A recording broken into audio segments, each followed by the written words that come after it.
Audiobook title: The Guard Engine's Awakening. Original title: Crossing the Otherworld to Build Gundam. Audiobook by Zephyr Audiobook. And short audiobook part 01 Chapter 00 to 50 Chapter 00. My internal clock jolted me from my sleep. I sat up, the familiar weight of consciousness settling in, and glanced at the digital alarm clock on the bedside table. My name is Draco Varlan. I murmured to the empty room the words of familiar mantra. A little over 20 years ago, I was just another otaku, a proper geek obsessed with Gundam and a whole library of sci-fi novels. Mates nights out chasing girls. Nah, not for me. Give me a model kit and a good book, and that was my entire world, my whole universe. Then came the day about 21 years back. I'd just got my hands on my favorite model, the Wing Gundam Zero. I was buzzing, couldn't wait to get home and piece it together. But on the way, a car crash. Everything went black. When I next came to, I was staring up from a cart. It took me a moment to place the sterile smell, the gentle hum of machines. A hospital. I tried to speak, but all that came out was a baby's cry, a raw mewling sound. The nurses, who'd been fiddling with some equipment, jumped out of their skins. One of them legged it out of the room, shouting for a doctor. When the doc came and checked me over, I heard him mutter something about a miracle. A stillborn baby from a difficult birth, pronounced dead, now somehow breathing and crying. A proper miracle, he'd said. That's when he rushed in, a man with a strong, square jaw dressed in a sharp suit. He looked important, powerful, but the moment he saw me, all that authority just melted away. He scooped me up into his arms, tears streaming down his face, thanking the heavens his son had come back to him. It clicked then. I had died. My soul, my consciousness, had been adrift until it found this tiny, lifeless body and claimed it as its own. I hadn't just been reborn, I'd taken someone's place. I soon learned I'd landed on my feet, born into a life of privilege. This life's mother was a vision of grace and elegance, holding me with a tenderness I'd never known. And my new father, though he had a stern look about him, gazed at me with pure, unadulterated love. I wasn't an only child either. I had 3 older sisters, the eldest, Kalia, the second, Xylia, and the third, Weenia. Even in my infant haze, I could tell things were different. The medical gear surrounding my cart, the sleek design of the cars I saw from the hospital window on the way home, it was all a bit futuristic, a bit sci-fi. At first, I just chalked it up to being born into a minted family, assuming they had access to top-of-the-line tech. It wasn't until I heard a news broadcast on the radio that the penny finally dropped. This wasn't just a different family, it was a different world entirely. And the biggest shock. Everything I knew about Gundam, every blueprint, every piece of tech from all those sci-fi novels, it was all still there, locked away in my head. Not just memories either. I understood it all, inside and out. I could deconstruct the designs, rebuild them, make them better. By my 3rd birthday, I'd started to piece together the bigger picture. I was in a world known as the Earth Sphere. As I grew, I realized its history was a warped reflection of my old worlds. Similar, yet fundamentally different. The languages were the same, though. Mandarin, Chinese, and English were the 2 global tongues. The most staggering difference, however, was the planet itself. This Earth was nearly twice the size of the one I'd left behind. Technology here was leagues ahead of what I remembered. Humanity had pushed into the cosmos, building colossal space colonies reminiscent of the Gundam universe. Nations had their own space fleets, venturing out to Mars and Jupiter, not for exploration, but to extend their influence and stake their claims. Mars had already been successfully terraformed, and a steady stream of settlers from Earth and the colonies were making it their new home. People here lived longer, too. The average lifespan was around 200 years. You were considered an adult at 18, sure, but middle age didn't kick in until you hit 100, and you weren't old until you were past 150. But this advanced world was far from peaceful. With the expansion into space came a new, insatiable grade. Nations clashed, vying for territory and resources. Nuclear weapons existed, but their power to deter was massively diminished. When you can just hop to another planet, the threat of nuclear winter loses its bite. Besides, defensive technology had kept pace. With the advent of laser defense systems, even smaller nations could neutralize a nuclear threat, making them bold and the resulting wars all the more brutal. Right now, there's an uneasy peace, a sort of Cold War, but smaller skirmishes are always kicking off somewhere on the frontier. War and suffering might have been the reality for many, but for me, growing up in the lap of luxury, it was a world away. Until my 16th birthday, I lived the carefree life of a young master. I spent my days engrossed in the knowledge stored in my mind, cross-referencing it with the tech of this new world. In both lives, I was a geek, a shut-in, happy to be left alone with my passions. That all changed just after my 16th. My parents were on an off-world trip to close a business deal when their shuttle was involved in an accident. They were both killed, leaving me and my sisters a vast fortune and a corporate empire. In my past life, my parents had divorced. I'd never really known what parental love felt like. But here, I'd had it in spades, and its sudden absence left a gaping hole in my life. I cried for 3 days straight, then locked myself away, wallowing in grief. But I knew I couldn't stay adrift in misery forever. After a long time spent thinking, I decided to use the knowledge I'd been given to make my own mark on this universe. The year I turned 21, I graduated from university. I handed over the entirety of my inheritance to my sisters, left them a note saying goodbye, and quietly slipped away. I was headed for space, determined to build something for myself, which brings me to where I am now, a remote asteroid field a long way from the Earth sphere. This place was once an abandoned mining facility. I managed to buy it on the cheap from the government of the local sovereign state, the Kingdom of Manhwa, and converted it. Now it's the heart of my operations, a weapons factory and the headquarters for my own mercenary group. This world has its own version of mobile suits just like in Gundam. Most people just call them MS. They're a relatively new addition to the battlefield though, and haven't yet proven themselves superior to the established might of warships and starfighters, which still form the backbone of any serious military force. My factory for now primarily churns out advanced starfighters. Bleepy bleep, bleepy the sound echoed from my desk. Connect, I ordered. A holographic image flickered to life on the desk's surface. The face of a middle-aged man appeared. He had dark skin, a scruff of a beard, and was dressed in a mechanic's jumpsuit. That was Simmons, my factory director. Boss, he said, his voice buzzing with excitement. We've finished the final adjustments on that new MS. You need to come and see this. I'm on my way, I replied, a smile touching my lips. I ended the call, stood up, and changed into a fresh set of clothes. As I walked out of my quarters, I bumped into my best mate, Leo Kai. He was my oldest friend, my partner in crime. We came from completely different worlds. Me from a family of merchants, him from a long line of military men. Despite our backgrounds, we'd clicked instantly. Leo, for all his military upbringing, was anything but rigid. He hated the stuffy, formal life of a state soldier, always saying he was more suited to the freedom of a mercenary. 3 years ago, he'd done something mental.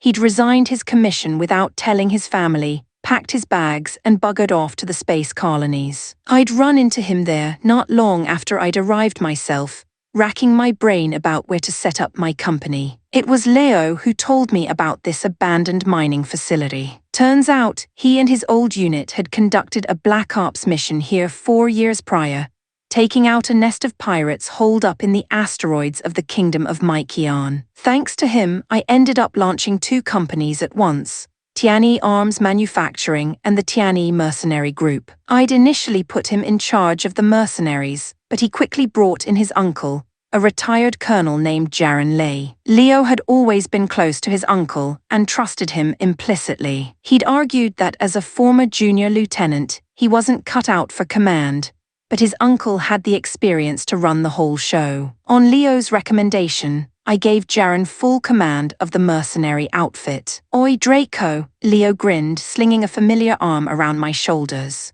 Off to the hangar, are we? Let's go together. I've got to tell you, mate, that new mobile suit of yours is an absolute beast. I'm dying to take it for a spin. He gave my shoulder a hearty squeeze, his excitement infectious. Chapter 01. The Origin Gundam RX-78. Draco led the way into the cavernous hangar, Leo Kai falling into step behind him, his usual laid-back demeanor replaced by a look of grim anticipation. The air hummed with the quiet efficiency of machinery and the low murmur of conversation. Inside, the factory director, Simmons, was already conferring with a team of technicians, their voices echoing in the vast space. Standing slightly apart from them was a group of mercenaries, all clad in the distinctive black and white uniform of the Tianyi mercenary group. At their head stood a formidable-looking middle-aged man, his face weathered and authoritative. He wore a beret at a sharp angle and a pair of dark sunglasses that hid his eyes,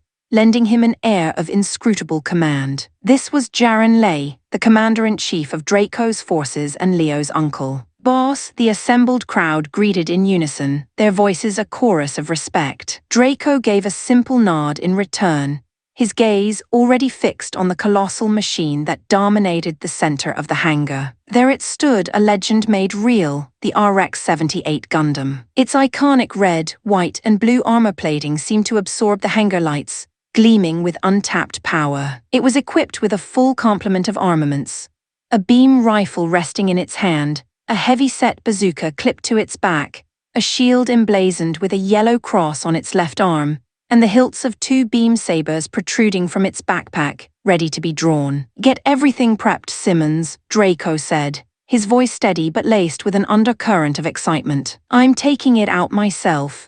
Moments later, clad in the snug confines of a pilot's suit, Draco settled into the cockpit. The world outside was reduced to the panoramic view of the main screen. His fingers danced across the console, the manual keyboard clattering as he initiated the final system checks and software diagnostics. Everything was green. Taking a deep breath, he gripped the controls. For this test, the beam rifle had been swapped for a conventional solid-round machine gun. With a final command, the Gundam stepped onto the electromagnetic catapult. A powerful surge of energy threw him back into his seat as the launch sequence engaged. The catapult fired, and the RX-78 was flung from the hangar with incredible velocity, a blur of color against the black void of space. Draco piloted the machine towards the designated testing range, a treacherous sector littered with asteroids and debris. Awaiting him was a swarm of moving targets. Some were simple automated Chinese letter S, while others were advanced drones armed with their own solid round rifles. With practiced ease, his hands flew over the controls, pressing buttons on the dual joysticks while his feet manipulated the pedals. The Gundam became an extension of his will, banking and weaving through space as it unleashed a torrent of fire. Each shot was a pinpoint of destruction. The targeted Chinese letter S struck dead center, erupted in a splash of vivid green paint, marking the hit before they automatically began their return journey to the base. The drones retaliated, their rifles spitting streams of deadly projectiles. Draco's feet worked the pedals, sending the Gundam into a series of elegant, impassable dodges. He returned fire, his shots precisely tagging the drones one by one. Coated in the same green marker paint, they disengaged and flew back to the factory. After a full round of combat simulations, the result was clear.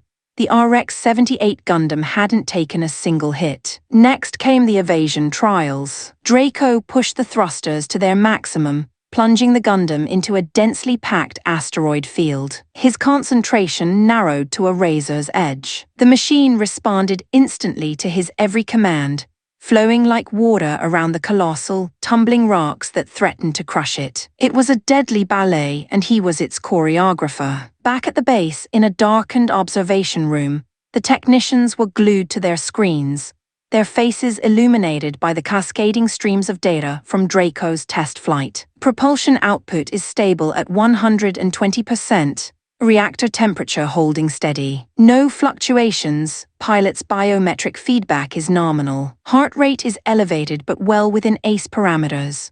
Jaren Lei, Liu Kai, and the other mercenaries listened to the reports, their faces masks of utter disbelief. "You're kidding me," one of the mercs muttered, shaking his head in awe. "Not only does the boss invent this stuff, but he can pilot it like a seasoned ace. If word of his talent gets out, the jealousy alone could kill a man." Leo stared at the screen, speechless. He couldn't believe his best mate had single-handedly developed a mobile suit so far beyond the current generation. If this machine could be mass-produced, it would completely upend the military balance of power across the Earth sphere. "Uncle," Leo said, his voice low, "if this MS of his gets out, it's going to cause a massive storm, isn't it?" "It will," Jaren confirmed, his eyes never leaving the main screen. "Can it be mass-produced?" "Unlikely," Jaren mused, stroking his chin. "I've seen the technical specifications and the hardware manifest. The manufacturing process is incredibly complex, and the maintenance would be a logistical nightmare. Do you lot have any idea how much it costs to build this one unit?" Simmons interjected, stepping over to their group. When he was met with a room full of blank stares, he dropped the bombshell. $1 billion. That's how much. And that's not even counting the research and development costs. A collective gasp went through the room. Jaws dropped so wide you could have fit a goose egg in them. After the initial shock wore off, a sense of understanding settled in. A machine with performance that dwarfed every known MS in existence was bound to have an astronomical price tag. Even if it could be mass-produced, very few nations would be willing or able to foot the bill. After completing a final battery of tests, Draco piloted the RX-78 back to the factory. As he was landing, 2 escort frigates arrived, gliding into their berths. Their hulls bore the emblem of the Tianyi mercenary group, a pair of black wings bisected by a sword. It was a subtle variation of the Tianyi Arms manufacturing logo, which featured white wings instead. The ships were returning from a completed contract for repairs and resupply. The mercenaries disembarking from the frigates spotted the new MS and immediately rushed over, forming an excited crowd around the machine. "Wow, look at that thing. It's gorgeous. The design looks a bit like the GM the boss developed last year."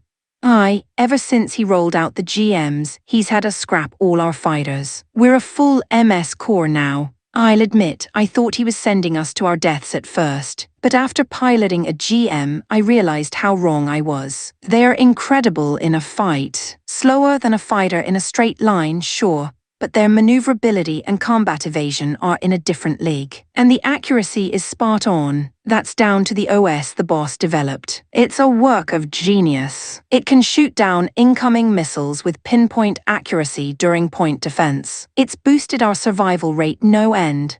Several of the pilots glanced over at their own machines, the standard issue GMs. Painted in a functional red and white color scheme, they stood ready for deployment, each holding a rifle and shield, with a single beam saber mounted on their backpacks. Their heads were distinguished by a single green visor, like a pair of wraparound sunglasses. "Boss, what are we calling this MS?" Simmons asked as Draco emerged from the cockpit. "Gundam," Draco announced, a sense of history in his voice. "Its designation is RX-78. We'll call it the Origin." Leo's eyes lit up. "The Origin. Does that mean you're planning on developing more models?" Draco simply nodded, a confirmation that sent a fresh wave of excitement through the hangar. Just then, a figure of striking elegance walked onto the hangar floor. She was a blonde woman with a graceful, willowy figure, dressed impeccably in a black business suit that spoke of power and sophistication. This was Saskia, the president of Tianyi Arms Manufacturing. "Boss," she said, her voice crisp and professional as she gave a slight bow. "I have something to report." "My office," Draco replied, turning to leave the hangar. "Boss, I also have matters to discuss," Jaren Lee added quickly, falling into step behind him. They arrived at Draco's office, where a biometric scanner on the door whirred to life, scanning their credentials before sliding open. Draco took his seat behind a large, minimalist desk. A small, automated drone emerged from a recess in the wall, carrying 2 chairs and placing them neatly for Saskia and Jaren in front of the desk. "Sit," Draco offered. As they sat, he spoke to the room's integrated system. "1 lemon tea." "What about you two?" "Coffee," Jaren said. Black tea, please, Saskia added. A moment later, a service drone delivered the drinks, placing them silently on the desk. Right, Draco said, taking a sip of his tea. Who's first? The two exchanged a glance before Jaren spoke up, sliding a data tablet across the desk towards Draco. Draco picked it up and began scrolling through the report. You're proposing we triple the scale of our operations? He asked, looking up from the tablet. Yes, boss, Jaren confirmed. We need to expand on that scale if we're to accept the contract orders coming in from the various nations. Draco's company was situated within the sphere of influence of the Kingdom of Mykion, but it was located on the absolute fringe of their territory. The asteroid base actually sat in a contentious grey area where the borders of several nations overlapped. One of those nations was Draco's birth country, the Cathayan Empire, which maintained several colonies in the vicinity. It was this jurisdictional overlap that had allowed Leo's old military unit to conduct its anti-piracy operation here years ago. The Cathayan Empire was a major power, with more than 20 space colonies scattered throughout the cosmos. The Kingdom of Mykion, by contrast, was a small and relatively weak nation, possessing only 2 colonies of its own. Chapter 02, Terms and Conditions. War is a ravenous beast.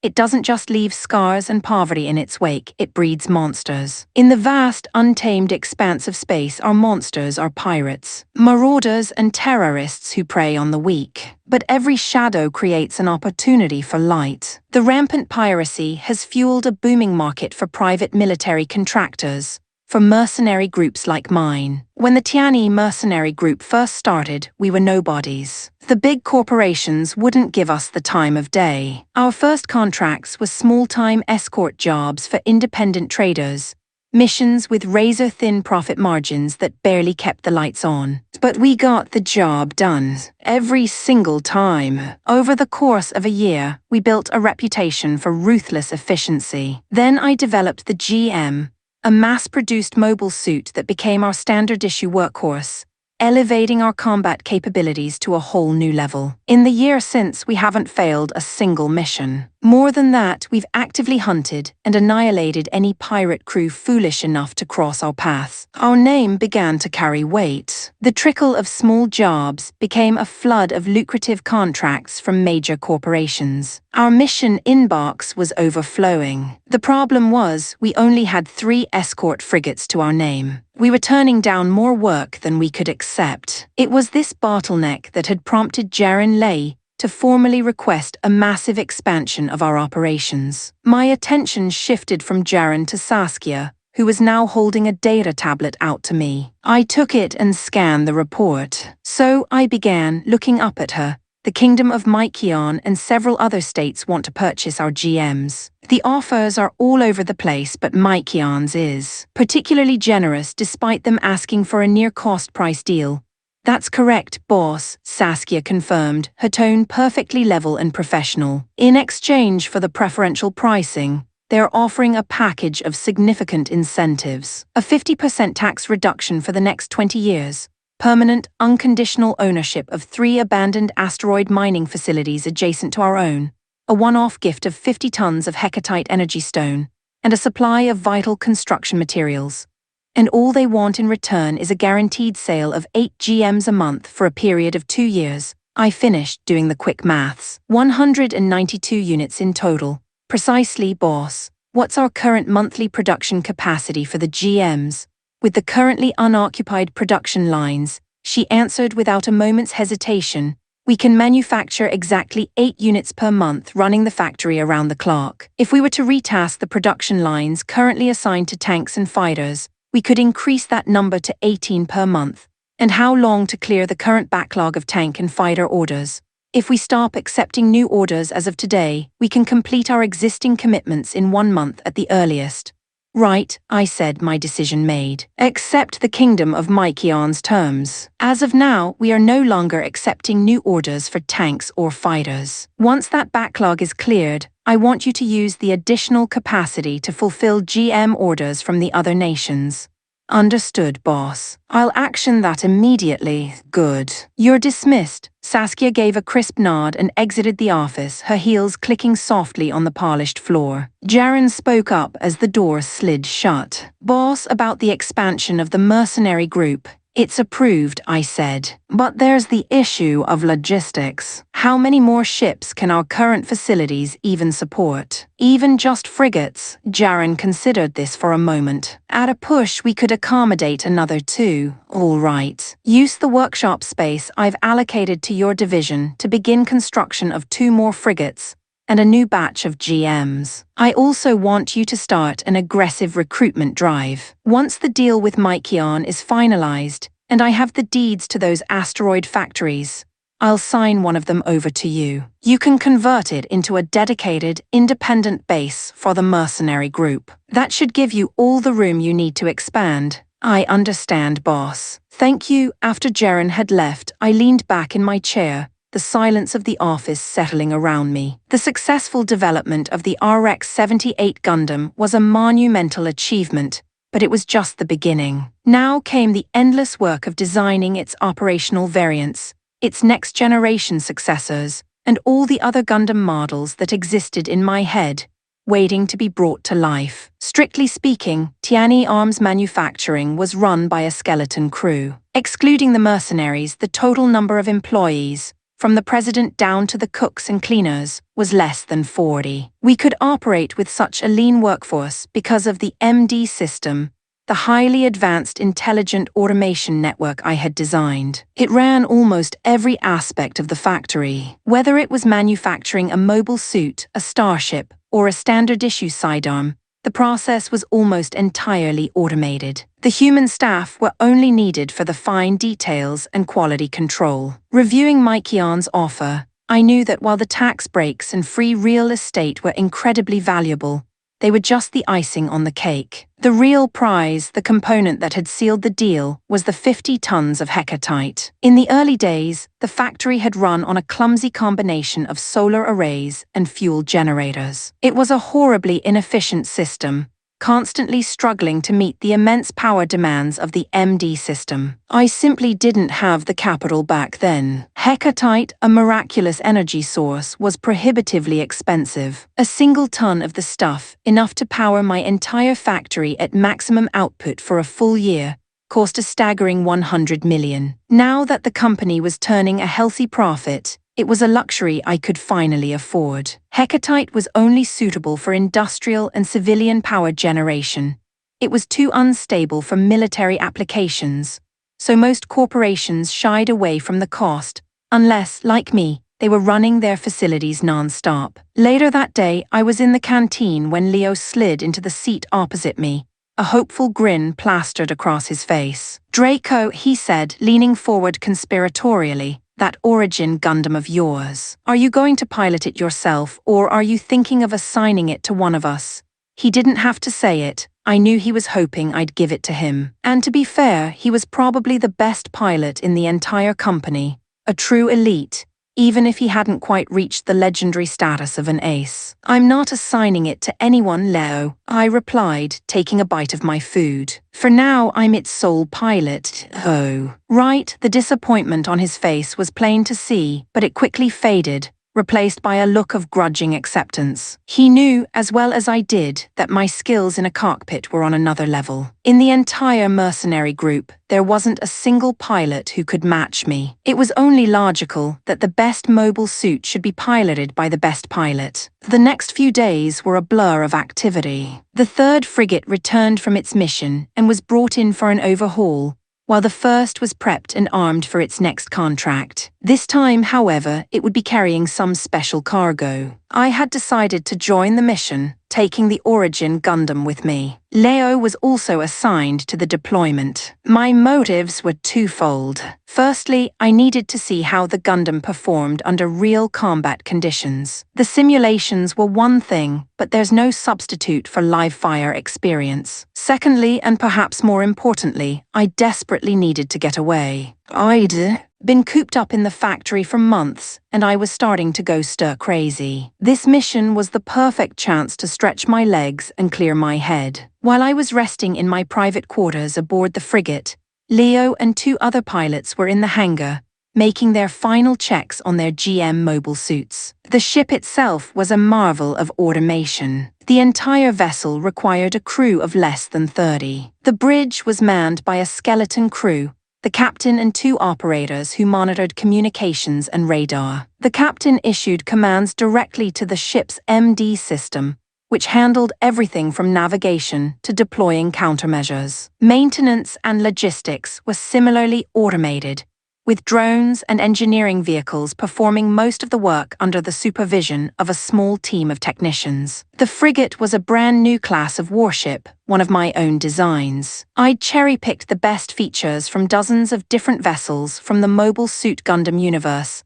I remembered and integrated them into a completely new frame. I'd christened it the Flank class. It was faster, more agile, and better armed than any other frigate in service with any of the major powers. Its only limitation was its capacity. Each flank class could carry a maximum of 4 mobile suits. Chapter 03, Little Draco, the ship's klaxon blared to life, a savage, insistent shriek that cut through the quiet hum of the vessel. Red alert lights flashed, painting the corridors in crimson strokes. Pirates! Right, you heard the alarm. Leo's voice crackled over the private comms. Let's dance! Draco was already in the Gundam's cockpit, his hands flying across the console. He, Leo, and the other 2 pilots, Aviana and Pan, launched from the frigate, their mobile suits shot from the electromagnetic catapults like bullets from a gun. 4 machines against a fleet. What in the world is this? Aviana, a fiery pilot with vibrant blue hair, exclaimed as the enemy force resolved on her screen. Are they having a bloody pirate convention? She wasn't wrong. There were 4 ships, all of them clearly converted freighters,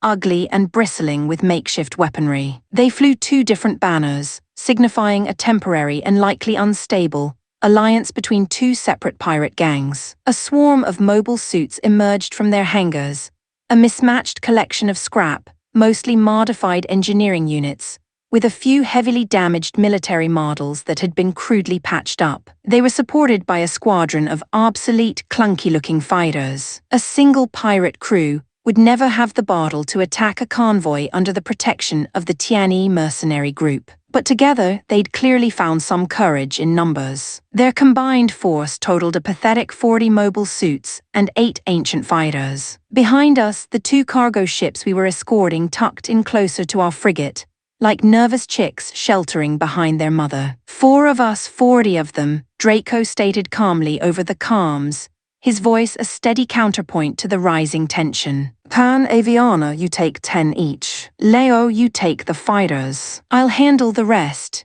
Without waiting for a reply, he pushed the Gundam's thrusters to the maximum. The Origin surged forward, a lone beacon of defiance charging headfirst into the pirate swarm. The beam rifle in its hand spat fire 3 times in quick succession. 3 shots, 3 kills. 3 pirate MS blossomed into silent, fiery explosions. That single, devastating move immediately shifted the dynamic of the battle. Draco's Gundam became a magnet for enemy fire. The pirates, stunned by the instant loss of 3 of their comrades, correctly identified him as an ace pilot and focused all their attention on him. Bingo, Draco muttered as his cockpit lit up with dozens of targeting alerts. The air around the Gundam filled with a storm of projectiles. Inside the cockpit, alarms screamed a continuous high-pitched wail. But Draco was a sea of calm in the chaos. His feet danced on the pedals, his hands a blur on the controls. The Gundam weaved through the incoming fire with an almost supernatural grace,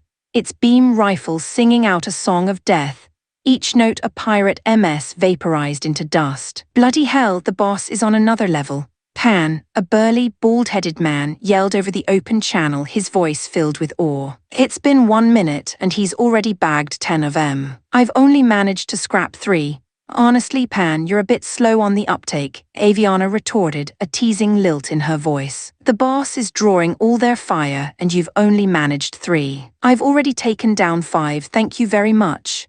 Aviana, Leo's voice cut in, sharp and commanding. If you've got time to take the mickey out of your wingman, you've got time to focus up and help the boss thin the herd. Now get to it. All right, keep your hair on. Aviana muttered, though her GM immediately banked hard, its rifle spitting fire with renewed purpose. Draco, meanwhile, had spotted a new threat. He swapped the beam rifle for the bazooka slung on the Gundam's back, took aim and fired. A single, high-explosive round streaked across the void and struck one of the fighters, engulfing it in a massive fireball. The remaining 7 fighters broke formation, their pilots clearly spooked, and made a desperate run for the cargo ships. "Not on my watch," Draco growled. He instantly switched back to the beam rifle, slammed the thrusters into overdrive and gave chase. The Gundam closed the distance in seconds. He locked on, fired, and the first fighter vanished. 2 seconds later, he fired again. Another explosion. In less than 15 seconds, the remaining 7 fighters were nothing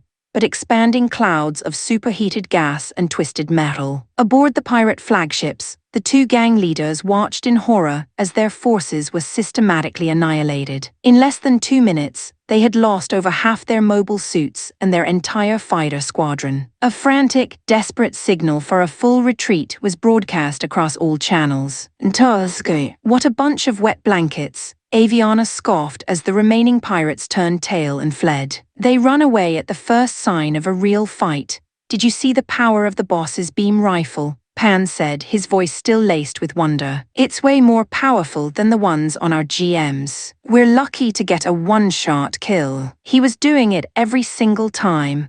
I just hope the boss makes a few more of those things for us," Aviana mused. "If we all had Gundams, we could walk all over this sector. No pirate would dare even look at us sideways. If you two have finished your little chinwag," Draco's voice cut into their channel, cold and sharp, "perhaps you'd like to return to the ship."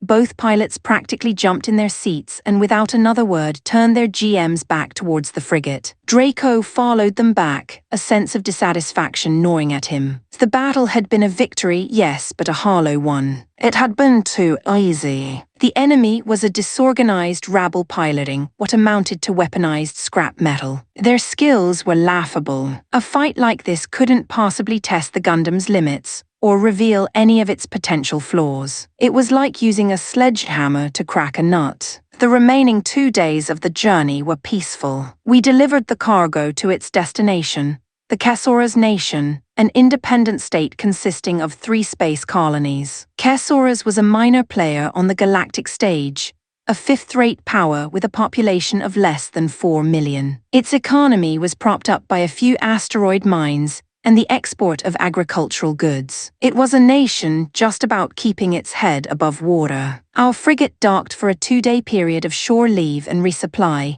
giving us time to look for a return contract. I took the opportunity to take a motorbike out and explore the 3rd colony. The place was in a sorry state. The outer districts were run down, the infrastructure crumbling. I saw too many people in threadbare clothes, sitting by the side of the road with nothing to do and nowhere to go. I rode into the more prosperous industrial district. Things were slightly better here. Factories billowed smoke into the recycled air, and workers in uniforms bustled about their business. I pulled out my mobile, and using a secure, custom-built application, I contacted Simmons back at the factory. After confirming a list of materials we were running low on, I spent the afternoon visiting several local factories, signing a few lucrative deals for raw metals, and arranging for them to be shipped back to our base. By the time I was finished, evening was drawing in. The colony's artificial sky plates were shifting to a dusky orange. I headed to the city center to find something to eat. It was the most vibrant part of the colony, with a decent selection of bars, restaurants, and entertainment venues. After a quiet dinner, I went for a walk to clear my head, ending up in a small, peaceful park. I stood by a large fountain, listening to the gentle splash of the water, finally starting to relax, when a woman's voice, startlingly close, called out a name I hadn't heard in years. "Little Draco," I flinched, a frown creasing my brow. "Zyro Fei Fei." It was the embarrassing pet name from my childhood. A name that only 2 people had ever used, my mother and 1 other person. The voice belonged to the latter.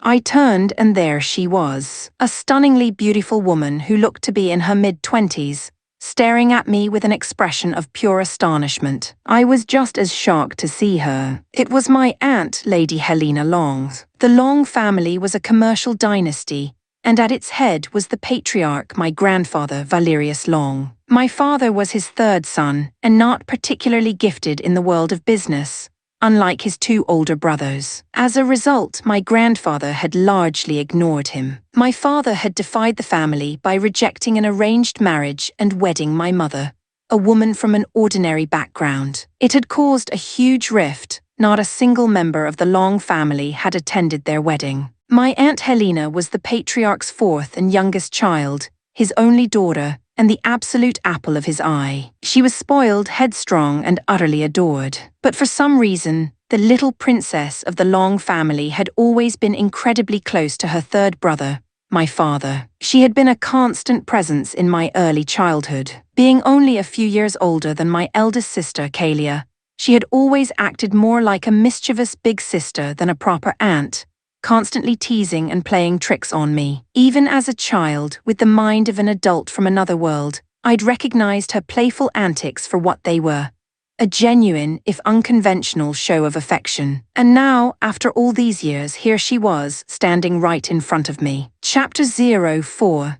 I will make him regret it. Lady Helena Long had booked out the entire coffee shop. The chic, minimalist space was an island of quiet intimacy, starkly contrasted by the dozens of black-suited men standing guard outside, their presence a silent, menacing warning to any curious onlookers. Inside, it was just the two of them. "Little Draco, where on earth have you been all these years?" Helena asked, her voice soft, laced with a genuine concern that pricked at the edges of my hardened resolve. "Your sisters, your aunt, all of us, we've been so worried about you." A cold, humorless laugh escaped my lips. Hearing those words from my aunt, I knew her part was true. I had no doubt she had missed me. But the rest of them, the family, the thought was so absurd it was almost funny. When my parents had died, the only people who had stood by us, who had handled the grim logistics of the funerals, were my eldest sister, Kalia, and my aunt. My grandparents hadn't offered a single word of condolence. My two uncles had circled like vultures, their minds consumed with finding a way to wrench my parents' legacy, my inheritance, from our grasp. Helena heard the bitter cynicism in my laugh and sighed, a flicker of pain in her eyes. She knew what her brothers had done, and she understood the coldness that now resided in my heart. "Little Draco," she said, changing the subject, "take this. It's just a little something from your aunt." She slid a plain gold bank card across the table. "It's unregistered. You can use it at any international bank." My first instinct was to refuse, to push it back and tell her I didn't need their money. But pride was a luxury I couldn't afford. My company was growing, but it was a hungry beast, and it needed capital to keep expanding. "Thank you, Aunt Helena," I said, my voice tight as I pocketed the card. "There's something else," she began, her gaze faltering, unable to meet my eyes. "If you have something to say, just say it," I prompted, my patience wearing thin. "It's your grandfather," she finally managed. "He's arranged a marriage for you." My eyes narrowed to slits. A slow, hot fury began to burn in my gut. "What did you just say? What is that old man playing at?" "He's arranged for you to be married to the eldest daughter of the Shu family, Shu Kaiengsu," she explained, her words tumbling out in a rush. "The arrangement requires you two to marry into their family." My hands clenched into fists under the table, my knuckles turning white. Marry into their family. Become their property. It was all so transparent. The Long and Shu families must have embarked on some massive joint venture. And to seal the deal, to ensure mutual trust, Patriarch Valerius Long was offering up his estranged grandson as a sacrificial lamb. A political hostage. I shot to my feet, the chair scraping loudly against the floor. "You go back and give that dead old man a message for me," I snarled, my voice low and dangerous. "Tell him I am not his pawn. And tell him I will make him regret this." Without another word, I turned and stormed out of the coffee shop, leaving my aunt sitting alone in the hollow silence. As I stepped outside, my anger was momentarily derailed by the sound of a desperate yelp, followed by a girl's furious shout. "Leo Kai, you get back here this instant." I looked in the direction of the commotion and saw Leo, my best mate and second in command, legging it down the street as if the hounds of hell were on his heels. In hot pursuit was a stunningly beautiful young woman, her sweet features contorted into a mask of pure rage. I recognized her immediately. It was Ilara Lind. Ilara was Leo's fiancée, the daughter of another powerful family. Their marriage had been arranged by their parents when they were still kids. She was a year younger than us, but she'd been a part of our childhood circle. And for as long as I could remember, she had been fiercely, almost frighteningly, possessive of Leo, treating him as her property and despising any other woman who so much as looked at him. Leo, for his part, had only ever seen her as a little sister, a fact that only ever seemed to fan the flames of her frustration. Seeing me, Leo made a beeline in my direction and skidded to a halt behind me, using me as a human shield. I held up a hand, stopping Ilara in her tracks. She stopped, panting, and her eyes focused on me. Her anger seemed to evaporate in an instant, replaced by genuine surprise and delight. "Draco, it really is you. I haven't seen you in ages." "It's been a while, Ilara," I agreed. 3 years at least. "What brings you to a place like this?" "I came with your aunt just to get away for a bit. I never expected to run into Leo here." Just then, Helena emerged from the coffee shop. Her eyes landed on Leo's uniform. "Little Cheng Cheng," she said, using his childhood nickname, "what's with the get-up? Have you joined a mercenary group?" "I'm with Draco," Leo said with a proud grin, pointing at me. "He's my boss." Both women stared at me, their mouths agape. "Little Draco," Helena said, a worried frown creasing her forehead. "You started a mercenary company. Do you even know how to fight? How to command people? Auntie Long, you don't." Leo started, then caught the death glare Helena shot him. He cleared his throat. "I mean, Sister Helena, you don't need to worry. Draco's way more capable than me. There's no one better in an MS cockpit. And he also founded a weapons manufacturing company. Most of our gear is..." "Leo," I cut him off with a sharp tone and a warning look. He immediately clamped his hands over his mouth. A look of understanding dawned on Helena's face. She remembered. She remembered the little boy who was obsessed with military hardware, who spent all his time drawing robots and battleships, who only ever watched anime and read books about war and mobile suits. She realized that when I had left home 3 years ago, it wasn't just to run away. It was to build my dream. I pulled a small remote from my pocket and pressed a button. A short distance away, my motorbike's engine roared to life, and it drove itself over to us, stopping at my side. I swung a leg over the seat and put on my helmet. "Leo," I said, turning to him. "Are you staying here or are you coming back with me?" "I'm coming back, obviously." Ilara opened her mouth to protest, but a sharp look from Helena silenced her. She could only watch as Leo hopped onto the back of the bike, and we sped away, leaving the two of them standing on the pavement. A moment later, one of Helena's bodyguards approached and whispered in her ear. She nodded, gave a few quiet instructions in return, and then escorted Ilara back to their hotel. "Miss, this is the intelligence we've gathered on the young master so far." Helena sat in her luxurious hotel suite, studying the file her bodyguard had presented her. "Well, well," she murmured, resting her chin on her hand. "Little Draco hasn't been idle, has he? To build a company of this scale in just a few years, he's more capable than any of us gave him credit for." Another bodyguard, a man with fiery red hair, stepped forward. "Miss, we've just received an update. The young master is currently aboard one of his mercenary group's frigates. The ship is docked for a 2-day resupply while they await a new contract." Helena beckoned the red-haired man closer with a crooked finger. She whispered a series of instructions into his ear. He bowed and then swiftly exited the room. "Miss," a middle-aged, black-haired bodyguard named Kyan Tong asked, "shall we apprehend the young master and take him home by force?" Helena's head snapped towards him, her eyes blazing with anger. The older man immediately bowed his head, avoiding her gaze. "Uncle Kyan Tong," she said, her voice dangerously quiet, "you have watched me grow up. You, of all people, should know how much I adore my nephew. If I were to do that, little Draco would hate me for the rest of his life." "My apologies, miss," he mumbled, retreating respectfully into the background. "All of you out," Helena commanded with a wave of her hand. "I'm tired. I wish to rest." Her bodyguards filed out of the room, leaving her alone with her thoughts. Back in my quarters on the frigate, the ship's internal comm system chimed. It was the captain. He informed me that we had just received a contract offer. It was a simple escort mission, taking a client to a place called the Gan's Ancient Nation. Ordinarily, it would be a routine job, but there was a catch. The client was offering to pay $1 billion for the single trip. The price was so absurdly high that the captain suspected it was a trap and had called me for instructions before accepting. A slow smile spread across my face. I knew exactly who our mysterious, high-rolling client was. "Accept the contract, Captain," I said, "and prepare the ship for departure."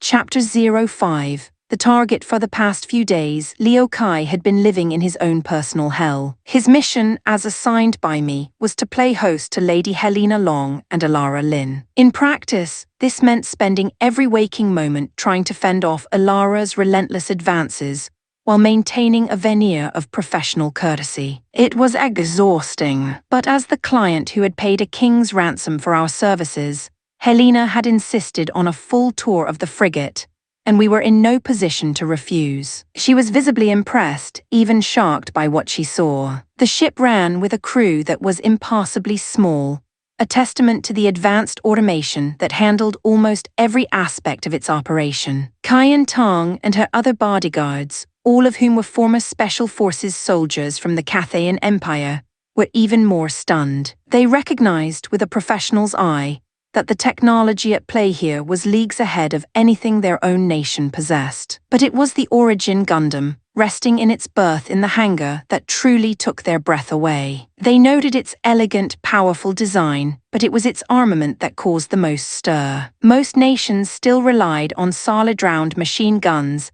and physical weapons for their mobile suits. Beam weaponry was a rarity, a game-changing technology typically reserved for elite special forces units or legendary ace pilots. To see it on a machine belonging to a fledgling mercenary company was unheard of. The frigate's captain was just as exasperated as Leo. This whole situation was a farce. The client was the boss's aunt, a woman who already possessed her own luxurious private starship and a personal security detail of 10 heavily armed frigates. And yet she had hired us. Our single, sleek mercenary vessel looked utterly out of place amidst her grand, opulent fleet. I, meanwhile, had been doing my best to make myself scarce, hiding out in my quarters to avoid any further encounters with my aunt. It was a strategy that was doomed to fail. "Little Draco," she said, her voice echoing through the comms unit in my room, "we need to talk.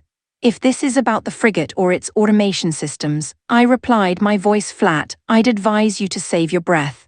No, it's not that," she insisted. "It's about the mobile suits you've developed. Specifically, that one you call the Origin Gundam. That's what I want to discuss." "Then you can forget it," I shot back, my tone leaving no room for argument. "That topic is even less open for discussion." Her real agenda had become painfully clear over the past few days. The Long family had its own military-industrial division, a corporate behemoth that supplied the Cathayan Empire with much of its hardware. She saw my creations not with the eyes of a proud aunt, but with the shrewd calculation of a corporate executive. Her plan was transparent: bring the prodigal nephew home, dangle my genius in front of my grandfather, and convince the old man to cancel the arranged marriage. I would be repurposed from a political pawn into the family's new cash cow. Suddenly, the ship's klaxon blared, a piercing shriek that signaled imminent danger. A massive pirate fleet numbering in the dozens had just dropped out of hyperspace. "Little Draco, you're not going out there, are you?" Helena asked, her voice filled with genuine alarm as she saw me running past her towards the hangar. I didn't answer, my focus already locked on the battle to come. I sealed myself in the Gundam's cockpit as the frigate's 4 mobile suits were prepped for launch. In response to the threat, Helena's 10 bodyguard frigates deployed their own forces. A swarm of mobile suits and fighters poured out of their hangars. Her MS were the standard-issue Annihilator model, a product of the Long family's own factories, and one of the mainstays of the Cathayan military. They were supported by squadrons of cheetah fighters, also standard military issue. All told, Helena's fleet deployed 50 Annihilator MS and 20 cheetah fighters. It was a formidable force, but the pirates outnumbered them massively. Over 300 mobile suits and 50 fighters surged towards us, a chaotic, terrifying wave of steel and fire. They flew under a single banner, a pair of crossed pistols superimposed over a snarling wolf's head. The gun wolves. Their leader, a grizzled man with a black eye patch named Latai, stared at the image of his target on his main screen. He wasn't here by chance. He was a mercenary, a hired gun, and his contract was simple: capture Lady Helena Long alive. His mysterious employer had made the job too lucrative to refuse, sweetening the deal with a generous gift: 50 top-of-the-line Tiger Edge mobile suits and 20 Fierce Wolf fighters, all standard-issue military hardware from the powerful Anglo-Saxon Republic. Looks like my employer is dead set on bagging this lady, Latai mused, a cruel smile playing on his lips. All units attack. Shoot down every last one of her escorts. I want the target captured. The pirate fleet descended like a pack of wolves. Helena's forces, despite their superior training and technology, were forced into a defensive formation, their numbers simply too few to mount an effective counterattack. A desperate, swirling dogfight erupted, the void between the two fleets lit up by a storm of explosions and crisscrossing beams of energy. Helena, Ilara, and Kyan Tong had made their way to our frigate's bridge. Under normal circumstances, the captain would have had them thrown out, but they were the boss's relatives, so he was forced to endure their presence with a stiff, awkward silence. How is he? How is little Draco? Helena asked, her eyes wide with worry. The captain, momentarily thrown by the strange nickname, quickly composed himself. The boss is fine, ma'am, he reported. Helena looked around the bridge, noting again that it was manned by only the captain and 2 operators. Just then, a calm, automated voice emanated from the captain's console. Captain, the ship's missile systems have acquired firing solutions for 20 enemy mobile suits and 5 fighters. Awaiting your command to fire. Fire, the captain ordered, his voice unwavering. 30 missile pods on the frigate's hull snapped open, unleashing a volley of 30 missiles that streaked towards the enemy. A third of the targeted units were instantly vaporized. Captain, the automated voice reported a moment later, we have 60 incoming missiles. All targets have been locked. Time to impact 10 seconds. Engage point defense systems, the captain commanded. A web of laser fire erupted from the ship's hull, intercepting the incoming warheads with pinpoint accuracy. The last missile was blasted into atoms just 450 meters from the ship. Helena and her bodyguards watched, utterly speechless. She had assumed the automation was limited to logistics and maintenance. To see it handling complex combat operations with such flawless efficiency was staggering. The military applications of such a technology were limitless. If the Long family could acquire it, their fortune and influence would be immeasurable. Aboard the pirate flagship, Latai slammed his fist on his console in frustration. What is going on? He roared. We outnumber them more than 5 to 1. Why are they pushing us back? Sir, an operator reported, his voice trembling slightly. It's a single enemy mobile suit. It's unlike anything we've ever seen. It's responsible for a disproportionate number of our losses. Show me, Latai snarled. An image of the Origin Gundam, gracefully weaving through a storm of enemy fire as it picked off his men one by one, appeared on the main screen. Latai's eyes narrowed. A cold, dreadful realization began to dawn on him. This mission wasn't as straightforward as he had been led to believe. That bastard, he whispered, a wave of cold fury washing over him. He's using me as a gun. He's using my men as cannon fodder. The capture of Lady Helena was just a pretext. The real mission, the one he hadn't been told about, was to test the combat capabilities of this new superweapon, to gather data on its performance. Give me a kill count, he ordered, his voice dangerously low. How many of my men has that one machine taken down?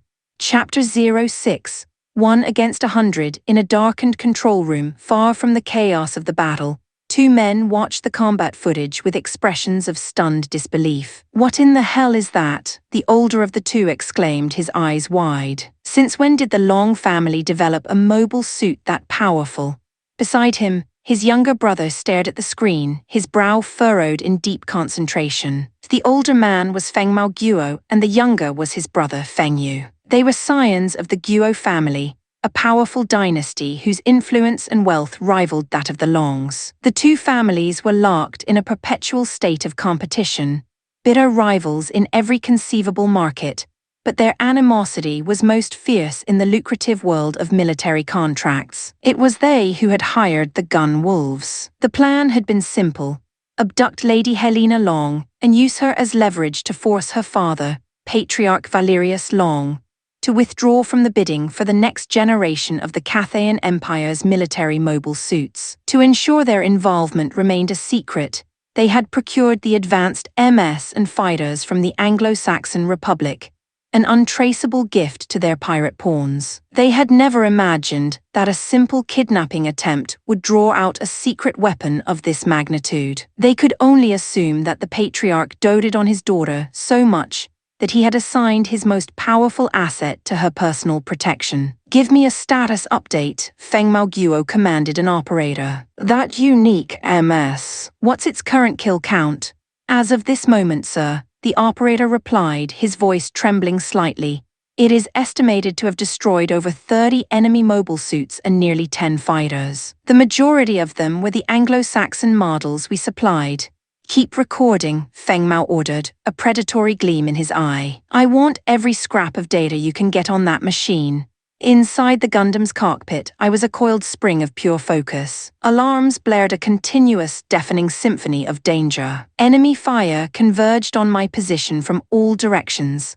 I was the primary target for almost every pirate still left on the field. The bazooka was long gone, its ammunition spent, its dead weight jettisoned into the void. All I had left was the beam rifle, a pair of beam sabers, and the 60mm Vulcan cannons mounted in the Gundam's head. My shield was a mangled wreck of scorched metal, and the entire body of the MS was peppered with dents and craters. I twisted the Gundam through a hail of incoming fire, my beam rifle spitting death in reply. As I lined up another shot, an enemy MS armed with a huge, solid metal sword lunged at me from my flank. It was too close to dodge. I instinctively raised the battered shield to parry the blow. The physical sword crunched into the already compromised shield, and with a final, groaning screech of tortured metal, the shield disintegrated. The sword scraped down the Gundam's left arm, sending a shower of bright orange sparks across my monitor. With a grunt of effort, I kicked the offending MS away, creating just enough space to level my rifle and blast a hole straight through its cockpit. A quick damage assessment flashed on my screen. The left arm's armor was compromised, but the limb was, for now, still functional. I hit the release for the portside beam saber. The Gundam's left hand caught the hilt, and a blade of pure pink energy erupted into existence. Now I was dual-wielding, a beam saber in one hand, a beam rifle in the other. Another pirate tried to ambush me from behind. I spun the Gundam on its axis, the beam saber in its left hand scything through the void in a graceful, deadly arc. The blade connected with the ambusher's waist, and the enemy MS was sliced cleanly in two. I pushed the thrusters to the limit, flying a chaotic, unpredictable pattern, dodging and firing, a whirlwind of destruction at the heart of the battle. By drawing the enemy's fire, I was giving my allies the breathing room they needed to press their own attack. Aboard the pirate flagship, the comms channels were flooded with the panicked, near-sobbing cries of Latai's men. "Boss, we have to pull back. That thing is a monster. It's slaughtering us. Boss, get us out of here. I don't want to die." Latai watched the green dots representing his forces on the radar screen vanish one by one, and his heart bled. His entire life's work, the pirate fleet he had spent decades building, was being torn apart in a matter of minutes. He couldn't bear to lose anymore. With a roar of pure, undiluted rage, he gave the order. "Retreat! All forces retreat!" Signal flares lit up the battlefield, and the surviving pirates broke off their attack, scrambling desperately back to the safety of their ships. The battle had lasted 15 minutes. In that time, I, alone, had shot down over 100 enemy mobile suits and fighters. One man against 100. But the victory had come at a cost. The Gundam's left arm had finally been sheared off in the final, frantic moments of the battle, and I had been forced to sever its power supply to prevent a cascade failure. The machine's entire body was a testament to the ferocity of the fight, a landscape of dents, craters, and scorch marks. My verdict: the Origin Gundam's performance under these conditions was, quite frankly, somewhat unsatisfactory. I piloted the battered machine back to the frigate, flying past the remnants of my aunt's bodyguard squadron. Their Annihilator MS were just as damaged, if not more so, than my own. Back in the hangar, Leo's and the other GMs were in a similar state, some missing arms, others legs. I exited the cockpit, tossed my helmet to a waiting technician, and was immediately confronted by my aunt. She opened her mouth to speak, to ask, to demand, but I walked straight past her, issuing a curt order to the ship's captain to have our guests escorted from the vessel at their earliest convenience. Then, without a backward glance, I retired to my room. The rest of the journey to the Gan's ancient nation was uneventful. By the time we arrived, our automated repair systems had patched up most of the damage to our mobile suits. I had refused all of my aunt's subsequent requests to board my ship. I knew what she wanted, and she wasn't going to get it. Helena, for her part, seemed to understand that she had pushed too far and didn't force the issue. She was playing the long game. Upon our arrival at our destination, we didn't stop to rest or resupply. We simply confirmed that our client's fleet had arrived safely, and then we turned around and began the long journey home. From the observation deck of her luxurious starship, Helena watched our frigate grow smaller and smaller, until it was just another star in the endless night. Around her, her bodyguards were still talking animatedly about the battle, their voices filled with a mixture of awe and professional envy. Every pilot among them would have given their right arm for a chance to pilot a machine as powerful as the Origin Gundam. Helena reviewed the combat data she had managed to collect during the fights. The analysis was stark. My Gundam's all-round performance was exponentially superior to the new generation mobile suits her family's own company was currently developing. But it was its defensive capability that was truly shocking. The armor had withstood a level of punishment that should have been impossible, a feat of material science that her own R&D department could only dream of. Incredible firepower, astonishing speed, and a level of defense that is simply jaw-dropping, she murmured to herself. A handful of machines like that could change the entire course of a war. "Miss," Kyan Tong said, interrupting her thoughts, "it's the master. He's on the line for you." He held out a secure satellite phone. Little Juan, her father's voice, filled with a practiced, grandfatherly concern, emanated from the speaker. "Are you all right?" "I'm fine, father," she replied, her voice cool. "Good, good. I received the video and the data you sent. That mobile suit, was it really Draco's creation?" "Yes, father. He calls it a Gundam. Its designation is the Origin. Where is he now?" "Is he with you?" "He's already left. Why didn't you keep him with you?" Her father's voice sharpened, the warmth evaporating, replaced by an accusatory chill. Helena gave a bitter laugh. "He was watching me like a hawk, father. He knew what I was after. He wouldn't even give me a way to contact him." "Then you must find a way to trick him," the patriarch commanded. "Get your hands on his technology. It is of vital importance to the future of the Long family." "Father," Helena asked, her voice dangerously quiet, "why do you treat him so differently from all your other grandchildren? That half-breed." Her father spat, his voice dripping with a venom that made her blood run cold. "Tainted with the blood of a commoner. It was an act of charity on my part to even allow him to bear the Long name. You expect me to love that mongrel?" "Impossible," he paused, his voice rising to a furious shout. "You think that little bastard can threaten our family? I'm being generous by not having him killed." Helena took a deep, steadying breath, trying to quell the fire of her own rage. "If you think for one second that I am going to betray my precious nephew for you, then you are a fool," she said, her voice trembling with suppressed fury. "And I promise you, father, one day you will regret this."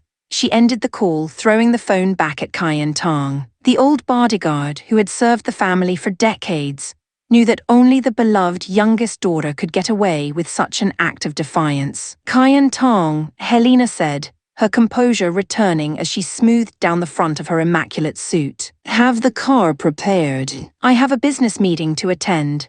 Yes, miss. Chapter 07, Gundam Unit 4 and Unit 5. More than a month had passed since my return to the factory. In that time, the deal I'd struck with the Kingdom of Mykion had acted as a powerful catalyst, propelling both Tianyi arms manufacturing and the Tianyi mercenary group into a period of explosive growth. The transformation was staggering. Within a single month, 2 of the 3 derelict asteroid mining facilities had been completely retrofitted and brought online. The production capacity of the arms company had more than doubled, and we'd taken on a raft of new, highly skilled employees. The mercenary group, too, had settled into its new, purpose-built base of operations. In a secure, restricted access workshop within the original factory, our most advanced project was underway. Huge, silent robotic arms were meticulously fabricating the armor plating for the next generation of Gundams. In my past life, this legendary material was known as Gundanium alloy, or lunar titanium. In this reality, no such alloy existed. But as the old saying goes, necessity is the mother of invention. Drawing on my unique knowledge, I had experimented with a combination of several non-terrestrial metallic ores, subjecting them to a complex refining and synthesis process. The result was a new alloy that not only replicated the properties of the original Gundanium, but in some respects surpassed it, exhibiting even greater tensile strength and defensive resilience. In homage to its predecessor, I gave it the same name, Gundanium alloy. The original machine was the RX-78-2. Now I was focused on its successors, the RX-78-4 and RX-78-5, along with their specialized equipment. I'd christened the new mobile suits, quite simply, Gundam Unit 4 and Gundam Unit 5. This decision had caused a fair bit of confusion amongst my staff. If the first machine was Unit 1, where were Units 2 and 3? Why had I jumped straight to 4 and 5? I'd gathered the senior design team and explained it to them. My initial designs for Units 2 and 3 were, in the end, too similar to the original. The performance improvements were marginal, and the cost of development simply wasn't justified. Units 4 and 5, however, are a different story. They incorporate entirely new weapon systems, and their all-round performance is on a completely different level to the original. I stood on the observation deck of the special workshop now, watching the colossal machines slowly take shape below. Admiring your handiwork, mate. Liu Kai's cheerful voice broke my concentration. He came to stand beside me at the reinforced window. Your contract is complete then? I asked, not taking my eyes off the assembly process. Yep, all done. We're back for a bit of R&R. And how is the Gundam performing? I'd provided him with his own customized version of the Origin, a machine tailored to his specific combat style. It's a dream, Draco. An absolute monster, he said, his voice filled with genuine reverence. And that extra external hardware you designed for it. A proper game changer. It's designed to give you an edge, I replied. To increase not just your combat effectiveness, but your chances of coming home in one piece. Jaren Lee, the mercenary commander, joined us then, his face as stoic as ever. He handed me a data tablet. I scanned the report, a summary of their recent operations and a request for new equipment. This all looks fine, Commander, I said, handing the tablet back. As long as you continue to run your division with integrity and loyalty, I won't interfere in your operational decisions.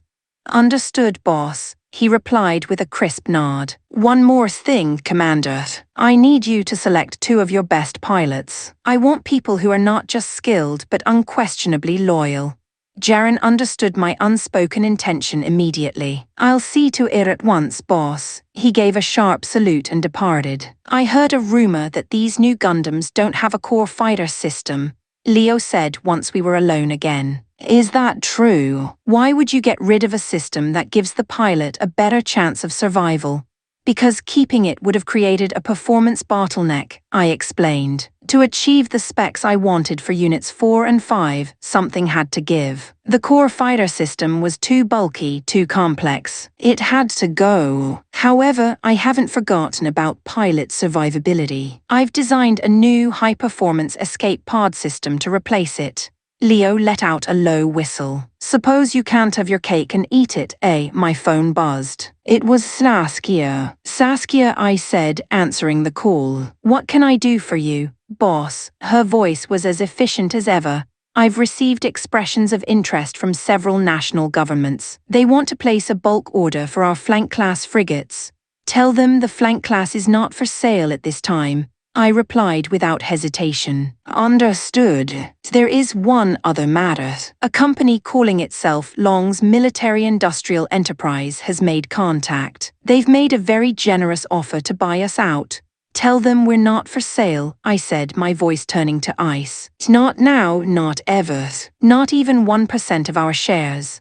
Saskia then moved on to her main report. The state of the market for our GM mobile suits. Since we had expanded our production lines, the GM had become the most sought-after weapon system on the open market. Excluding the 8 units we were contractually obligated to provide to the Kingdom of Mykion each month, our new factories could produce an additional 40 units. The GM's reputation, forged in the crucible of countless battles over the past year, was impeccable. The Kingdom of Mykion's recent, decisive victory in a border skirmish, a victory attributed almost entirely to their newly acquired GMs, had been the talk of the sector. It had prompted them to offer us the deal of a lifetime, and it had put the rest of the galaxy on notice. Several influential military journals had run feature articles on the GM, speculating that its arrival heralded the end of the fighter craft's dominance on the battlefield. The demand was insane. The base manufacturing cost of a single GM was 30 million in universal currency. We had initially priced them at 45 million. Now, thanks to its stellar combat record, the price had gone through the roof. On the black market, a single GM was rumored to be selling for as much as 200 million. Saskia, ever the shrewd businesswoman, had raised our official price to 60 million. When she had listed the first batch of 40 new units on our secure sales portal,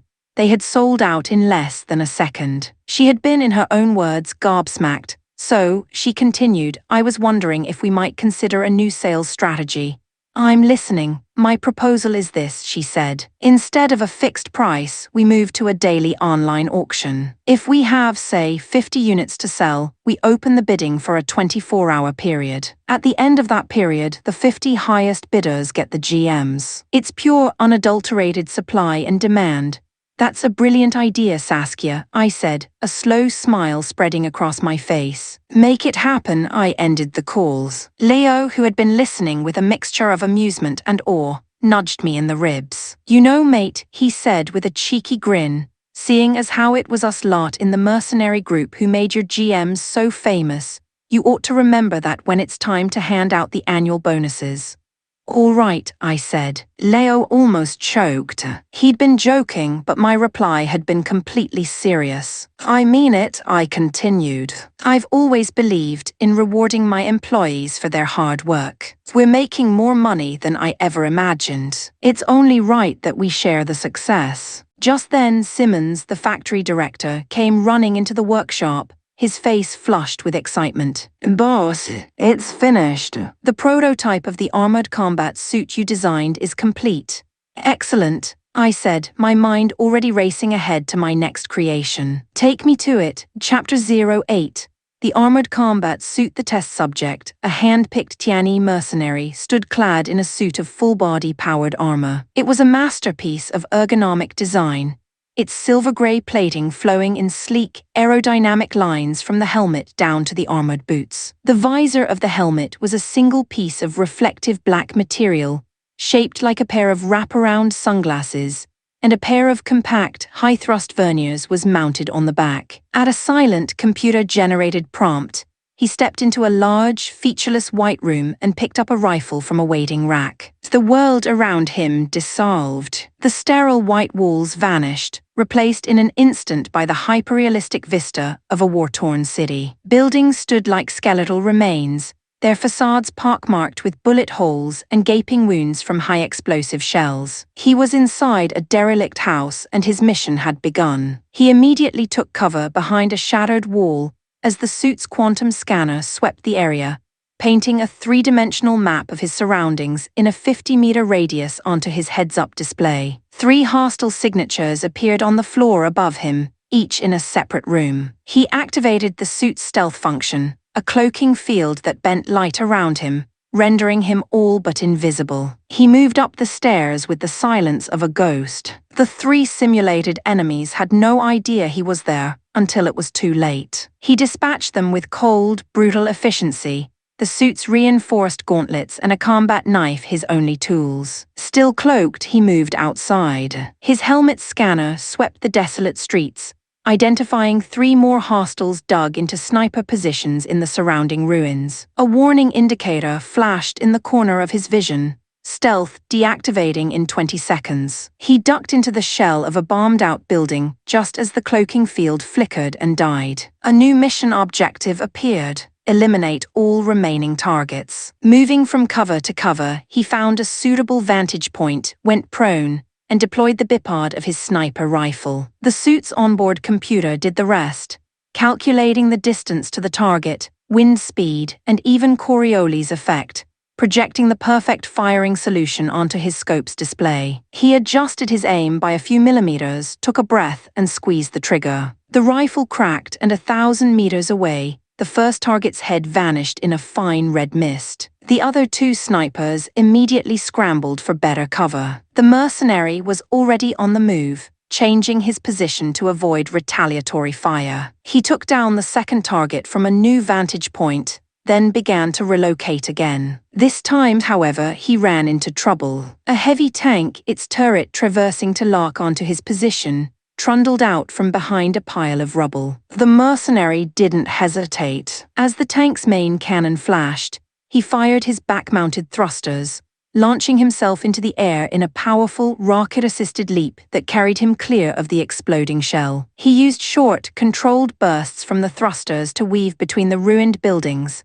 vanishing from the tank's line of sight. Infantry squads were deployed to hunt him down. He turned their search into a slaughter. Using the suit's 3-dimensional mobility, he stayed on the rooftops, picking them off from above, a silent grey angel of death. When the infantry had been dealt with, he turned his attention back to the tank. He launched himself into the air in a high arc, then cut the thrusters, dropping like a stone. He landed atop the tank's turret with a heavy clang of metal on metal, drove his fist straight through the top hatch, and dropped a grenade inside. He then boosted away to the roof of a nearby tower as the tank erupted from within, thick black smoke pouring from its shattered hull. From his new perch, he spotted his final target on the move. He raised his rifle one last time, and with a single, perfectly placed shot, the mission was over. The simulation ended. The ruined city melted away, replaced once again by the sterile white walls of the test chamber. But he was not alone. A very real tank now sat in the center of the room, its 145mm high-pressure smoothbore cannon aimed directly at him. Activate the suit's defensive function.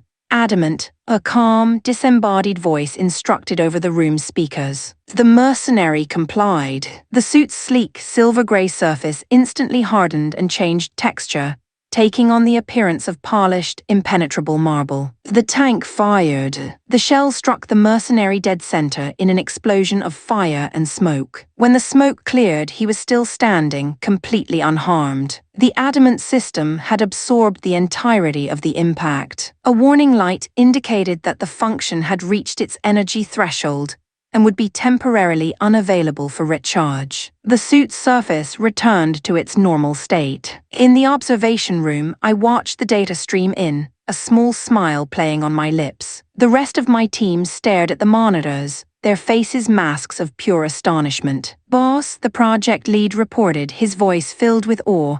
"The adamant system has reached its threshold, but it held." It actually held. They had every right to be shocked. A 145mm shell from that type of cannon, could punch straight through the frontal armor of a light mobile suit. "Excellent," I said. "Proceed with the zero-gravity combat trials." The simulation room transformed again, the white walls replaced by the star-dusted blackness of deep space. The tests continued for several hours, covering a wide range of combat scenarios, from zero-G dogfights to amphibious and underwater operations, for which the suit's thruster pack could be swapped out for a high-powered aquatic propulsion unit. We even tested a new suite of specialized weapons, including a prototype electromagnetic rifle and a devastatingly powerful beam sniper rifle. The results were flawless. I was more than satisfied. The only drawback was the cost. A single armored combat suit cost 2 million universal currency to produce, making it significantly more expensive than even the most advanced main battle tanks. For that reason alone, I had no intention of equipping all of my forces with them. For now, the suits would be reserved for a specific type of soldier in my mercenary group, the suppression troopers. These were our elite, all-purpose infantry, trained for land, sea, and space-based combat and specializing in boarding actions and the suppression of enemy bases. We currently had about 500 of them. To equip them all would be ruinously expensive. For now, the armored combat suit would remain one of our best-kept secrets. I would wait until I had developed an even more advanced model before I considered selling this one on the open market. On the way back to my office, I saw Leo talking to the test pilot, a young, red-headed man named Markwell. "Boss," they both said, straightening up as I approached. "Markwell," I said, "give me your honest assessment of the suit."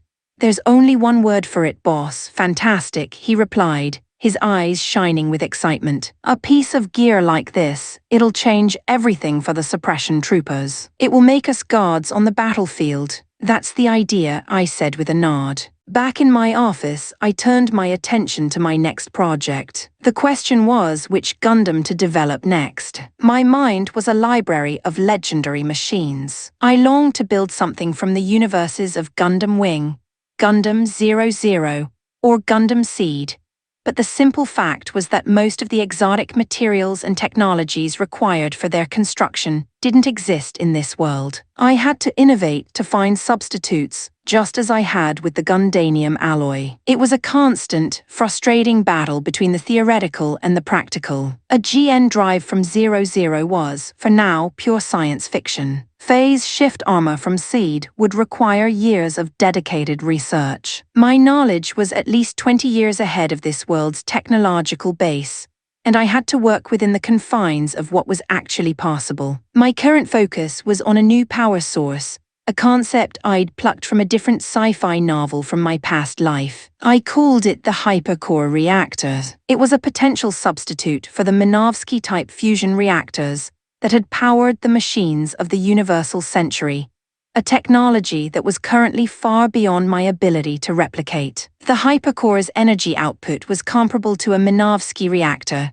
but its endurance was poor. If used recklessly, it could burn itself out in less than 10 minutes of combat. It was a trade-off, but one I was willing to make. I rubbed my temples, a familiar wave of exhaustion and wonder washing over me. It was the strangest thing. I had all the data, all the theories for these incredible technologies stored in my head as clear as day. And yet, the gap between knowing how something should work and actually making it work was a chasm I had to cross with every new project. Hours later, I stretched, my back aching from leaning over the console. It was then that I remembered the gold bank card my aunt had given me. On a whim, I accessed my personal accounts and checked the balance. My breath caught in my throat. 10 billion Cathayan currency. At the current exchange rate of 5 universal currency to 1 Cathayan yuan, that was 50 billion. A slow smile spread across my face. "I can't believe it," I whispered to the empty room. "She actually came through. This changed everything. With this much capital, I could accelerate all of my research projects. I could build more Gundams. I could finally move beyond the RX series. It was time to begin the Gundam development project. It was time to build the GP series." Chapter 09.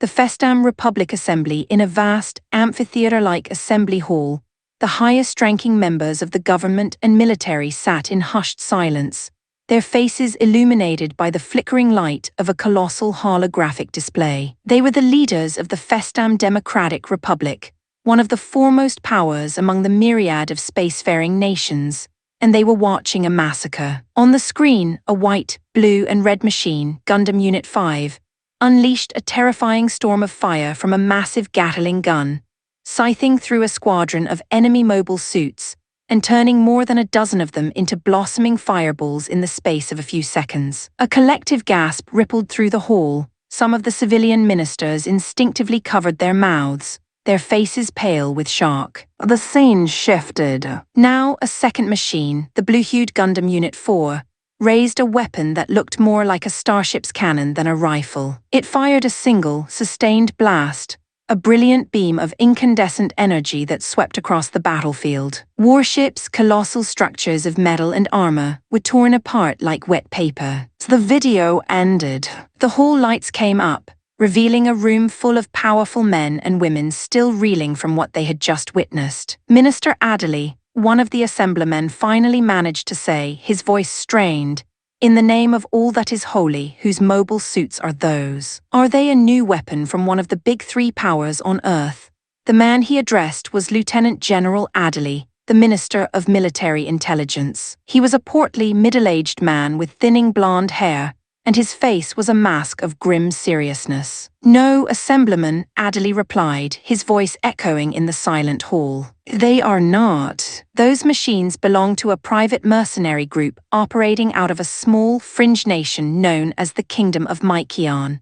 A wave of incredulous murmuring swept through the room. The expressions on the faces of the assembled dignitaries ranged from disbelief to outright derision. Adderley held up a hand to forestall the inevitable questions. "Believe me, gentlemen," he continued, "my initial reaction was the same as yours. Our first assumption was that one of the major powers was using a backwater state as a testing ground for a new Black Ops project. However, after extensive analysis, we have verified the authenticity of the footage. The battle was real, and after a lengthy and thorough investigation, we have confirmed that those two mobile suits are, indeed, the private property of this mercenary group."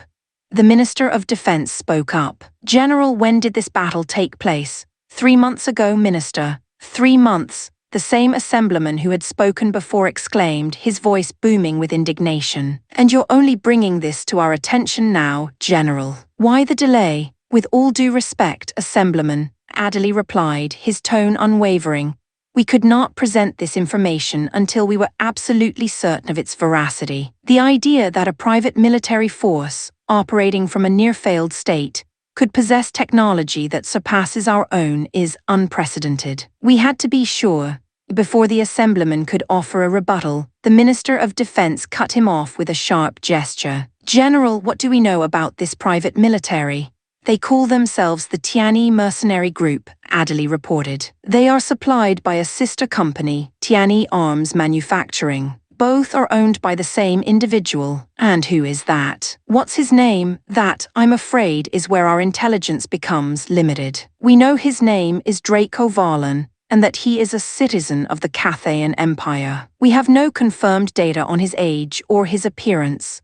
The Cathayan Empire, and his surname is Varlan, the President of the Republic, a shrewd-looking man named Amdandi, murmured from his seat at the head of the chamber, steepling his fingers and stroking his chin. The entire assembly turned to look at him. "The Varlan family," the president continued, his voice thoughtful, "if my memory serves me, is one of the great commercial dynasties of the Cathayan Empire. They own a rather large military-industrial enterprise, do they not?"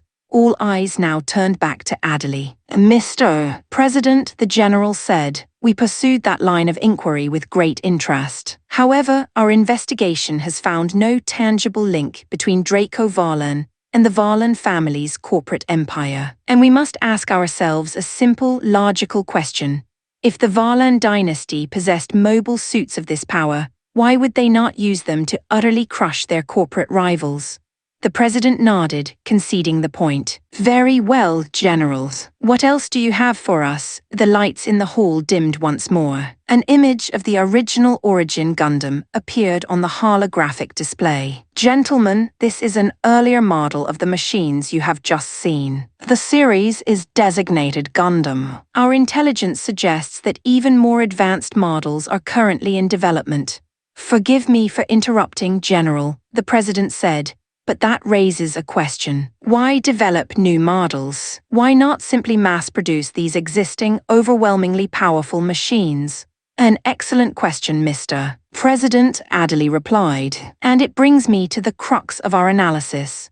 He switched the display to a slow-motion clip of the Origin Gundam in a previous battle. The machine was struck by a 135mm shell from a heavy tank. Adderley paused the footage and zoomed in on the point of impact. Gentlemen, I would ask you to observe the point of impact closely. Do you see any damage to the armor? A collective, sharp intake of breath was the only response. The armor was pristine. Not a scratch, not even a dent. But General, the president pressed, what does this have to do with the question of mass production? Everything, Mr. President. Our analysis has led us to two competing theories. The first is that these machines are prototypes. Their owner is using live combat to gather data, with the ultimate goal of refining the design for a finalized mass production model. The second theory is that the Gundams will never be mass-produced. And what leads you to that conclusion? The armor, Mr. President. The manufacturing process for an alloy that can withstand that level of punishment must be incredibly complex and ruinously expensive. Our second theory posits that the cost of production, for both the armor and the advanced internal systems, is simply too high for mass production to be viable. In this scenario, the Gundams are, and always will be, limited production, custom-built machines, designed to be piloted only by the most elite of aces. And which of these two theories, in your professional opinion, is the more likely?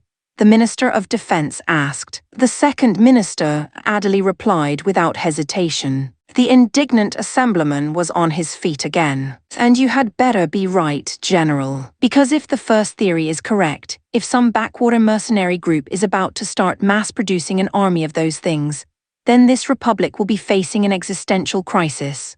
Assemblyman, Adderley said, his voice calm but firm, allow me to explain my reasoning from a military economic perspective. The maintenance and replacement parts for a standard mass-produced mobile suit are, relatively speaking, affordable. The costs for a high-performance, custom-built machine, however, are exponentially higher. Now I ask you all to consider for a moment the astronomical cost of maintaining a machine as powerful, as complex, and as durable as a Gundam. The resources, the manpower, the sheer financial burden, it would be staggering.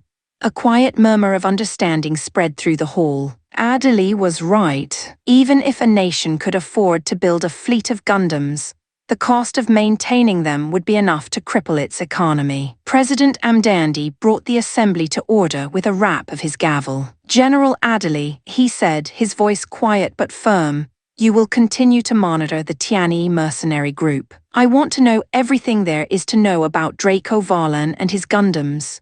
Yes, Mr. President, Adderley replied with a solemn bow. Chapter 10. Robbing the pirates. The battle raged in the shadow of a colossal, derelict space transit station, a skeletal relic of a bygone era. This rusting graveyard of gantries and docking rings was now the secret lair of the Sea Wolves, a pirate gang whose reputation for brutality was known and feared across the lawless frontiers, where the territories of smaller nations bled into one another. They were a force to be reckoned with, powerful enough that even nations like the Kingdom of Mykion, despite their recent military upgrades, dared not challenge them head-on. The simple, brutal arithmetic of war was not in their favor.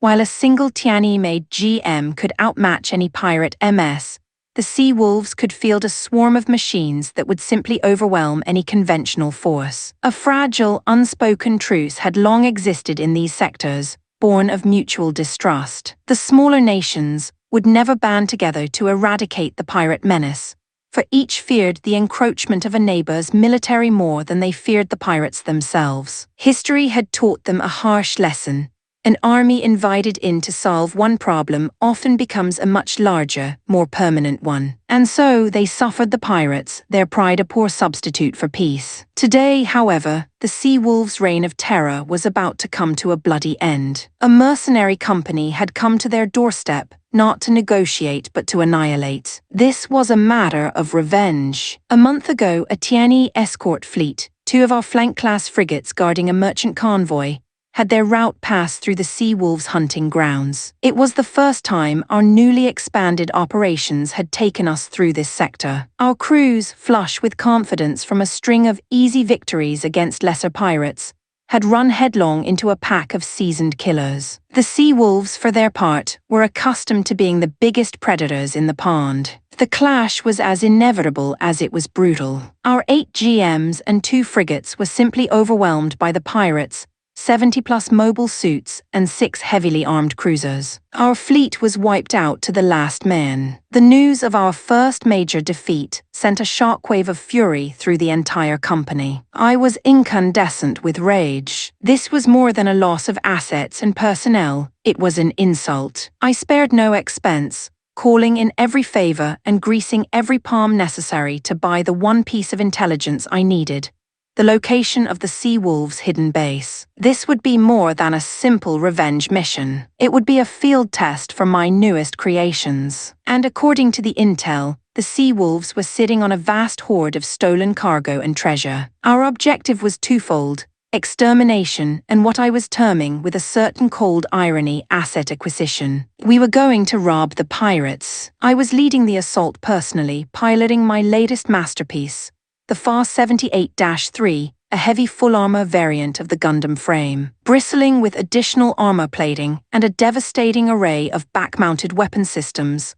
I had designated it Gundam Unit 7, so we gave them no warnings. Our fleet dropped out of hyperspace on their doorstep and opened fire. The surprise attack threw the pirate base into chaos. But the sea wolves were veterans. Under the command of their leader, a man named Sayama Taro, they quickly mounted a fierce and organized counterattack. Our task force consisted of 20 flank-class frigates and a single, colossal MS mothership. She was a heavily modified Pegasus-class assault carrier, 405 meters of military might that I had christened the Albion. Unable to replicate a true thermonuclear reactor, I had powered her with 4 of my experimental hypercore reactors. The trade-off was a reduction in her energy weapon capacity. Most of her laser turrets had been replaced with conventional cannons, though I had managed to keep her main forward-facing mega-particle cannon. She was the heart of my fleet, an aircraft carrier for the new age of mobile warfare, with a complement of 30 mobile suits. In total, we fielded 110 MS. The sea wolves, scrambling from their hidden docks and asteroid bases, numbered over 60 ships, more than 1,000 mobile suits and nearly 100 fighters. The odds were, on paper, laughably against us. A young woman with a cascade of black hair sat in the cockpit of Gundam Unit 4, her hands gripping the controls, her eyes blazing with cold fury. "Die!" she screamed, her voice a raw cry of vengeance as she unleashed the full power of her shoulder-mounted mega-particle cannon. A wave of destructive energy, wider than a battleship, tore through the enemy formation. 3 pirate cruisers vanished in an instant, ripped apart like paper. Nearly 30 mobile suits and 5 fighters that were too slow to evade the blast were simply erased from existence. The devastating attack immediately drew the enemy's attention. A swarm of pirates converged on Unit 4's position. But she was not alone. Gundam Unit 5, piloted by another black-haired woman who bore a striking resemblance to the first, moved to intercept, its arm-mounted Gatling guns spinning to life. The pilots were sisters Jaina and Neria Zhu. They were veterans of the Cathayan Empire's military, retired MS pilots who had once served under Jaren Lee. Adrift after leaving the service, they had been contacted by their old commander and offered a job at Tianyi. They had joined initially just to pass the time, but they had been stunned by the advanced technology at our disposal. On Jaren's recommendation, I had selected them to pilot Gundams 4 and 5. The sheer power of the machines had rekindled their dormant warrior spirits, and the generous pay and professional respect they received at Tianyi had earned their unswerving loyalty. Nerea, the younger sister, arrived at Jaina's side, her Gatling gun spewing a torrential downpour of shells that shredded the enemy units closing in on her sister. While the enemy was suppressed, Jaina coolly picked off the survivors with her beam rifle. It was a perfectly synchronized dance of death. In a single, coordinated attack, the two sisters had eliminated nearly 40 enemy mobile suits and 10 fighters. Aboard the Seawolves flagship, Sayama Taro watched the unfolding disaster with a grave expression. So the rumors were true, he muttered to himself. The Gundams are every bit as powerful as they said. Sir, an operator cried out, his voice laced with panic. We have reports of Gundam-type units in multiple sectors.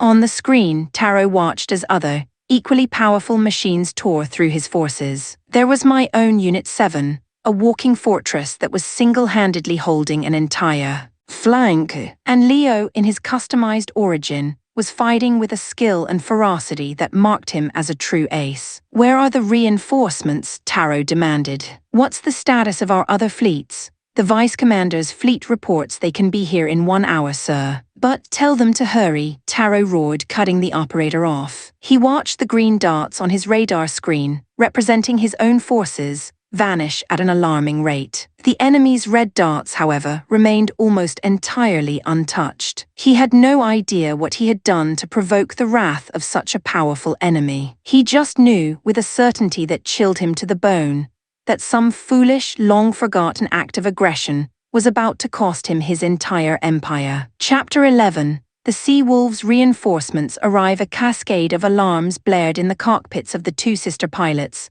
their screens flashing crimson warnings. Megaparticle cannon is overheating. Energy supply is critical. Gatling gun ammo is at 0. The most formidable weapons on the sisters' Gundams were now offline. All Jaina and Nerea Zhu had left were their beam rifles. In a blistering 2-minute onslaught, Jaina had unleashed 3 devastating blasts from her cannon, draining the mobile suit's energy reserves to practically nothing. Her sister, Nerea, had emptied the entire ammunition drum of her Gatling gun in the same amount of time. Fortunately, as a projectile weapon, it hadn't depleted her energy cells. Their seemingly reckless expenditure had inflicted unimaginable damage upon the enemy. In that short span, they had single-handedly annihilated 10 retrofitted pirate cruisers, nearly 200 mobile suits and 40 fighters. 3 from the bridge of his command vessel, Taro Sayama watched the tactical display, his face a mask of disbelief. He saw the breach the sisters had torn in his defensive line, and frantically redirected a portion of his fleet to plug the gap. This wasn't a suicide order, it was a desperate necessity. If he didn't shore up his defenses immediately, the enemy would pour through the opening and storm their abandoned space transit station. Bloody hell, they're rerouting their forces towards us, Nerea cursed, her knuckles white on the controls. Sister, you need to pull back to the mothership and recharge now, Jaina ordered, her eyes scanning her own Gundam status. The megaparticle cannon had cooled, but the energy gauge was flat. Useless. No, Nerea shot back, a desperate idea forming. I'm linking my cannon's power conduit to your Gundam. Jaina watched as the schematic on her screen shifted. A power transfer line virtually connected from Nerea's Gundam RX-78-5 to her own. A moment later, the megaparticle cannon icon blinked from red to green. It was ready to fire. A predatory grin spread across Jaina's face as she stared at the fresh wave of pirate mobile suits swarming towards them. She licked her lips. Night-night, you bastards. Her thumb stabbed the firing stud. A colossal beam of incandescent energy scythed through the void, tearing apart more than 20 mobile suits and 3 cruisers in a single sweeping blast. Just then, their private comms channel crackled to life, and the helmeted face of Aviana appeared on their screens. You two have done enough. Get back to the mothership and resupply, she commanded, her voice calm and steady. Leave this sector to me. Roger that, they replied in unison, banking their battered Gundams back towards their carrier. Aviana piloted the prototype Gundam RX-78-6, a machine bristling with armaments. 5 each wrist housed a 4-tube missile launcher, while a pair of heavy 300 low recoil cannons were mounted over its shoulders. She carried a shield on her left arm, a beam rifle in her right hand, and a bazooka holstered on her rear waist armor. Her wrist launchers were already empty. Targeting 2 pirate mobile suits, Aviana fired her shoulder cannons. The shells struck true, and the enemy machines vanished in twin blossoming fireballs. Any units with significant damage returned to the mothership for immediate repairs. Aviana broadcast to the other GM pilots in her squadron. Several mobile suits, missing arms or legs, broke off and limped back towards safety. "Come on, you pirates," Aviana murmured with a confident smirk. "Send as many as you like, I'll kill them all. With my Gundam, you haven't got a prayer." So far, she had personally downed 40 enemy mobile suits, 3 fighters, and a cruiser. As the minutes ticked by, Taro Sayama's anxiety grew into a cold dread. He stared at the radar, a sheen of sweat on his brow. His forces had lost over 400 mobile suits. His entire fighter screen was confirmed wiped out, and more than 20 cruisers were now drifting wreckage. 10 minutes! It had only been 10 minutes, and his losses were catastrophic. A report flashed on his screen. The enemy fleet had not lost a single capital ship, and their mobile suit casualties stood at a mere 3. "Get the deputy commander on the lines. Tell him to get his fleet back here now." "Yes, sir." In another combat sector, Pan piloted his own prototype Gundam with deadly efficiency. 6 he strafed with his beam rifle while keeping his beam saber ignited in his other hand, ready to cut down any foe that strayed too close. His shoulder-mounted electromagnetic cannon was depleted, and the bazooka he'd started with was long since discarded after firing its last rocket. He weaved his Gundam beneath a pirate cruiser, firing a volley of beam shots into its underbelly, triggering a chain of violent explosions. As several pirate mobile suits moved to encircle him, Pan slammed the thrusters forward, charging directly at one of them. The pirate pilot, startled by the Gundam's aggression, fumbled to switch to his melee weapon. He was too slow. The prototype Gundam's beam saber flashed, cleaving the enemy machine in 2 at the waist. Pan spun his suit, firing a rapid succession of beam shots that vaporized the remaining ambushers, before rocketing upwards to deliver the killing blow to the cruiser's bridge. Seeing the gaping hole he'd created in the pirate formation, Pan immediately contacted Captain Fix, commander of the carrier Albion and the overall director of the operation. 7 Captain Fix's voice came over the fleet-wide channel, crisp and authoritative. "All ships deploy assault teams. I want our Marines inside their base. Go, go, go." From the launch bays of the fleet, dozens of small landing craft were catapulted into space, streaking towards the breach Pan had reported, their target the Sea Wolves' abandoned transit station. "All units cover our boys. Keep the pirates busy," Pan relayed to his squadron. His eyes were then drawn to a distant part of the battlefield, where another, unfamiliar Gundam was fighting. It was a new series, one of the boss's secret projects. "Blimey," Pan breathed. "That kid in the new GP series Orchid is something else." The long-range camera zoomed in, capturing the GP-01 Orchid in action. Modeled on the GP-01 FB, Draco Valen's personal enhancements had boosted its performance by a clear 10%, making it a master of both space and atmospheric combat. 8 piloted with breathtaking skill, it moved like a phantom. One moment it was there, the next it was gone. A blur of white and blue armor evading enemy sensors with impossible agility. It wielded a beam rifle in one hand and a beam saber in the other, a high-powered laser cannon mounted on its rear waist. The pilot, Liu Kai, was a whirlwind of destruction, firing with pinpoint accuracy even while executing high-G maneuvers. 9, the Orchid alone had accounted for 10 cruisers, 100 mobile suits and 20 fighters. The battle had now raged for over half an hour. Taro Sayama was drenched in sweat, his portly frame trembling. His fleet was reduced to 30-odd cruisers and less than 500 mobile suits. He wiped his forehead, feeling a profound sense of terror. He had inherited the Sea Wolves from his father and expanded their power significantly, but he had never faced anything like this. "Commander, the enemy has breached the station. We're tracking 60 landing craft at these 3 locations," an officer reported, projecting a schematic of the transit station before him. Sayama stared at the 3 flashing red dots indicating the landing zones. He ordered the pirates inside the station to move to intercept. "Patch the internal camera feeds to my monitor now." The images appeared on his main screen. Sayama's eyes widened in confusion. "What the hell? Where is everyone?" The cameras showed the landing craft, their hatches open, but there was not a single soldier in sight. They were completely empty. "Commander," another crewman shouted, a note of excitement in his voice. "The deputy commander's fleet has arrived. They're entering the combat zone," but Sayama felt no relief. Instead, the knot of dread in his stomach tightened. Ignoring the battle raging outside, he contacted his deputy directly. "Recall your marine assault teams," he ordered, his voice strained. "Get them back to the transit station. Now."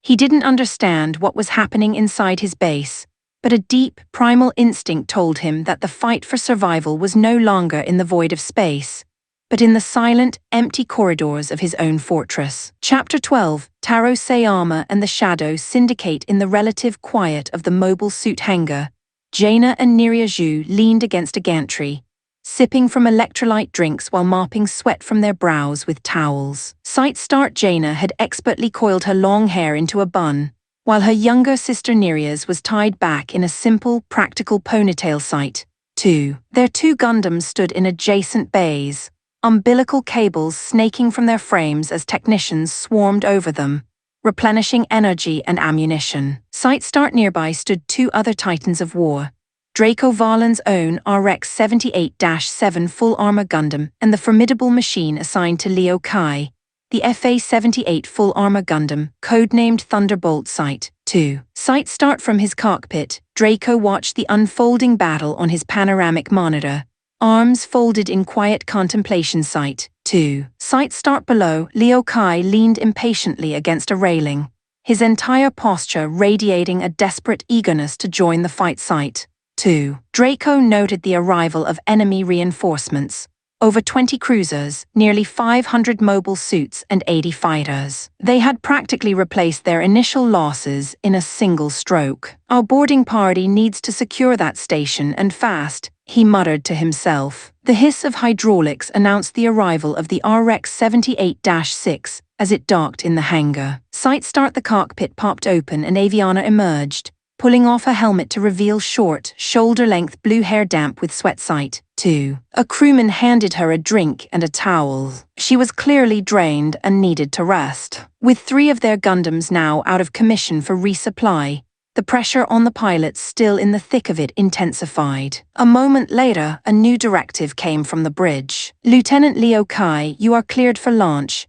Captain Fix's voice crackled over the hangar comms. Leo's head snapped up, his fatigue vanishing in a surge of adrenaline. He sprinted towards his machine, vaulting into the cockpit with practiced ease. The Thunderbolt was moved onto the catapult, its massive frame locking into place. Leo Kai launching. With a thunderous roar, the catapult fired, hurling the heavily armed Gundam into the chaos of the battle. "Boss," Jaina called out, walking over to Draco's cockpit, her sister and Aviana close behind. "Is that thing Leo's piloting really that much better than ours?"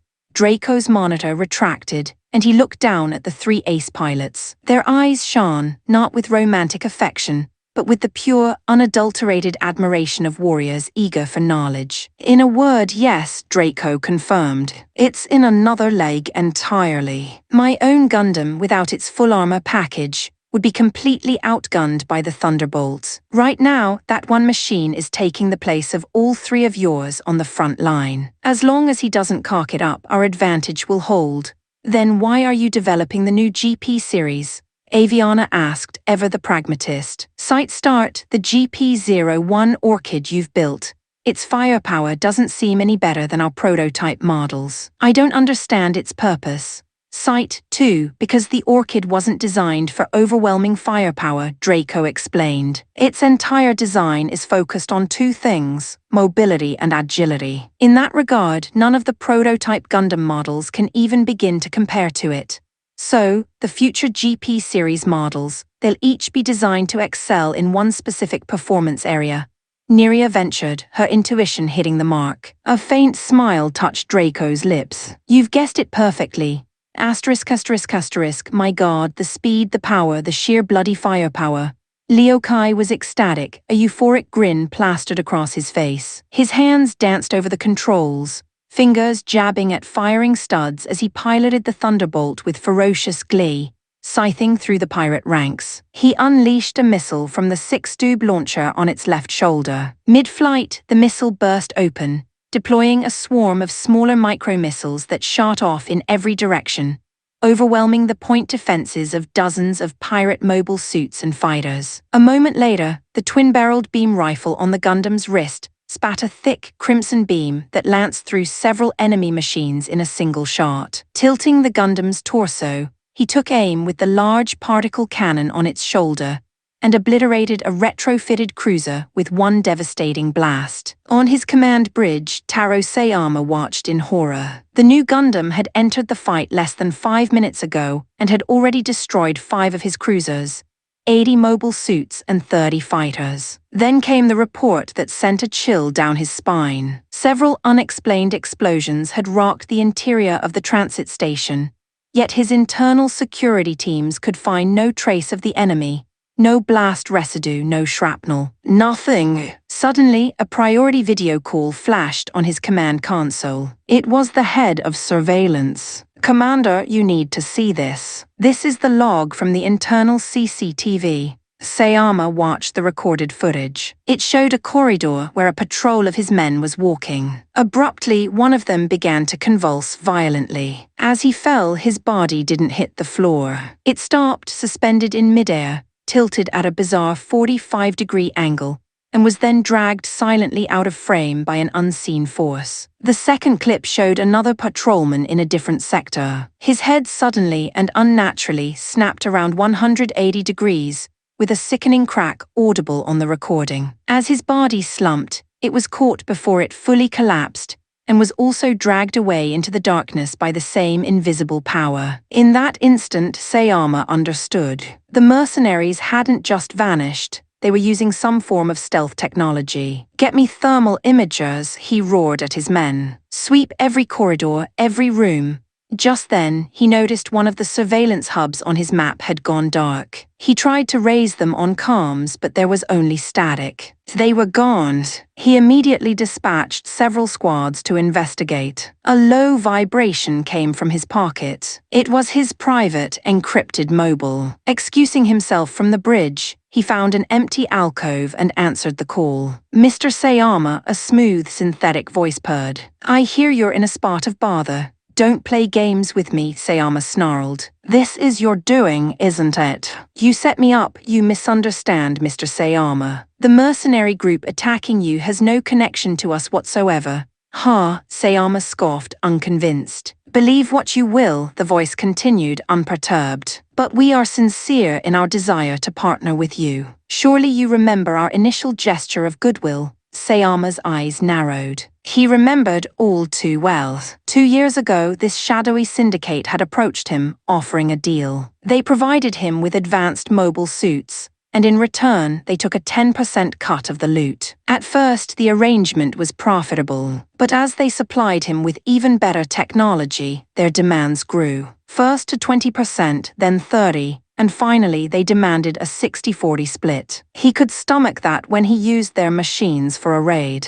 But they had the audacity to demand that same cut, even when he used his own men and his own mobile suits. That was a bridge too far. How was he supposed to feed his men? How could he provide for the families of those who died fighting for him? They had nearly come to blows over it, but the syndicate had eventually backed down, conceding that the split would only apply when their technology was directly involved. As a parting gift, however, they had left him a single unique mobile suit, locked by a password. It was a trump card, they'd said, for a day when he faced an enemy he couldn't possibly defeat. They guaranteed it was at least a decade ahead of anything else in the field. "Get on with it," Sayama growled. "What are your terms?" "Two conditions," the voice said. "First, from this day forward, we take a 50-50 split of everything the sea wolves acquire, whether our technology is used or not." Sayama's fist clenched, his knuckles turning white. Rage boiled in his gut. An agreement like that would turn his proud pirates into starving beggars,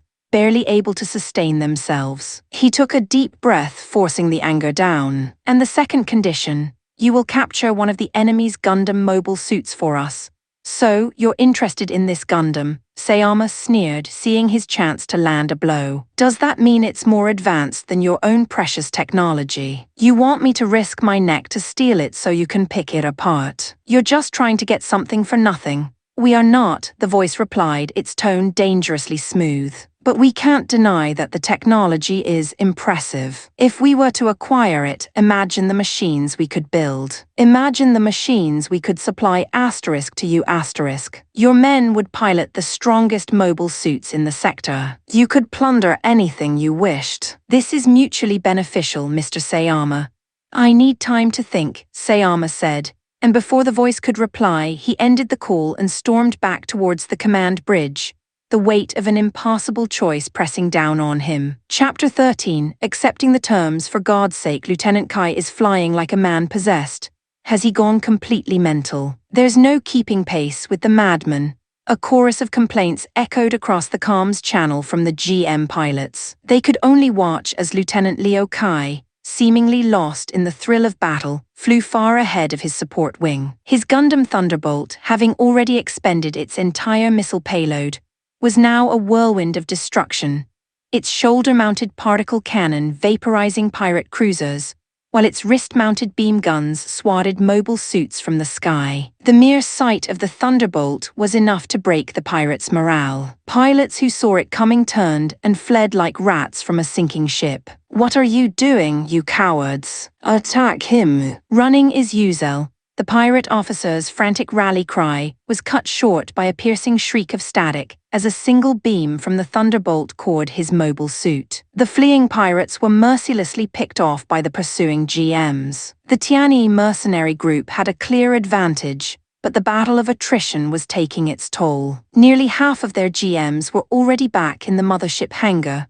undergoing urgent repairs. The prototype Gundam and the GP-01 Orchid had also returned to the Albion's hangar, alongside 6 other damaged GMs. The vast space was a cacophony of organized chaos. Automated MD systems performed the bulk of the repairs, robotic arms wielding cutting torches and welding tools with cold precision, while human technicians darted beneath the giant machines, fine-tuning the delicate systems. From his cockpit, Draco Varlan monitored the fluid battlefield situation. A new alert flashed on his display.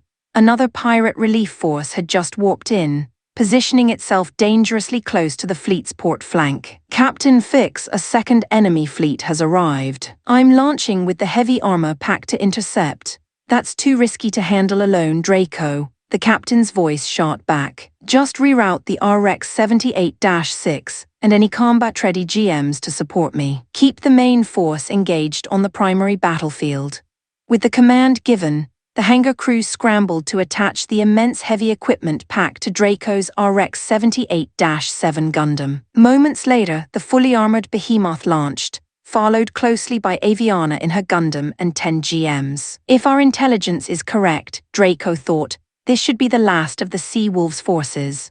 The new fleet was smaller, comprising 10 cruisers and around 100 mobile suits but no fighters. Draco didn't hesitate. He activated the twin mega beam cannons mounted on his Gundam's waist. 2 colossal beams of pure energy erupted, punching clean through a pair of cruisers. He followed up with a volley from his beam rifle, wrist guns, and missile pods. In a single, overwhelming salvo, he erased nearly 20 pirate mobile suits from existence. From her own cockpit, Aviana let out an appreciative whistle. "Bloody hells! The boss's Gundam makes Leo's Thunderbolt look like a toy." Locking onto 2 targets, she fired her own shoulder cannons, turning them into brief, brilliant fireworks. "Come on, lads and lasses," she broadcast to the GM squadron. "Pick up the pace or the boss will eat all the good ones." Spurred on by her words, the squadron opened fire, tearing into the beleaguered pirate fleet. In his command room, Taro Sayama watched his final reinforcements get systematically slaughtered. The power of this new Gundam was terrifying, sending a cold shiver down his spine. As if things weren't bad enough, another frantic report came in from internal security. "Commander, we're under attack from multiple unknown hostiles inside the base." "What do you mean, unknown?" "The attacks are coming from nowhere, sir. All our search parties have been wiped out." "What about the men with thermal imagers? For crying out loud, why can't they see them?" "They're targeting the thermal teams first, sir. They take them out, then ambush the rest of the squad in the confusion." Sayama knew he was out of time. He couldn't just sit here and wait for the inevitable. Sooner or later, they would breach his command room, and his story would end with a bullet. With a trembling hand, he pulled out the encrypted phone and dialed the number. The synthetic voice answered immediately, wasting no time on pleasantries. "Have you considered our offer, Mr. Sayama?" "Tell me the password," Sayama ground out, his voice thick with defeat. Password received, he summoned his personal guard. He wasn't about to risk the journey to his private hangar alone. Not with invisible assassins stalking the corridors. A loud pop and the corridor was flooded with thick white smoke. "Damn it, smoke grenades." "Thermals are useless," one of the pirates choked out. The smoke was acrid, burning their eyes and lungs. Violent coughing fits racked the squad. "Tear gas." "The bastards are using tear gas." Through the choking haze they heard a scream. Then another. They saw phantom shapes of their comrades falling, collapsing into pools of their own blood. Panic erupted. They dropped their weapons and ran, blindly stumbling through the smoke. As they broke out of the cloud, unseen weapons opened fire. Bodies erupted in a fine red mist as high-velocity rounds tore through them. One by one, they were cut down. The air shimmered, and 10 Tiani mercenaries in armored combat suits decloaked. Their leader gave a silent hand signal, and they split into 2 5-man teams, melting back into the shadows. Elsewhere, a fierce firefight raged near a critical engineering facility. 23 Tiani mercenaries were pinned down behind cover, 3 of them wounded and receiving emergency first aid. Their stealth advantage had been nullified by a surprisingly clever pirate. Realizing that carrying a thermal imager was a death sentence, he had lured the invisible commandos into a large maintenance bay equipped with a high-pressure fire suppression system. By triggering the sprinklers, the downpour of water had revealed their shimmering outlines. Requesting immediate fire support, one of the pinned-down mercs yelled into his comms. "We are taking heavy fire and need extraction." "Roger that," the reply came back. "Support will be with you in 30 seconds. Ha. "Look at them now," a pirate subcommander gloated. "Not so tough when you can see them, are they? Light them up, lads." "Wipe them out," his men unleashed a furious volley of fire. Suddenly, the subcommander's head exploded like a ripe watermelon, splattering the bulkhead behind him with brains and bone. "Sniper," a pirate screamed, the triumphant shouts turning to cries of terror as everyone scrambled for cover. One man wasn't fast enough. A heavy-caliber round shattered his thigh, and he went down, howling in agony. "Help me," he shrieked. A brave soul dashed out to drag him back, only to be dropped instantly by a second, perfectly placed shot to the chest. After that, no one moved. They watched, frozen, as their wounded comrade writhed on the floor. Unwilling to die, the man began to drag himself towards cover with his arms. Another thunderous crack echoed through the bay, and one of his arms was blown clean off at the elbow. His screams reached a new, horrifying pitch that echoed in the ears of every pirate cowering behind cover. The next shot didn't hit the screaming man. It punched through a barricade and killed a different pirate hiding behind it. "There's more than one of them.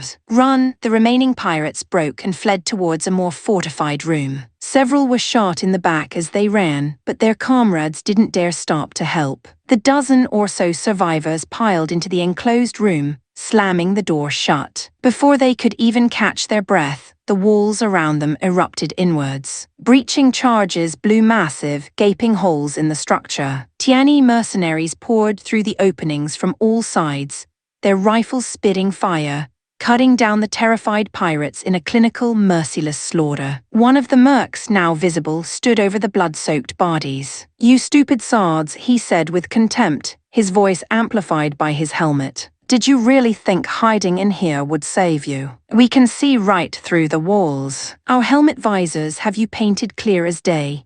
Miles away, en route to his private hangar, Taro Sayama and his personal guard walked straight into an ambush. Chapter 14. The Oniyasha. Under the desperate covering fire of his personal guard, Taro Sayama finally blew the magnetic locks on his private hangar. The guards were armed to the teeth, not just with assault rifles but with rocket launchers, their explosive volleys the only reason the encroaching mercenaries hadn't already overrun them. As the heavy doors hissed open, Sayama stumbled inside. There it stood, the machine the Syndicate had given him. It was 18 meters of pure malice, painted a matte, light-absorbing black. Its design was brutally demonic, with sweeping armor plates that resembled the scowl of an Oni. A twin-barreled cannon was mounted on one shoulder and a particle cannon on the other. It held a heavy beam rifle in its right hand, a long, angular shield was affixed to its left arm, and a monstrous, solid-bladed naginata was holstered on its back. The Syndicate had called it the Oniyasha, the demon ghost. Sayama launched himself into the open cockpit,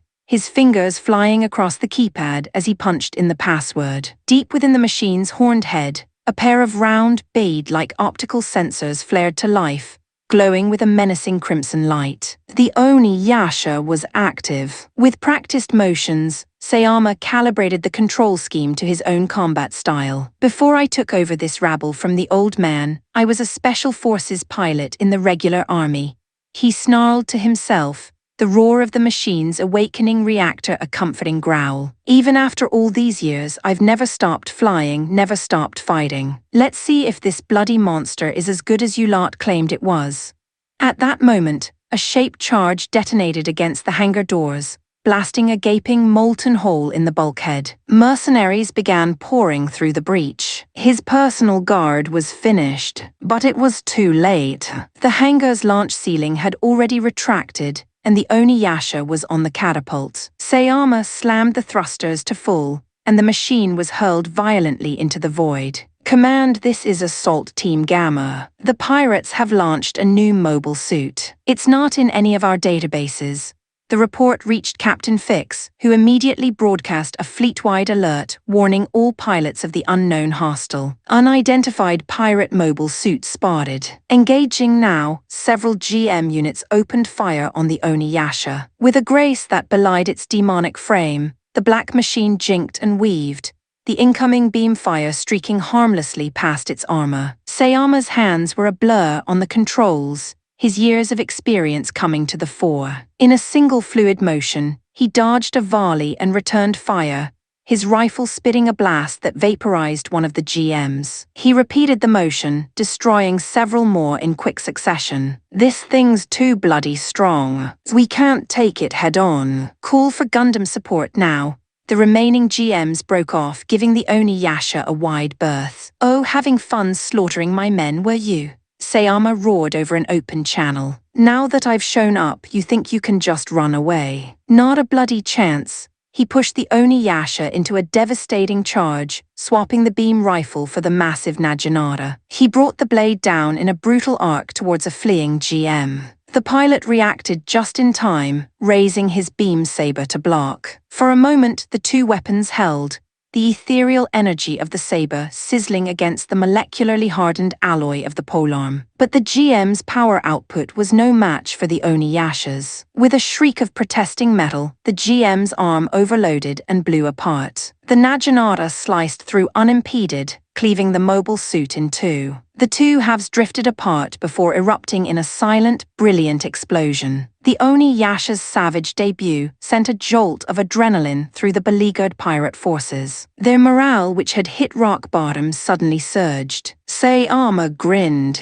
The machine's performance was incredible, It was, without a doubt, the best he had ever piloted. A sudden shrill alarm blared through the cockpit. Instinct took over. Sayama slammed the control stick to the side, and a fraction of a second later, a massive particle beam seared through the space where he had just been. He looked towards the source of the blast. Charging towards him was the Gundam Thunderbolt. "So you're the pirate's ace, are you?" Leo Kai's voice crackled over the comms, brimming with khaki aggression. "Let's see how tough you really are." The Oniyasha's left shoulder cannon spat a volley of emerald beams. At the same instant, the Thunderbolt fired its wrist-mounted beam gun. The streams of energy met, and Leo Kai's cockpit lit up with warnings. "What? That thing's beam output is higher than mine," he yelled in disbelief as the Oniyasha's blast overpowered his own. He wrenched his controls to the side, narrowly evading the devastating volley. Both machines then fired their right shoulder-mounted particle cannons. This time, the two colossal beams met in a furious stalemate, neither able to gain an inch. Leo activated his beam saber. The two mobile suits crashed together, the incandescent blade of the Gundam clashing against the solid steel of the Naginata. "One loss, one draw, one win," Leo grunted, pushing the thrusters forward. "Looks like my Gundam's close-range output is stronger after all." Alarms screamed in Sayama's cockpit as his machine strained under the pressure. He fired his reverse thrusters, breaking away from the clash before unleashing another barrage from his shoulder weapons, forcing the Thunderbolt to evade. Just then, another alarm sounded. A new lock-on warnings. The Oniyasha rocketed upwards as two more beam shots lanced through the space beneath it. Sayama glanced at his side monitor. Two more Gundams, the sisters' units, had arrived, moving to flank him. "It was a 3-on-1. I thought you lot was supposed to be elite." Sayama spat over the public channel, his voice dripping with contempt. "Turns out you're just a bunch of cowardly gits who have to triple-team your opponents." "Save your breath," Jaina's cool, dismissive voice replied. "Did you think this was some chivalrous duel from the history books?" "This is a battlefield, Mr. Pirate," Neria added, her tone light and mocking. "There's only winning and losing. Do try to keep up." "Enough chatter," Leo cut in. "Let's finish him," he led the charge. "Damn them," Sayama cursed. One-on-one, he was confident he could win. But against three, the pressure was immense. A single mistake would be his last. "What are you all doing?" he bellowed to his own forces. "Get over here and keep two of them off my back." But the pirates, who had been inspired moments before, now watched as their leader was hopelessly cornered by three Gundams. Their courage evaporated. Not a single one moved to help. The Oniyasha was forced into a desperate dance of survival. It dodged and weaved, unable to land a single counterattack. A combined volley from the sisters blew its left shoulder cannon to scrap. A moment later, Leo's beam saber sheared through the Naginata, shattering the blade. "At this rate, they're going to kill me," Sayama thought, his heart pounding with frantic anxiety. Suddenly, his primary comms screen fizzled with static and was overridden. A hazy, indistinct figure appeared. "Mr. Sayama," the familiar synthetic voice purred. "It seems you're having a difficult time. Are you enjoying the show?" Sayama snarled. "Of course not. You are a valued partner. I merely forgot to mention a crucial detail." "Then spit it out before there's nothing left of me to talk to." On the right side of your primary control stick, there is a red button. Press it. It will enhance the Yasha's performance, and you're only telling me this now. A regrettable oversight, I assure you. I must be clear, however. The effect lasts for precisely 3 minutes. Once it ends, the system will require a 15-minute cooldown period. Right. Got it, and Mr. Sayama, do not forget our agreement. You will capture a Gundam, then you'd better pray this works, Sayama shot back. The comms channel cleared. Without a second's hesitation, Sayama's thumb slammed down on the red button. Chapter 15, Enhancement and Suppression. A series of sharp cracks echoed through the void as sections of the Oniyasha's black armor split apart. From the newly formed seams, a pressurized gas vented into space, glowing with an intense crimson light that traced fiery patterns across the mobile suit's demonic frame. "What in God's name is happening?" the three Tianyi pilots exclaimed in near unison. Though they didn't understand the transformation, Years of combat experience screamed at them that this was very, very bad news. Inside his cockpit, Sayama watched the data scroll across his screen. The Oni Yasha's performance metrics were skyrocketing across the board. Above a schematic of the mobile suit, the word enhancement flashed in bold, urgent text. The machine's reactor whined as the combat computer pushed its output to catastrophic levels, overclocking everything from the thrusters to the actuators. Right then, Sayama grinned, a feral light in his eyes. Let's see how strong this enhancement function really is. The Oniyasha vanished. In an explosion of movement, it crossed the distance to the Gundam Thunderbolt in the blink of an eye. So fast, Leo barely had time to register the proximity alarm before the Black Demon was upon him. The Oniyasha drew a beam saber, its blade an angry magenta, and slashed at the Thunderbolt's waist. Leo instinctively brought his own saber up to block. "What?" he cried out as the impact shuddered through his machine. Alarms blared, showing that the enemy's power output was orders of magnitude greater than his own. His Gundam's arm was about to be sheared clean off. Jaina and Neria immediately opened fire to provide relief. The Oniyasha contemptuously kicked the Thunderbolt away, sending the Gundam tumbling through space, before effortlessly jinking to avoid the sisters covering fire. "Damn it, he's too fast. I can't get a lock," Jaina cursed. "What the hell is this thing?" Neria added. "It's like some kind of bloody cheat code." Leo was slammed against his harness, the violent maneuver leaving him winded and dizzy. Gritting his teeth against the pain in his chest, he fought to stabilize the Thunderbolt and get back into the fight. The Oniyasha was already on Jaina's RX 78-4, its beam saber scything down in a vicious overhead strike. Jaina parried, the strain immediately evident. "Damn it, he's completely overpowering me." Neria flew in to support her sister, aiming a slash at the Oniyasha's exposed flank. Without missing a beat, the black mobile suit's free hand drew its second beam saber, catching Neria's attack with casual ease. "No way," the sisters gasped in disbelief. The Oniyasha stood before them, holding both of their Gundams at bay with one arm each, its superior power inexorably forcing their blades back. Before Leo could provide support, the demonic machine backflipped away, evading his beam rifle shot with inches to spare. It then accelerated, a black and red comet that streaked past him,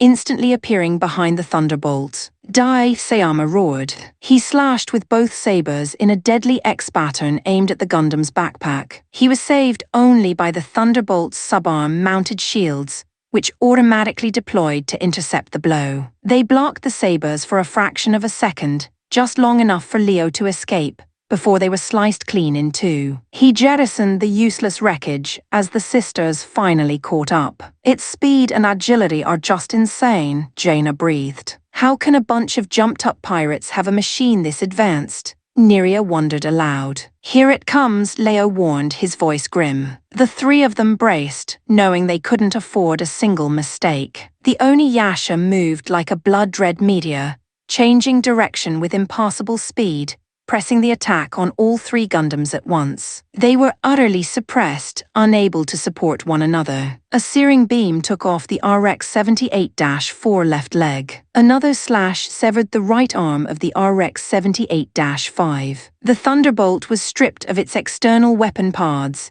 its armor scarred and pitted. Sayama was euphoric. He was about to land the killing blow on one of the crippled Gundams, when a fresh alarm screamed in his cockpit. A beam shot from above forced him to dodge. He looked up to see a new challenger charging towards him. It was the GP-01 Gundam Orchid. "Oi oi, is this kid taking the piss?" Sayama scoffed. The Orchid charged head-on, shield raised and beam saber drawn. Sayama smirked and engaged his thrusters, repeating his now-perfected maneuver, the impossibly fast charge, the last-second feint to get behind his opponent, and the fatal strike to the back. Leo and the sisters could only watch in horror, too far away and too afraid of hitting their comrade to risk a shot. They were about to witness a slaughter. But what happened next made their jaws drop. The instant the Oniyasha materialized behind the Orchid, the white Gundam moved. It pirouetted with a fluid grace that defied physics, its own beam saber swinging in a horizontal arc aimed directly at the Oniyasha's cockpit. Forced onto the defensive, Sayama blocked the strike with one of his sabers. In that split second, the Orchid's head-mounted Vulcan cannons erupted, the flash and impact of the shells momentarily scrambling the Oniyasha's sensors. The Orchid's shield blocked the other saber, and then it lashed out with a powerful kick that connected squarely with the Oniyasha's chest. The cockpit armor held, but Sayama was rattled, shocked into a state of momentary confusion. He glanced at his monitor, assuming the enhancement had failed, but the timer still showed 1 minute remaining. That was a bloody fluke, he snarled, convincing himself it was his own carelessness. He charged again. The dogfight that followed left Sayama speechless. In a series of high-speed passes, the two machines traded blows,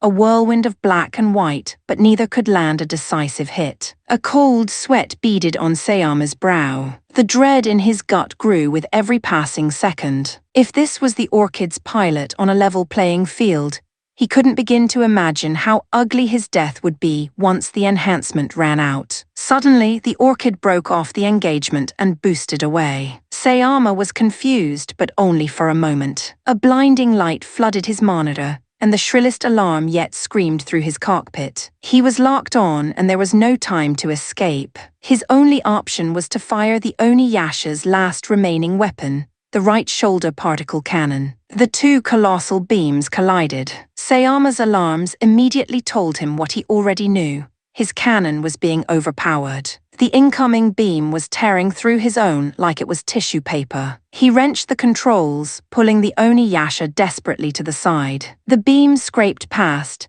but its ferocious heat was enough to melt the particle cannon, and a huge portion of the mobile suit's shoulder into molten slag. A cold terror gripped him. A fraction of a second slower, and he would have been vaporized. The right side of his machine was now a wreck, its responsiveness severely diminished. Another alarm. The Orchid was coming for him again. The fight was now a desperate struggle. Fortunately for Sayama, the Orchid only had one beam saber, so his damaged right side wasn't a complete death sentence. They traded several more frantic blows. And then the timer on his screen hit 0. The red glow from the Oniyasha's armor faded, and the overwhelming power vanished. "I'm buggered," Sayama whispered. Chapter 16, the 12-year-old genius. In an instant, the fight was over. The Gundam Orchid's beam saber flashed 4 times, and the Oniyasha was dismembered, its head, arms, and legs sent spinning into the void. Powerless, its torso drifted, a monument to a failed gamble. Inside the crippled machine, Taro Sayama watched in abject terror as the Orchid raised its saber, ready to cleave his cockpit in two and end his life. "Stand down," a calm, authoritative voice commanded over a private channel. "I want that mobile suit intact. Bring it back for research."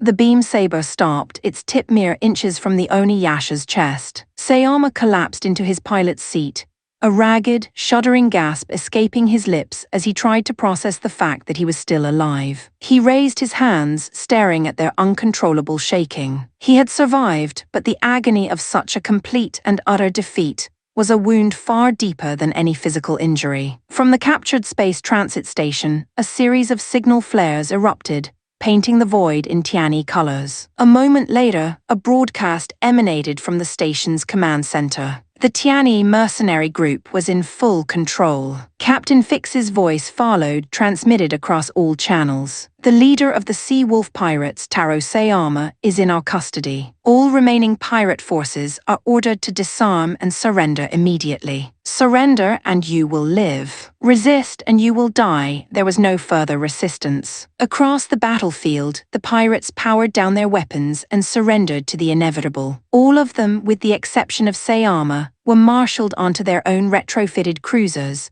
now prison ships. Draco Varlan and his ace pilots returned to the mothership. In the cavernous hangar of the Albion, the Gundam pilots stood in a line, saluting their commander. Yet the figure drawing all the attention was not Draco, but the pilot of the GP-01 Orchid. For standing there, dwarfed by the colossal war machines around him, was a boy of no more than 12 years old. His name was Saul U11. The story of how a child came to be a Gundam pilot began a little over a month ago. A Tianyi escort frigate, returning from a routine patrol, had brought with it a small civilian shuttle recovered from a distress signal. The shuttle's passengers were all survivors of a pirate attack. They had been on a tourist liner bound for another colony when they were ambushed and taken hostage. Among them were Saul and his older sister, Luna II, citizens of the Cathayan Empire 333. They had been traveling with their parents, who, like the others, were kidnapped and held for ransom. The pirates' methods were barbaric.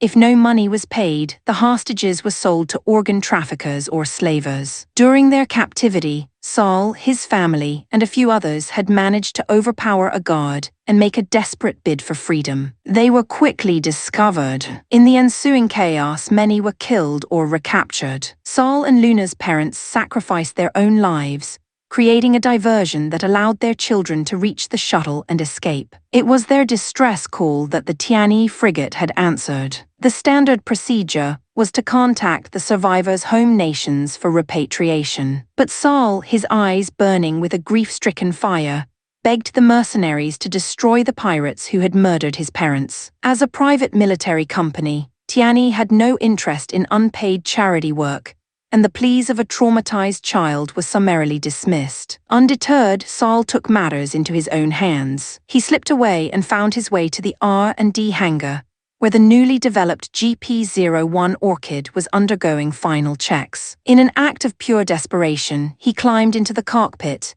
and with no training or instruction, managed to activate the Gundam. The base alarms blared as he stole the advanced prototype, intent on seeking his own vengeance. He was immediately confronted by a squadron of GMs from a returning patrol. But as he flew, something clicked. The boy's raw, latent talent ignited, and he began to master the Orchid's high-performance controls. The intercepting GMs couldn't lay a finger on him. He evaded a second wave of interceptors scrambled from the base, leaving them all in his wake. Finally, Jaina and Neria Zhu were dispatched. It took the combined skill of the two ace pilots several intense engagements before they finally managed to corner the boy and escort him back to the base. When he was pulled from the cockpit, the assembled mercenaries stared in stunned disbelief. It had taken two of their best pilots to capture one small child. Luna pushed through the crowd, shielding her younger brother like a mother hen. "Please forgive him," she begged, apologizing profusely for his reckless behavior. Jaina, her tone as sharp as ever, was unimpressed. "If sorry fixed everything, we wouldn't need laws," she said coldly. In a proper military, he'd have been shot down without a second thought. A more civilized nation would simply have him executed after a military tribunal. "But he's just a lad," Luna cried. "And that gives him the right to do whatever he wants," Jaina shot back. To endanger countless lives for his own selfish crusade, Luna was speechless, pulling her defiant brother into a tight embrace. It was then that Draco arrived on the scene. The mercenaries saluted as an aide quickly briefed him. Luna stood protectively in front of Saul, her arms outstretched. Draco gave a curt gesture, and two female troopers gently but firmly escorted her to one side. He then drew the pistol from his hip holster and pressed the muzzle against Saul's forehead. The boy didn't flinch, his Chinese letter gaze unwavering. "You've got a lot of bottle, kid," Draco said, his voice dangerously quiet. "Stealing my new Gundam. I just wanted revenge," Saul replied, his voice trembling but resolute. "I'd have brought it back, don't be an idiot," Draco scoffed. "Even if you'd reached them, what could you have done with a pair of beam sabers and Vulcan cannons? Your enemies aren't a handful of kittens. That Gundam, as powerful as it is, can't take on an entire fleet by itself. You'd have thrown your life away for nothing." Saul had no answer, but the defiant fire in his eyes didn't dim. "I'll give you two choices," Draco continued. "One, you die here and now. Two, you join the Tianyi mercenary group. You swear loyalty to me and you work for me." "I'll choose the second," Saul said without hesitation. "But you have to promise you'll destroy the pirates who killed my parents."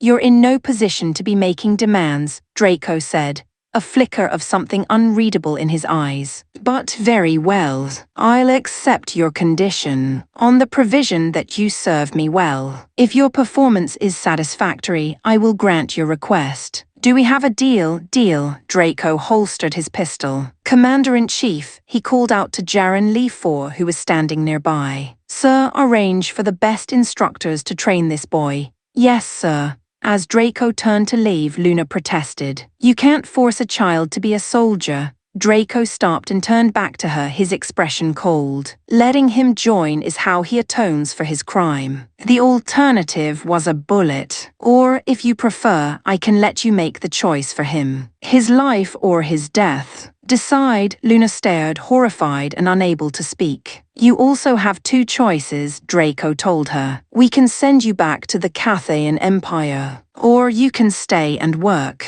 We don't carry passengers here." She chose to stay to look after her brother. And so, the two siblings joined the Tiani mercenary group. Luna was assigned to the logistics division as a private, preparing and delivering meals 5. Saul, under expert tutelage, flourished. His incredible potential was rapidly unlocked, and on every mission he brought the orchid back without a scratch, having annihilated every enemy he faced. He quickly earned a new name among the mercenaries, the Genius Pilot. Back in the present, Captain Fix approached Draco in the hangar and saluted. "Boss, will be docked with the station's shipyard in 15 minutes. The assault teams have secured some interesting finds. I think you'll want to see this for yourself." "Understood," Draco replied. "I'm on my way." He turned to the assembled pilots. "Aces, stand down. Get some rest. You've earned it." Chapter 17, Transfers and Treasures. I can't believe Sayama failed.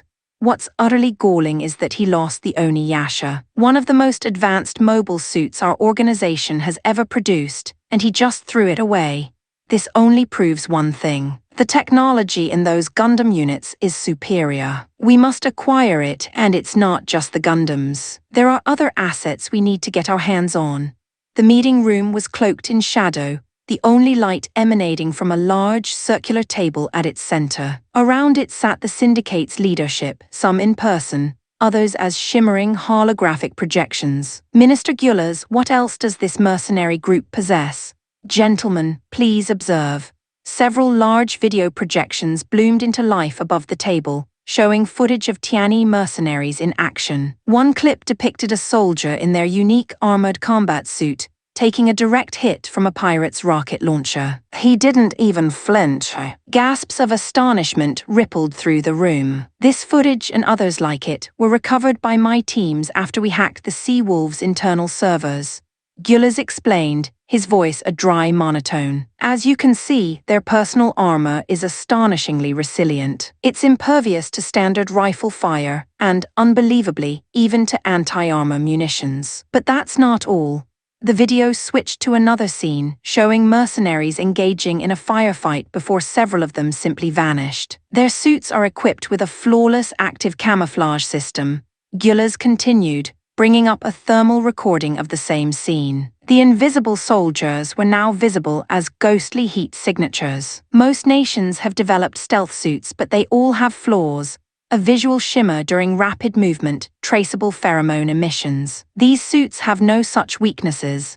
So, they have superior mobile suits and superior infantry equipment, one of the holograms mused. "Have you identified who's backing them?" another asked. "That's the problem," Gullers admitted with a sigh of frustration. "All their equipment traces back to a single entity, the Tiani Arms Manufacturing Company. They appear to have developed everything in-house. The company was only founded a few years ago and appeared out of nowhere. We can find no evidence of any backers. No parent corporation, no state sponsorship. It's a ghost." A tense silence fell over the room. If Tiani was a small, independent outfit, they could crush it and seize its technology. But this level of inexplicable, untraceable power made them hesitate. A new company couldn't possibly develop such revolutionary technology so quickly. They were certain it was a front, a shell corporation created by one of the major galactic powers to test new weapons incognito. And that was a far more dangerous proposition. An unknown enemy was an enemy you couldn't afford to make. Minister Gyulas, continue your investigation. Find out who is pulling their strings, the chairman ordered.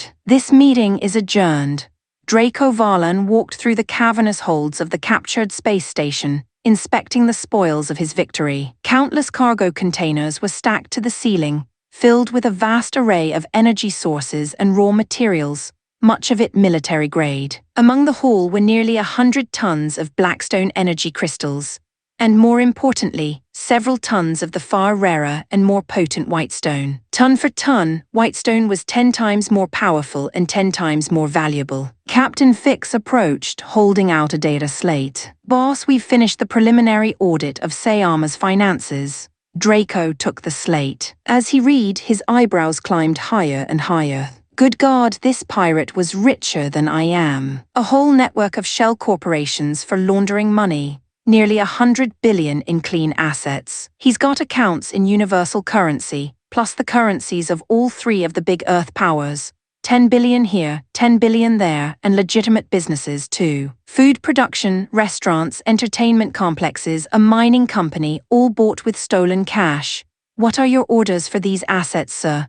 What do you think? Draco said with a grin. We're having the lot. Have our legal team draft the transfer documents. I want everything signed over to Tianyi Arms and the Tianyi Mercenary Group. The food and agricultural companies are to be put under the direct ownership of the Mercenary Corps. Any of our lads who are disabled in the line of duty can be given positions there. They fought for us, they deserve a life of dignity, not misery. He continued, his finger tapping the screen. And that 10 billion in universal currency in the Valley Bank account, liquidate it. It's bonus time. Pay the men according to merit. For those who fell in this battle, their families get triple shares. Yes, sir, Fix replied. And the money laundering operations, keep them active for now, Draco mused. Might come in handy one day. A new alert pinged on the slate. Draco opened it. Under intense interrogation, Sayama had confessed to the existence of several secret treasure vaults. The locations, passwords, and the hiding place of the required access cards had all been divulged. After retrieving a card, Draco, Fix, and a small team suited up and made their way to one of the hidden locations,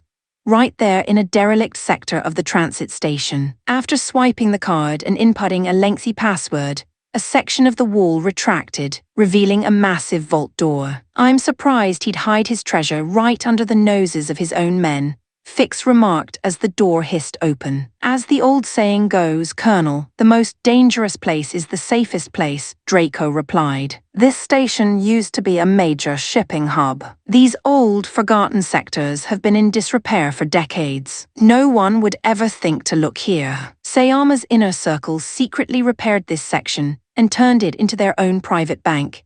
The interior lights flickered on, revealing a vast chamber filled with cargo containers of all sizes. After a quick scan for booby traps, they began to open them. The sight that greeted them was staggering. The first 13 containers were filled with solid gold bars, ranging from small 100-gram wafers to hefty 1-kilogram ingots. The next 5 held a king's ransom in precious gems, jade, agate, diamonds, and rubies. 8 more were packed with jewelry. Then, in the 32nd container, they found something else. It was a metal that seemed to drink the light, glowing with a faint, internal crimson luster. Red gold, Fix breathed. It was one of the rarest and most valuable metals in the known universe, 10 times more precious than gold. When the last of the 60 containers was opened, the tally was astronomical. 10 containers were filled with cash, universal currency, and notes from the 3 Earth powers, all in the highest denominations. I don't get it, Fix said, staring at the mountains of paper money. In this day and age, with digital transfers and biometric payments, why hoard so much cash? In a major war, this stuff would be worthless. Draco looked at his colonel. If Sayama had become an international fugitive, how long do you think his bank accounts and credit lines would have lasted? they'd be frozen in an instant, Fix admitted. Exactly. On the run, only untraceable cash is king, Draco explained. He gestured to the piles of notes. And besides, Colonel, which feels more real. A number on a screen or this, Fix chuckled. All right, you've got me there. This definitely feels more real. My point exactly, Draco said. Sometimes, the only money that feels like your own is the money you can hold in your hand. He pointed to several of the largest containers, all filled with gold. Take these. Distribute them among the men who fought in this battle. You'll handle the arrangements, Colonel. To each according to his merit. A chorus of cheers erupted from the mercenaries in the room. Long live the boss, Draco simply nodded and left them to their treasure. Chapter 18. The Aearos system. It took the better part of a week to strip the abandoned space station of everything of value. On the first day, the surrendered pirates' entire arsenal of weapons and munitions was crammed into 6 of their own transport ships and sent back to the main base under the escort of 2 Tiani frigates. Most of the captured mobile suits were slated for disassembly, their components to be salvaged for spare parts. A select few, however, would be repaired and sold on the black market. The following day, they began the colossal task of loading the captured resources and energy crystals. The sheer volume was staggering. After 2 full days of work, the remaining 20 transport ships and even the escort frigates were filled to capacity, yet a mountain of loot remained. Draco couldn't help but laugh. You have to hand it to them, for a long-established pirate crew, they certainly knew how to hoard. At this rate, we could get rich just by knocking over a few more of these old outfits. It makes you wonder why we bother with legitimate business when thieving pays this well. In the end, they had to call for a fleet of dedicated cargo haulers from their main base. On the 5th day, Taro Sayama knelt on the cold deck plating of a hangar bay. He was a broken man, tortured to the brink of insanity. Lined up beside him were his deputy and all his senior commanders. From a gantry high above, Draco Varlin looked down, his expression as cold and hard as the void outside. He raised a hand and made a sharp, cutting gesture. A line of mercenaries raised their rifles. The clinical rattle of gunfire echoed through the bay. When it was over, the soldiers walked forward and put a final, precise shot into the head and heart of each body lying in the spreading pools of blood. The corpses were then unceremoniously dragged to a nearby incinerator and turned to ash. Captain Fix stood at Draco's side. Boss, the transfer of Sayama's assets is complete. Everything has been handled according to your instructions. Good. You've all worked hard, not at all, sir. The lads are grateful. Sharing the spoils like that, it means a lot. You risk your lives for me, so I don't treat you unfairly, Draco stated, his eyes still fixed on the hangar floor below. Talent gets used, merit gets rewarded, and mistakes get punished. The Tiani way is as simple as that. He turned and began to walk away. Sir, where are you going? Are there any other orders? No, you carry on here. I'm heading back to the Albions. I want to study that machine we captured, the Oniyasha. According to Sayama, it was developed by an organization called Amaterasu. I need to know what makes it tick. It almost handed my Gundams their Waterloo. Their Waterloo, sir? Fix asked, a look of complete confusion on his face. But Draco was already gone. The captain scratched his head and turned to the other officers on the gantry, who all just shrugged, equally baffled by the strange, archaic word. Fix then slapped his forehead. In the rush, he'd forgotten to ask the most pressing question.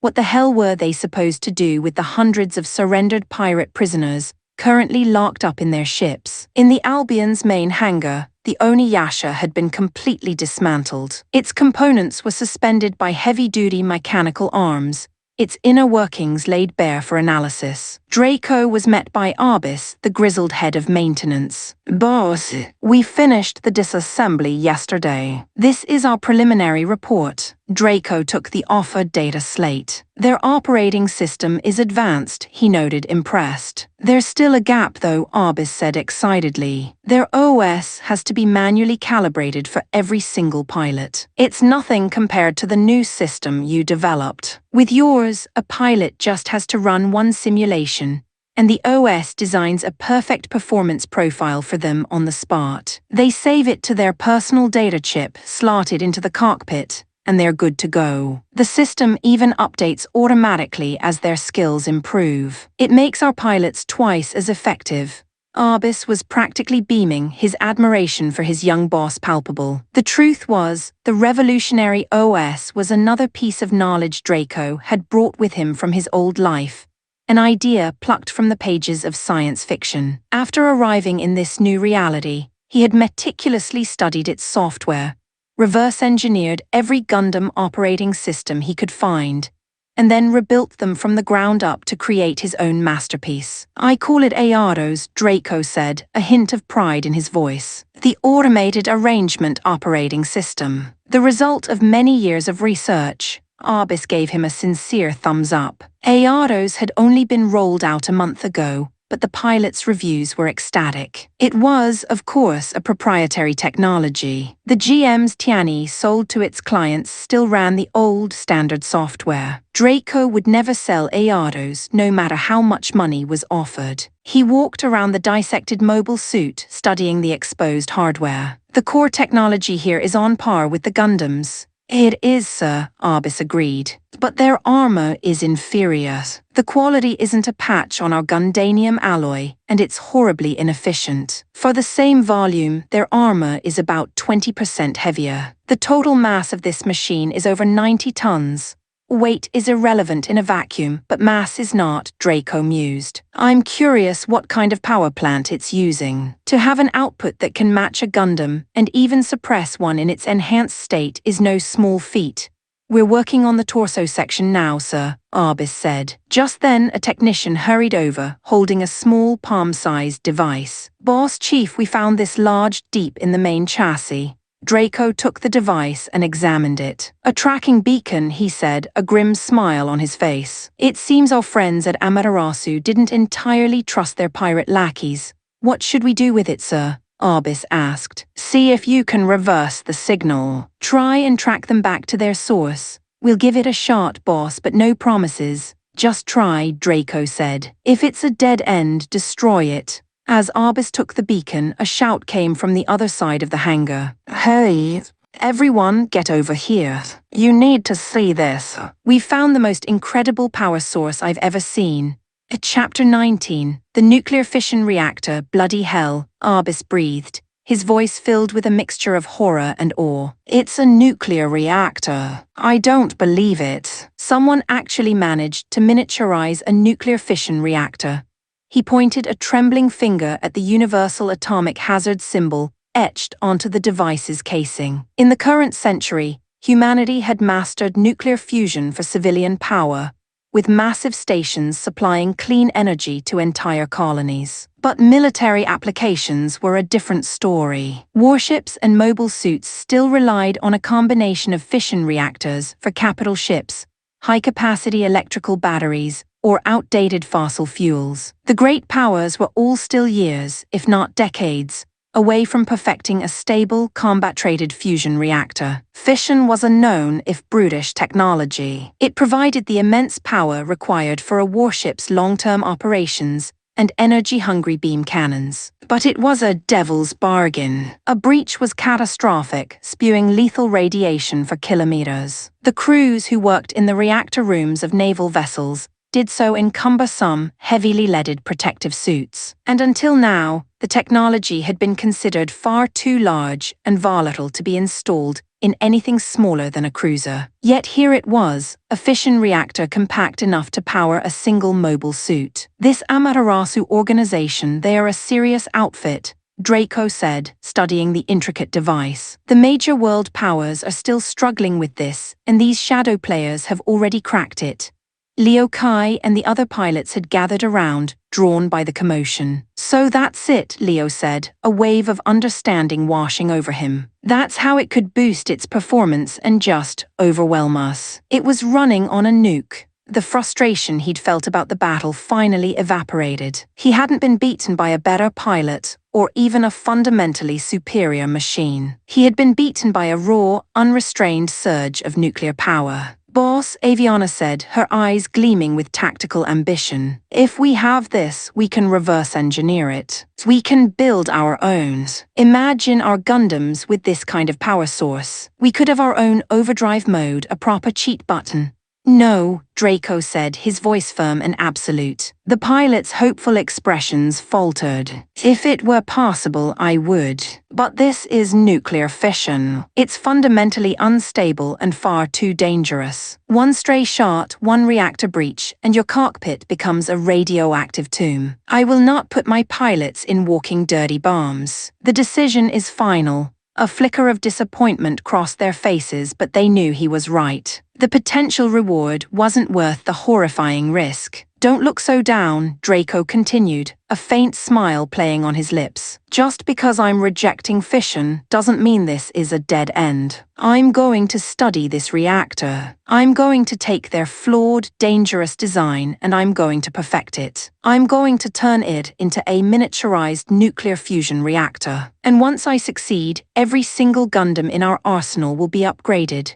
A stunned silence fell over the hangar. The assembled pilots and technicians exchanged uneasy glances. They revered their boss's genius. His skills as a pilot and an engineer were beyond question. But this was different. He was talking about single-handedly achieving a technological leap that entire nations, with armies of scientists and unlimited funding, had failed to make. It sounded less like confidence and more like sheer arrogance. No one dared to voice their doubts, of course. You didn't question the man who signed your paychecks. If they had known that Draco's mind held the complete theoretical knowledge for technologies like the GN drive, a power source verging on perpetual motion, they would have considered every other scientist in the galaxy to be a useless layabout who should just pack it in and take up farming. The truth was, Draco was burning with the desire to build these technologies. He had the blueprints in his head, but the galaxy's industrial base simply wasn't ready. It was like having the design for a quantum computer in the age of the steam engine. You couldn't just build it. You needed a whole ecosystem of supporting technologies, materials, and expertise that didn't exist yet. If he were to release his fusion reactor blueprints today, the combined scientific minds of Earth, Mars, and the Jupiter sphere would simply throw up their hands in despair. The designs were a good 20 years ahead of their time. A few days later, a fleet of 18 Tianyi cargo haulers arrived, escorted by 6 frigates. The crews of the new arrivals stared, gobsmacked, at the sheer scale of the loot being loaded. They'd heard the scuttlebutt from the crews who had been in the battle, but they dismissed it as the usual post-mission exaggeration. Now, seeing the endless procession of containers with their own eyes, they realized the stories hadn't even done it justice. The transport ships were part of Tianyi's surprisingly legitimate and profitable logistics division. Many interstellar merchants found it cheaper and safer to rent both a Tianyi hauler and a Tianyi escort than to risk their own vessels. The contracts were favorable. If a shipment was lost, Tianyi would refund the rental fee and pay out 20% of the cargo's value in compensation. With a near-perfect success record, business was booming. As the last of the treasure was loaded, Draco stood before the captured fission reactor. He couldn't use it as it was, but it was a start. It was a tangible piece of the puzzle. Studying it, reverse engineering its miniaturization principles, it just might give him the breakthrough he needed. It was the first stepping stone, he realized, to creating a true Minovsky-type ultra-compact fusion reactor. Chapter 20. A sharp lesson. It took more than 2 weeks of relentless work to haul away the last of the spoils from the abandoned station and Sayama's various treasure troves. The attempt to reverse-track the Amaterasu organization had failed spectacularly. The moment the technicians had tried to probe the signal, the tracking device was remotely fried, instantly turning the advanced piece of hardware into a useless lump of metal. As for the surrendered pirates, they were divided among 3 of the captured transport ships. Each vessel was stocked with basic provisions, its navigation computer programmed with a one-way trip. The ships were sent to 3 different, unaffiliated nations. Upon reaching their destinations, they would automatically broadcast a surrender signal, leaving the fate of the pirates in the hands of the local authorities. Draco neither knew nor cared what that fate would be. In Draco Varland's office, 3 senior mercenary officers stood at attention, trembling. Draco, however, paid them no mind, his focus entirely on the documents arrayed on his desk. The room was a cool 24 degrees, but beads of sweat dripped from the officer's brows. After signing the final document, Draco leaned back in his leather chair, rolling his neck to release the tension. He still didn't look at them, simply closing his eyes. The silence was heavy, oppressive. The 3 men didn't dare breathe, let alone speak. "You know what you've done, don't you?" Draco asked, his voice quiet, his eyes still shut. "Yes, sir," they replied in unison, their voices cracking under the strain. Draco slid an unmarked credit chip across the polished surface of the desk. "Take it," their hands shook. None of them moved. "I told you to take it," Draco said, a hint of steel entering his tone. "Or have my orders suddenly become optional?"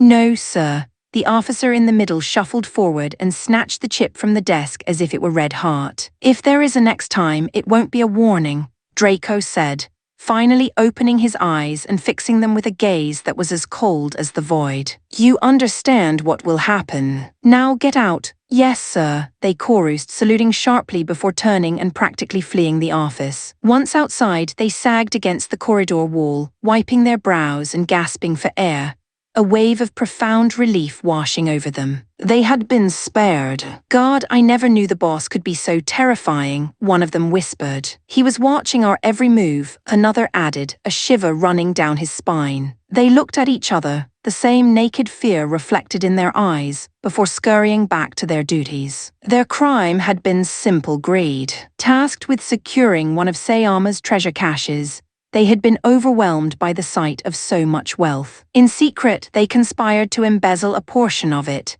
bringing their most trusted subordinates in on the scheme. But the moment they had put their plan into motion, they had returned to their quarters to find a video file waiting on their private terminals. It was a complete recording of their conspiracy, the hushed conversation where they'd planned the theft, and footage of them siphoning off the goods. The message had concluded with a simple instruction: report to the boss's office at a designated time. They realized with a chilling certainty that Draco had eyes and ears everywhere. Escape was impossible. To make matters worse, their own trusted men had already betrayed them. The subordinates had been approached and given a choice: be disposed of as co-conspirators or monitor their superiors. For their cooperation, they were offered a full pardon and a bonus of 100,000 universal currency. Unsurprisingly, they had all chosen the latter. The 3 officers had, in effect, been escorted back to base by their own jailers. The credit chip Draco had given them contained 3 million in untraceable funds. It was a classic tactic, one Draco had learned from studying the emperors of his past life: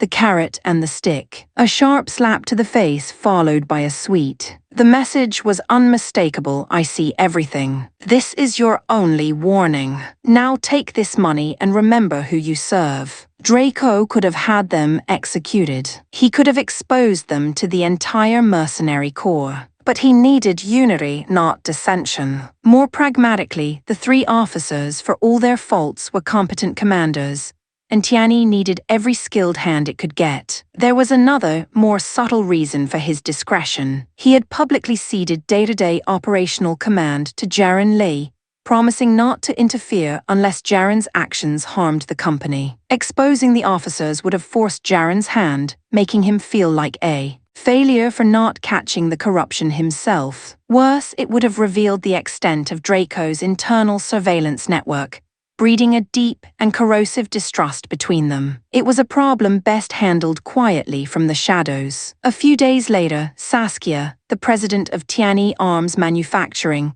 was delivering her weekly progress report. "There's been a notable shift in the attitude of the Kingdom of Mykion," she said. "One, when we initially requested intelligence on the sea wolves, they practically fobbed us off. They thought us taking on a major pirate faction was some kind of joke. Indeed, the Mykion authorities had been dismissive, providing only a vague, almost useless location for the pirate base. But after we acquired our own intel and wiped them out," Saskia continued with a smile, It sent shockwaves through the entire sector. At first, no one believed it. But when Manhwa and 2 other nations received our transmission to come and pick up the prisoners, they were stunned. The Manhwa government, who were terrified of the sea wolves, are now treating us with a great deal of respect. Their diplomatic channels have been very active. In Chapter 21, Expansion, the government of the Manhwa kingdom had undergone a dramatic change in attitude. Where they had once been dismissive, they now addressed Draco Varlan with a deferential reverence, peppering their communications with the honorific young Master Draco. Manhwa was a monarchy ruled by King Thrax. He was a man past his 70th year, with a striking mane of silver hair, not a mark of his age, but a hereditary trait of the royal family. In this era, medical science had extended human lifespans considerably. Living beyond 120 was commonplace, and one wasn't considered truly old until they reached 150. A person's prime now lasted from their 20s to their 80s. By those standards, King Thrax was still a young man. Yet for the past few weeks, he had been sleeping terribly. The knowledge that a private military force stronger than his own national army was operating within his borders was a source of constant, gnawing anxiety. He was haunted by memories of the Great War a decade prior, when larger nations had routinely hired powerful mercenary companies to swallow up smaller kingdoms like his own. He couldn't shake the fear that Tianyi was just a wolf in sheep's clothing, waiting for a contract to devour his nation. "Your Majesty," said Dutlan, the kingdom's elderly and wise prime minister, during a state briefing, "I know the matter of the Tianyi mercenary group weighs heavily on your mind, but our intelligence services are confident that they have no territorial ambitions. As long as we don't provoke them, we should be safe." I know, the king sighed, rubbing his tired eyes. "But I simply cannot abide it, Dutlan. Having a private army more powerful than my own on my doorstep, it's a thorn in my side that keeps me from my rest." "If I may be so bold, Your Majesty," the Prime Minister said, leaning in conspiratorially, "I do have a notion. A potential solution. Let's hear it." Dutlan whispered his plan into the king's ear. King Thrax considered it for a long moment. "Do you truly think that would work?" "It is worth an attempt, Your Majesty. If it fails, we will have lost nothing." In the weeks following the battle, both the Tianyi mercenary group and Tianyi arms manufacturing underwent explosive growth. The mercenary corps now operated 5 fortified bases, 2 of which had been constructed for them by other allied nations as part of their security contracts. The arms company had expanded to 6 vast manufacturing plants, and Saskia was on a hiring spree, recruiting the best technicians and engineers she could find. Draco had also repurposed parts of the expanding facilities for a series of personal experiments. In several specialized, climate-controlled biodomes, he was developing advanced hydroponic and aeroponic techniques, successfully growing a variety of fruits and vegetables. In adjacent facilities, he was raising livestock, chickens, sheep, cattle, and pigs. He was a firm believer in the old adage, "An army marches on its stomach." As Tianyi grew, so did its logistical needs. While he had no plans to stop importing food, he was determined to create a self-sufficient reserve as a failsafe against supply line disruptions. The food production company acquired from Sayama's assets had also been scaled up, with several new production lines dedicated solely to creating long-life military rations and canned goods. He had even perfected a closed-loop water reclamation system and acquired a mineral water company to ensure his people would never go thirsty. This relentless pace had taken its toll. Draco was exhausted, running on less than 6 hours of sleep a night, with dark circles etched beneath his eyes. Standing in his private bathroom, he braced his hands on the sink and stared at his reflection. The face looking back at him bore no resemblance to the one he'd had in his previous life. Back then, he had been ordinary, overweight, with messy hair and thick-rimmed glasses. He'd been a quiet military history and technology nerd, obsessed with sci-fi and Gundam. He still didn't know if his reincarnation, complete with a brain full of futuristic technical knowledge, was a blessing from a benevolent god, or just some cosmic entity's idea of a joke. The man in the mirror was different. He was lean and well-built, his face a strange but handsome mix of scholarly intelligence and hard-edged toughness. He noticed he'd lost more weight in the last few weeks. If his aunt, Lady Helena, could see him now, she'd surely fuss over him being too thin. With a heavy sigh, he dressed and made his way to the main canteen. The canteen was buzzing with the activity of off-duty mercenaries and factory workers. The food on offer was a testament to Draco's philosophy of looking after his own. There was a vast spread: rice, noodles, fresh bread, steamed buns, dozens of meat and vegetable dishes, 7 different soups, and a full range of drinks from milk to fizzy pop. For afters there was fruit, cake and jelly. The rule was simple: eat as much as you like, but waste a single scrap and it would be docked from your pay. Draco filled a tray with rice, egg soup and a few side dishes and grabbed a black coffee. He spotted Sol and Luna Yu eating at a table in the corner. Luna, on a break from her duties in the mess hall,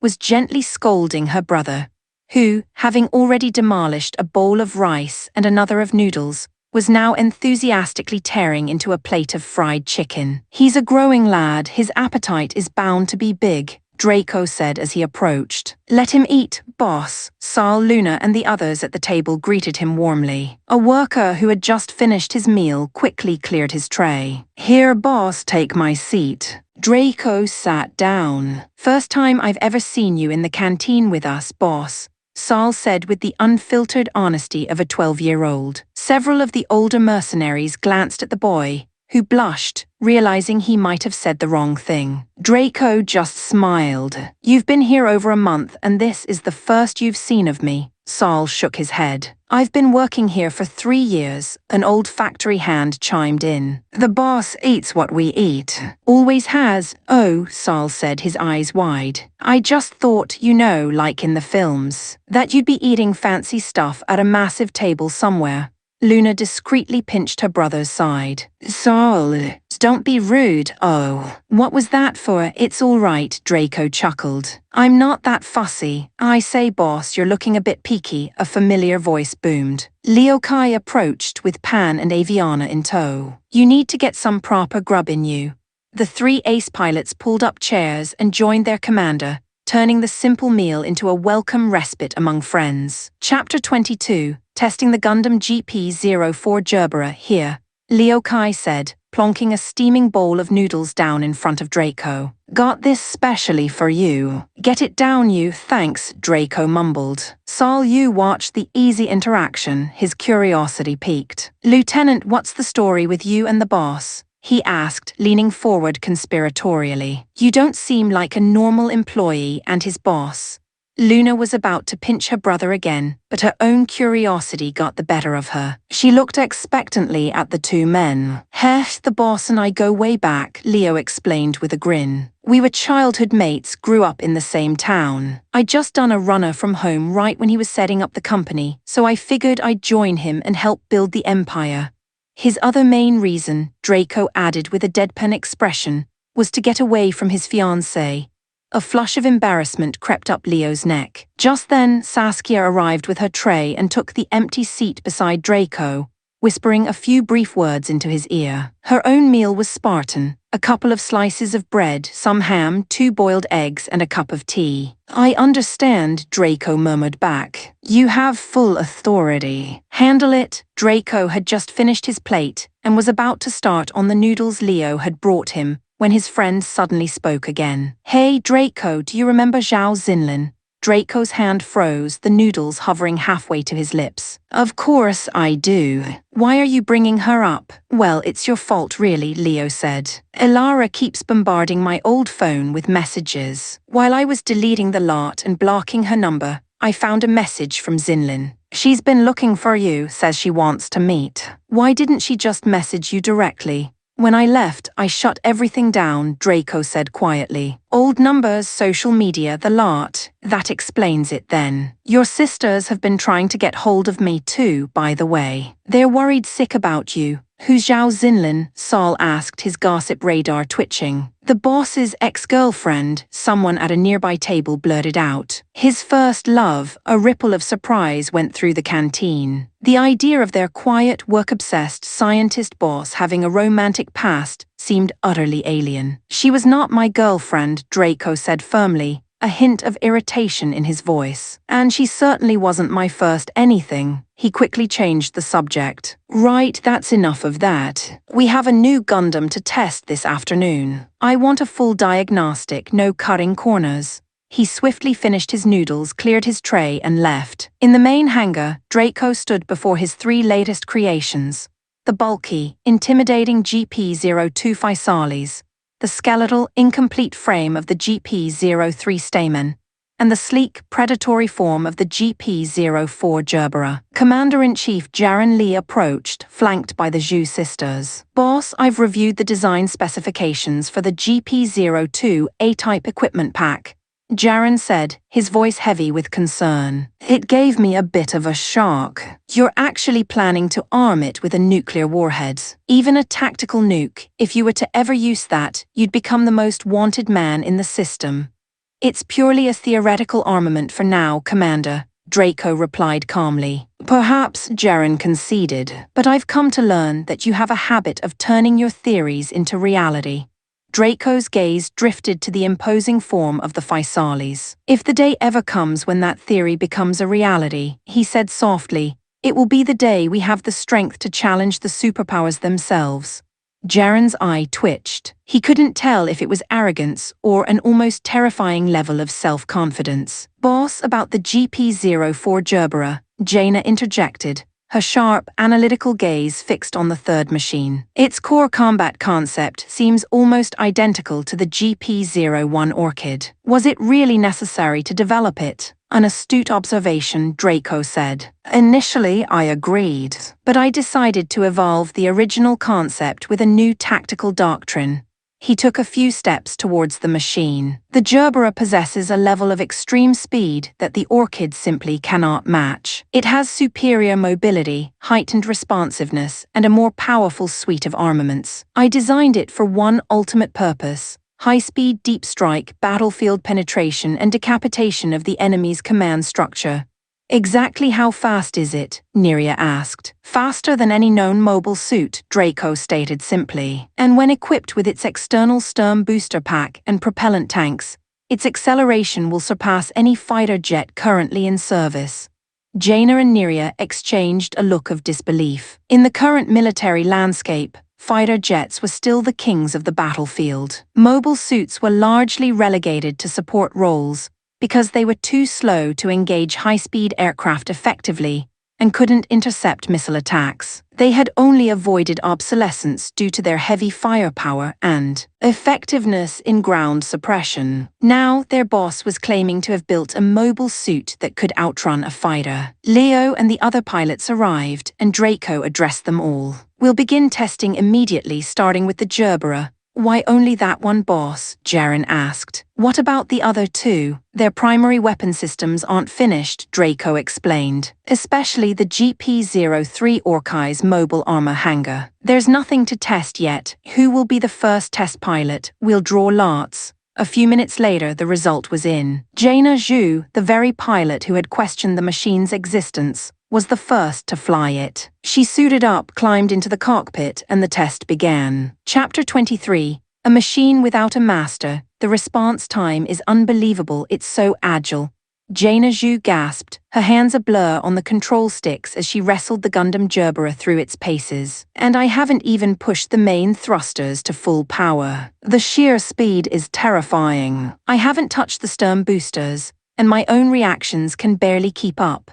In the simulated combat zone, she weaved the Gerbera through a swarm of attacks from automated drones and GM targets. But when she tried to counterattack while evading, her accuracy plummeted. Nearly half her shots went wide. Her vision was starting to tunnel, a sure sign that her body was reaching its physical limit. She knew with a sinking feeling that she was not capable of mastering this machine. Lieutenant Zhu, can you continue? A voice from the control room crackled in her ear. This was no time for heroics. Negative, she replied, her voice strained. Aborting the test. When she returned to the base and opened the cockpit, she was pale, drenched in sweat, and breathing in ragged gasps. As she tried to step out, her legs gave way, feeling like jelly. She had to be helped from the cockpit. The other pilots who had watched the Gerber's launch were stunned. They hadn't seen the simulation, but they had witnessed its initial acceleration. In seconds, it had gone from a machine on the catapult to a tiny receding star. I can't believe how fast the boss's new Gundam is. You're telling me. It just vanished, and Lieutenant Zhu is one of our top aces. If she can't handle it, then what chance do we have? We'd be brown bread in that thing. Look, here comes Lieutenant Kai. Let's see if he can tame the beast. After the ground crew had refitted the Gerbera with fresh propellant tanks, Liu Kai launched. From the first moment of acceleration, he felt it. A raw, brutal speed that no mobile suit should possess. He handled the initial phase of the simulation well, his ace-level skills allowing him to evade every shot from the drones. This is ridiculous, he muttered. And this is without the boosters. My Thunderbolt feels like a tractor compared to this. Next phase commencing, Lieutenant, the controller announced. Leo began the counterattack phase. In the control room, the operators watched the data streams. Lieutenant Kai is maintaining a 100% evasion rate, one reported. Counterattack accuracy is holding at over 70%. Draco, watching from the back of the room, remained completely expressionless. Ask the pilot if he wishes to proceed, he said quietly. Leo's voice came back, determined. I can continue. Proceed to the next stage. A moment later, dozens of dummy missiles locked onto the Gerbera and streaked towards it. The objective was not to shoot them down, but to outrun them. Leo slammed the thrusters to maximum and hit the igniter for the stern boosters. The Gerbera exploded forward, its velocity increasing more than threefold. The G-forces were crushing. My chest feels like it's going to cave in, he grunted, fighting for every breath. He's done it. The missiles have lost their luck, an operator in the control room shouted. They are flying blind. Deactivating and commencing recovery. Leo cut the boosters and brought the Gerbera back to a manageable speed, taking off his helmet and gulping in air. A few more seconds of that, he panted, and I think my ribs would have cracked. He aborted the test and returned to base, emerging from the cockpit pale and leaning heavily on the railing for support. The next pilot was Sol Yu. His performance mirrored Leo's. He successfully outran the missiles, but the physical toll was too great to continue. When he opened his cockpit back at the base, the 12-year-old prodigy immediately threw up, emptying the contents of his stomach onto the hangar floor. The rest of the pilots who attempted the test couldn't even match Jaina's performance. Draco had already left the control room. He knew no one else would come close to Leo and Sol's results. The problem was clear. I need a new training regimen, he thought, his mind racing. A way to enhance their physical tolerance. Should I look into the methods for creating the enhanced humans of the old universal century? Or perhaps surgical augmentation from the novels? Pharmacological solutions. The head of the control room staff caught up with him, holding out a data slate. Boss, you should see the final telemetry. Draco scanned the results. The hardware was flawless, holding up perfectly under the extreme stress. The problem was the software. There was a persistent lag, a lack of smooth coordination between the pilot's inputs and the hardware's response. The machine was simply too fast for its own operating system. Get the software engineering department on this, Draco ordered. It needs a complete rewrite. Lately, he had been delegating more of these fine-tuning tasks to focus on pure research. The captured fission reactor had sparked a cascade of new ideas. While a true Minovsky-type reactor was still beyond his grasp, he was beginning to formulate a hybrid design, combining elements from his own advanced power core, the Amaterasu fission technology, and the deconstructed theoretical principles of the Minovsky project. If you can't go through the wall, he murmured to himself, you find another way around it. There's always a path to the destination. Back in his office, he was interrupted by the arrival of Jaren Lee, who had an urgent matter to discuss. Boss, Jaren began, The international news is full of reports about wars and civil unrest in several outlying sectors. It's creating a massive refugee crisis. I think we could use this. It could be an excellent recruiting pool for the Corps. Are these stateless refugees? Draco asked. One nation has been completely annexed by the Dian Empire. A significant portion of the population refuses to submit to imperial rule. In response, the Empire has simply expelled them all, rendering them homeless and stateless. Draco considered this for a moment. All right, he said. You have my authorization, Commander. Handle the arrangements. Chapter 24. The royal tour. A week after the Gerbera's harrowing test flight, the joint Tiani headquarters was preparing for guests of a rather different caliber. King Thrax of the Mykian Kingdom arrived aboard his royal battleship, a magnificent, gilded vessel that stood in stark contrast to the utilitarian warships of his honor guard. He was accompanied by his eldest son, the 25-year-old Prince Grady, and his youngest daughter, 18-year-old Princess Rabina. From a viewport on the battleship's bridge, Prince Grady stared out at the swirling asteroid field, a knot of resentment tightening in his stomach. He knew exactly why his father had dragged them here. He had read the intelligence reports on Tiani, had seen their meteoric rise from an unknown entity to a private military more powerful than their own kingdoms. He knew his father had been having sleepless nights, and he had correctly guessed the desperate purpose of this visit. It made him burn with a helpless, humiliated anger.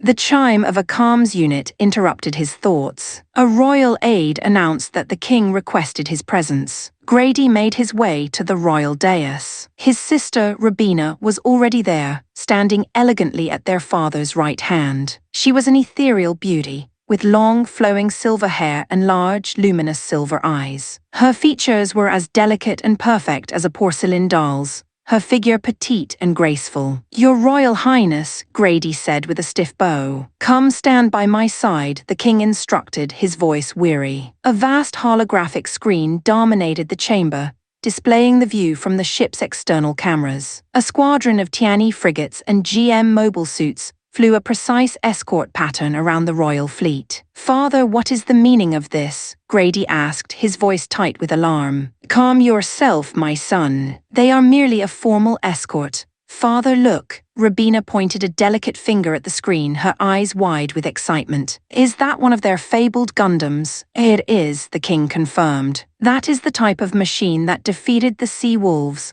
a menace that has plagued our space lanes for decades. To think a single mobile suit could accomplish such a thing." Grady scoffed, his pride making him skeptical. "That sounds a little far-fetched if you ask me." "It wasn't just one," the king corrected him. "Look, there is another." A second Gundam had appeared on the screen, taking up a position on their starboard side. "How many of these machines do they possess?" Grady asked, his disbelief wavering. "Our intelligence is incomplete, but we believe they have at least 5. Just then, the captain of the royal guard entered and knelt before the king. "Your Majesty, we have arrived above the Tiani headquarters and are preparing to land." As the Mykian royal fleet settled into the vast docking bay, a crowd of curious Tiani employees and off-duty mercenaries gathered to gawp, only to be brusquely shooed back to their posts by their superiors. Draco Varlan did not personally greet the royal delegation. Instead, the duty fell to Commander-in-Chief Jaren Lei and President Saskia, who stood at the head of a crisply uniformed honor guard. As the king, prince, and princess disembarked, the Tiani soldiers snapped to attention, their right fists placed over their hearts in a silent, respectful salute. "Your Majesty, your Royal Highnesses," Jaren and Saskia said in unison. "On behalf of the Tiani group, we welcome you."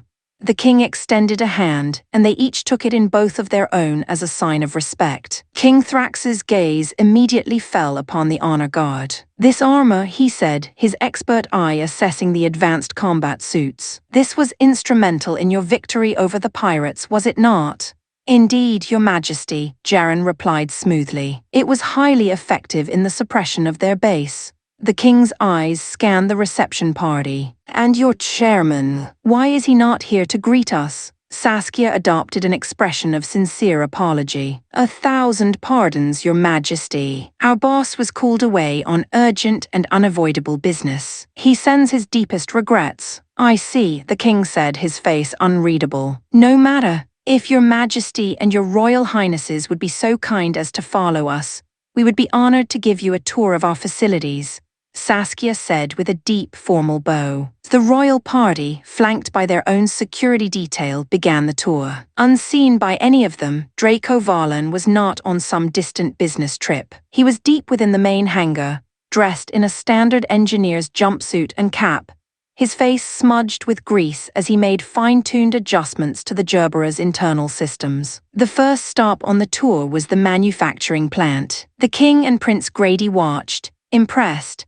as a ballet of robotic arms and automated systems constructed mobile suit components with flawless precision. Human workers were few and far between, serving only as supervisors and technicians. Next, they were shown the interior of a newly completed frigate. Princess Rabina's eyes lit up as she took in the gleaming instruments on the bridge, the compact crew quarters, and the powerful weapon emplacements. She peppered Saskia with surprisingly technical questions. President Saskia, are these vessels for sale? The king asked. We have no plans to export this model at present, Your Majesty.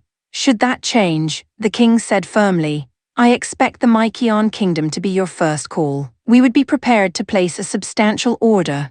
Of course, Your Majesty, Saskia replied with a diplomatic smile. The tour then moved to the mercenary sector. As they walked past a line of Tiani's custom GM mobile suits, Princess Rabina's sharp eyes noticed something. She leaned over and whispered to her father. The king stopped. Commander Lei, he said, pointing to one of the open cockpits. I noticed this particular card slot on your control console. The GMs our kingdom purchased from you do not have this feature.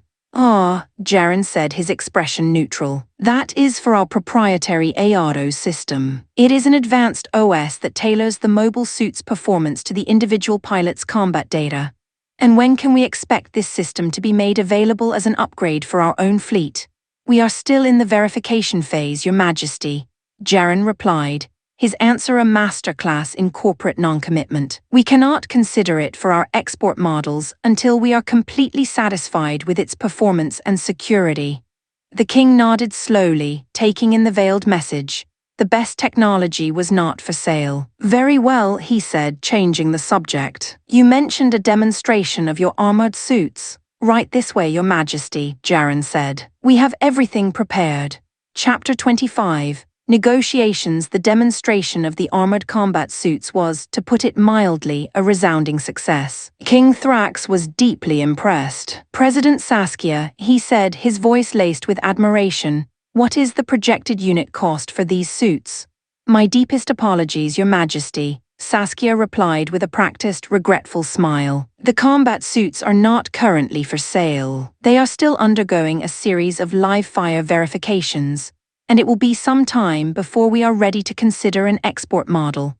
This isn't for sale, that isn't for sale, Prince Grady suddenly snapped, his voice sharp with irritation. It seems you have no desire to do business with the Kingdom of Mykion at all.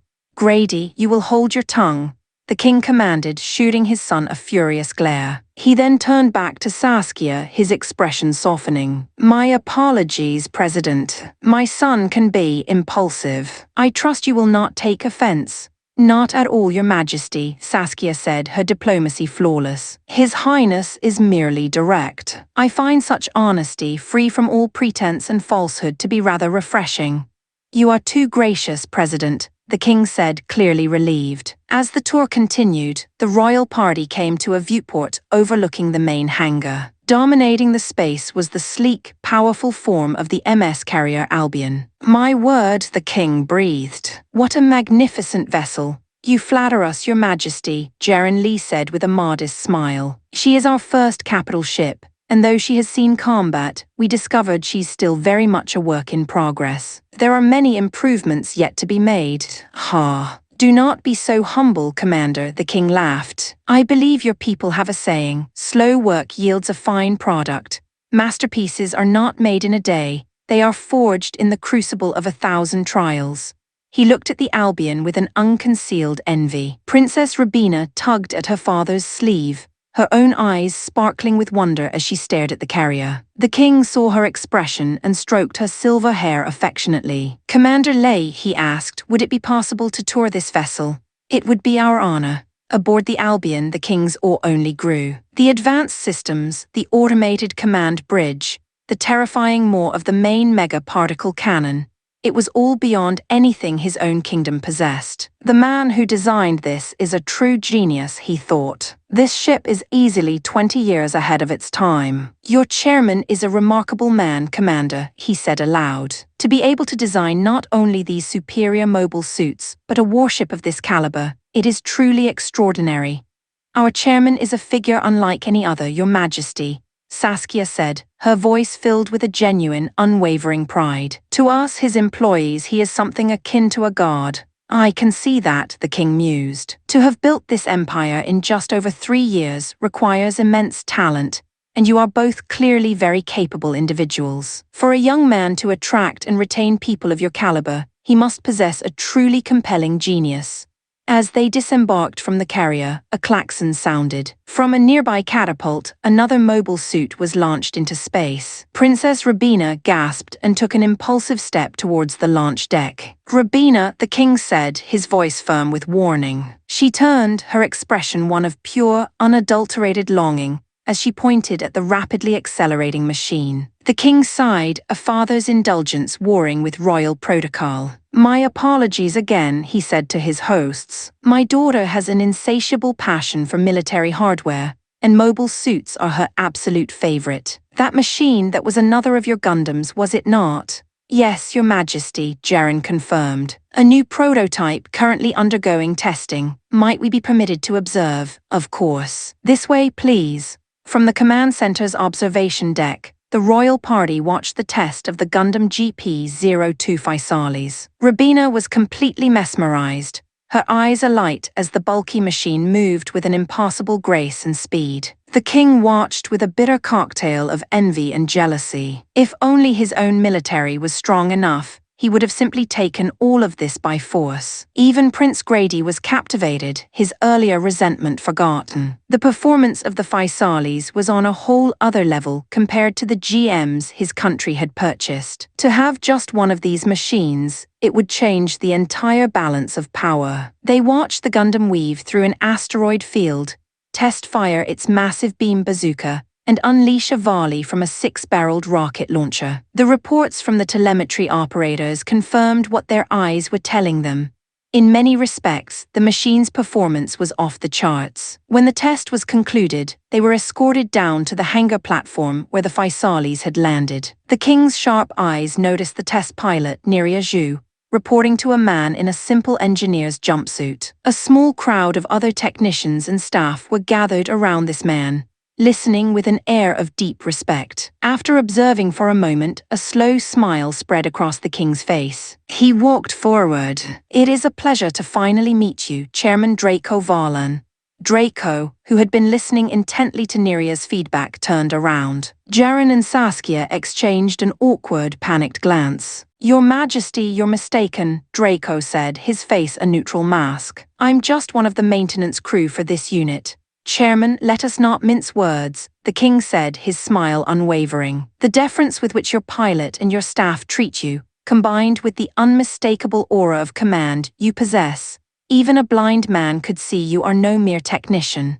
Draco knew the charade was over. He stripped off his work gloves and extended a hand. "Draco Varlans, welcome to my company, Your Majesty." "A pleasure, Chairman," the king said, shaking his hand. Then his tone shifted, the smile remaining but his eyes holding a sharp, questioning glint. "Now, perhaps you could tell me why you felt it unnecessary to greet me personally upon my arrival." "I have never been skilled in the arts of diplomacy or entertainment, Your Majesty," Draco replied smoothly. "I leave such matters to my far more capable assistants." "I hope you are not offended." "Not at all," the king said. "However, there are certain matters I wish to discuss directly with you and you alone." "If this is about purchasing a Gundam, I'm afraid I must disappoint you," Draco said bluntly, cutting straight to the heart of the matter. "They are not for sale. As for our other products, I believe President Saskia has made our position abundantly clear. The captain of the royal guard took an angry step forward, but the king stopped him with a single raised hand. Prince Grady stared aghast. He had never in his life seen anyone speak to his father, a reigning monarch, with such a stunning lack of deference. King Thrax himself was momentarily taken aback by the young man's sheer audacity. He let out a short, dry laugh. "You are a direct man, Chairman Valens. I appreciate that," he said, recovering his composure. "And yes, your president has been very clear. But there are other avenues of cooperation I wish to explore." "Very well, Your Majesty," Draco said, gesturing towards a private conference room. "This way, please." Chapter 26. The Manhwasystem ultracapacitor thermonuclear reactor. A month after King Thrax's state visit, 2 new production lines in the Tiani factory hummed to life, one churning out advanced combat rovers, the other assembling state-of-the-art attack drones. The king had not left empty-handed after all. Though the technologies he truly coveted were denied to him, he had secured a lucrative contract for these 2 systems. He was particularly pleased with the drones, whose swarm tactics and autonomous search and destroy capabilities would be a significant asset to his military. He had, however, left one thing behind: his beloved daughter, Princess Rabina, who had been permitted to stay on at the base for an extended cultural and technical exchange, attended by 3 of her most trusted ladies-in-waiting. The truth was, the princess was far more interested in military hardware than royal courts, and in the month since her father's departure, she had become a popular and welcome presence, befriending many of the pilots and technicians. "Wow, Your Highness, those smell amazing," Jaina Zhu said, admiring the tray of freshly baked, intricately shaped cookies Rabina was holding. "Please help yourself, Miss Zhu," the princess replied with a warm smile. "Don't mind if I do," Jaina said, taking one. That's delicious. Perfectly crunchy." As the other pilots gathered around to sample the princess's baking, Rabina looked around. "Where is your chairman today?" "The boss is personally running the final verification test on the Gundam Gerbera," Jaina explained. "Hey, everyone, you have to see this," Aviana called out, waving them over to the data slate she was holding. "The gaffer is an absolute monster in that thing." The ace pilots and Rabina crowded around, watching the live feed from the test. The Gerbera was a blur of motion, pushed to its absolute maximum velocity as it weaved through a dense asteroid field. The camera drone filming the test could barely keep it in frame, its footage mostly capturing the Gundam's incandescent, meteor-like thruster trail as it executed impossible high G-turns and evasions. At the tip of this man-made comet, flashes of blue-green light periodically erupted as Draco fired the beam rifle, striking designated targets on the asteroids with pinpoint accuracy. The test then moved to a new zone, this one seeded with hostile drones and MD-controlled GMs. With a skill that bordered on precognition, Draco piloted the Gerbera through the maelstrom, evading asteroids and incoming fire while simultaneously picking off every single target. A collective gasp of awe went through the onlookers. The test concluded as Draco broke through the final encirclement and arrived at the designated coordinates. "Bloody hell," one of the pilots muttered. "He finished the course we couldn't even start." "It's weird though," another mused. "If he can fly it that well himself, why make us go through the ringer? If the boss did everything himself, he wouldn't need us layabouts, would he?" came the reply. "Speaking of which, did you hear about the boss's new?" Pan started to say, but a sharp glare from Liu Kai cut him off. He swallowed his words, glancing nervously at Princess Rabina. She, however, was still completely captivated by the replay on the screen, oblivious to their conversation. Taking her tray of cookies, Rabina made her way towards the hangar. One of her attendants, a sharp young woman named Diana, discreetly handed her a fresh towel and a bottle of water, taking the cookie tray from her. Draco had just landed the Gerbera and was stepping out of the cockpit as Rabina approached. "You worked hard," she said, offering him the refreshments. "Thank you," Draco replied, taking them and wiping the sweat from his brow before taking a long drink of water. Rabina took the tray back from Diana. "I baked these myself. Please try one." "Thank you," he said, taking a cookie and eating it in one bite. He then nodded and prepared to leave. Rabina called out, her voice hesitant. "Is there something you need, Your Highness?" I was wondering, she said, gathering her courage. Would it be possible for me to pilot a Gundam?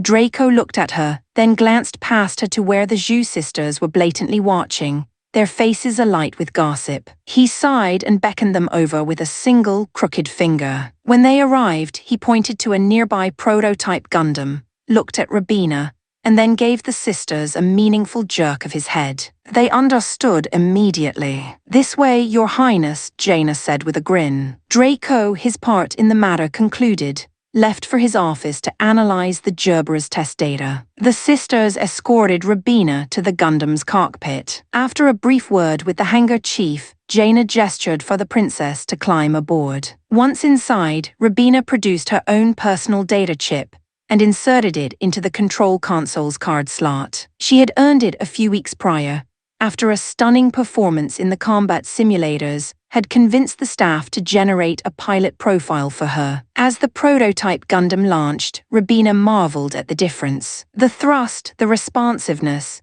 it was on a completely different level from the GMs she had flown. She performed beautifully in the subsequent exercises, her natural talent shining through. "Blimey, the princess is a natural," Neria remarked, watching the telemetry on a data slate. "If she was one of ours, she'd be a prime candidate for the Gundam program," Jaina agreed. "She's got the right stuff. Better than a good portion of our regular pilots." Their conversation was cut short by a senior officer. "Ladies, your training session is about to begin. Get to the assembly point." As they jogged off, Jaina said, "You know, this new training regimen the boss set up is brutal, but it really is improving our response times." "I heard he's planning to put all the pilots through it," Neria replied, hoping to find some new aces in the ranks. "Then we'd better not slack off," Jaina said with a competitive grin, "or we might find ourselves demoted." In his office, Draco studied the Gerber's final report, a deep sense of satisfaction settling over him. He had done it. He had successfully created the world's first Minovsky-type ultra-compact thermonuclear reactor. It was, of course, a hybrid, not a pure Minovsky reactor from the old lore, but a new, unique design that incorporated the principles of his own ultracapacitor technology and the reverse-engineered secrets of the Oni Yasha's fission plant. He had dubbed it the Minovsky ultracapacitor thermonuclear reactor. Installed in the Gerbera, it had boosted the machine's performance by a clear 10% over the original specifications, and all but eliminated concerns about energy consumption. The only drawback was that, for now, it could not be mass-produced. But Draco wasn't concerned. He only needed enough for his Gundams. There was, however, one other issue. The reactor produced a dense field of Minovsky particles, just like its theoretical predecessor. The test report confirmed that these particles rendered all conventional radar and long-range sensors completely useless. The only thing left was the naked eye. A double-edged sword, he mused. He needed a countermeasure, a way for his own forces to operate within the interference. He recalled a theoretical technology from his past life's fiction, superconducting communications. If he could develop it, his forces could maintain their networks, coordinating their attacks while the enemy was rendered deaf and blind. He pulled up a fresh design schematic on his computer. There was always another mountain to climb. Chapter 27. The dark underbelly of the colony's Draco suddenly slapped his forehead. "What an absolute idiot," he muttered to himself. "I've been so focused on a reactor for the mobile suits that I completely forgot about the warships. The Albion can't sustain prolonged energy weapon combat without a proper reactor of her own."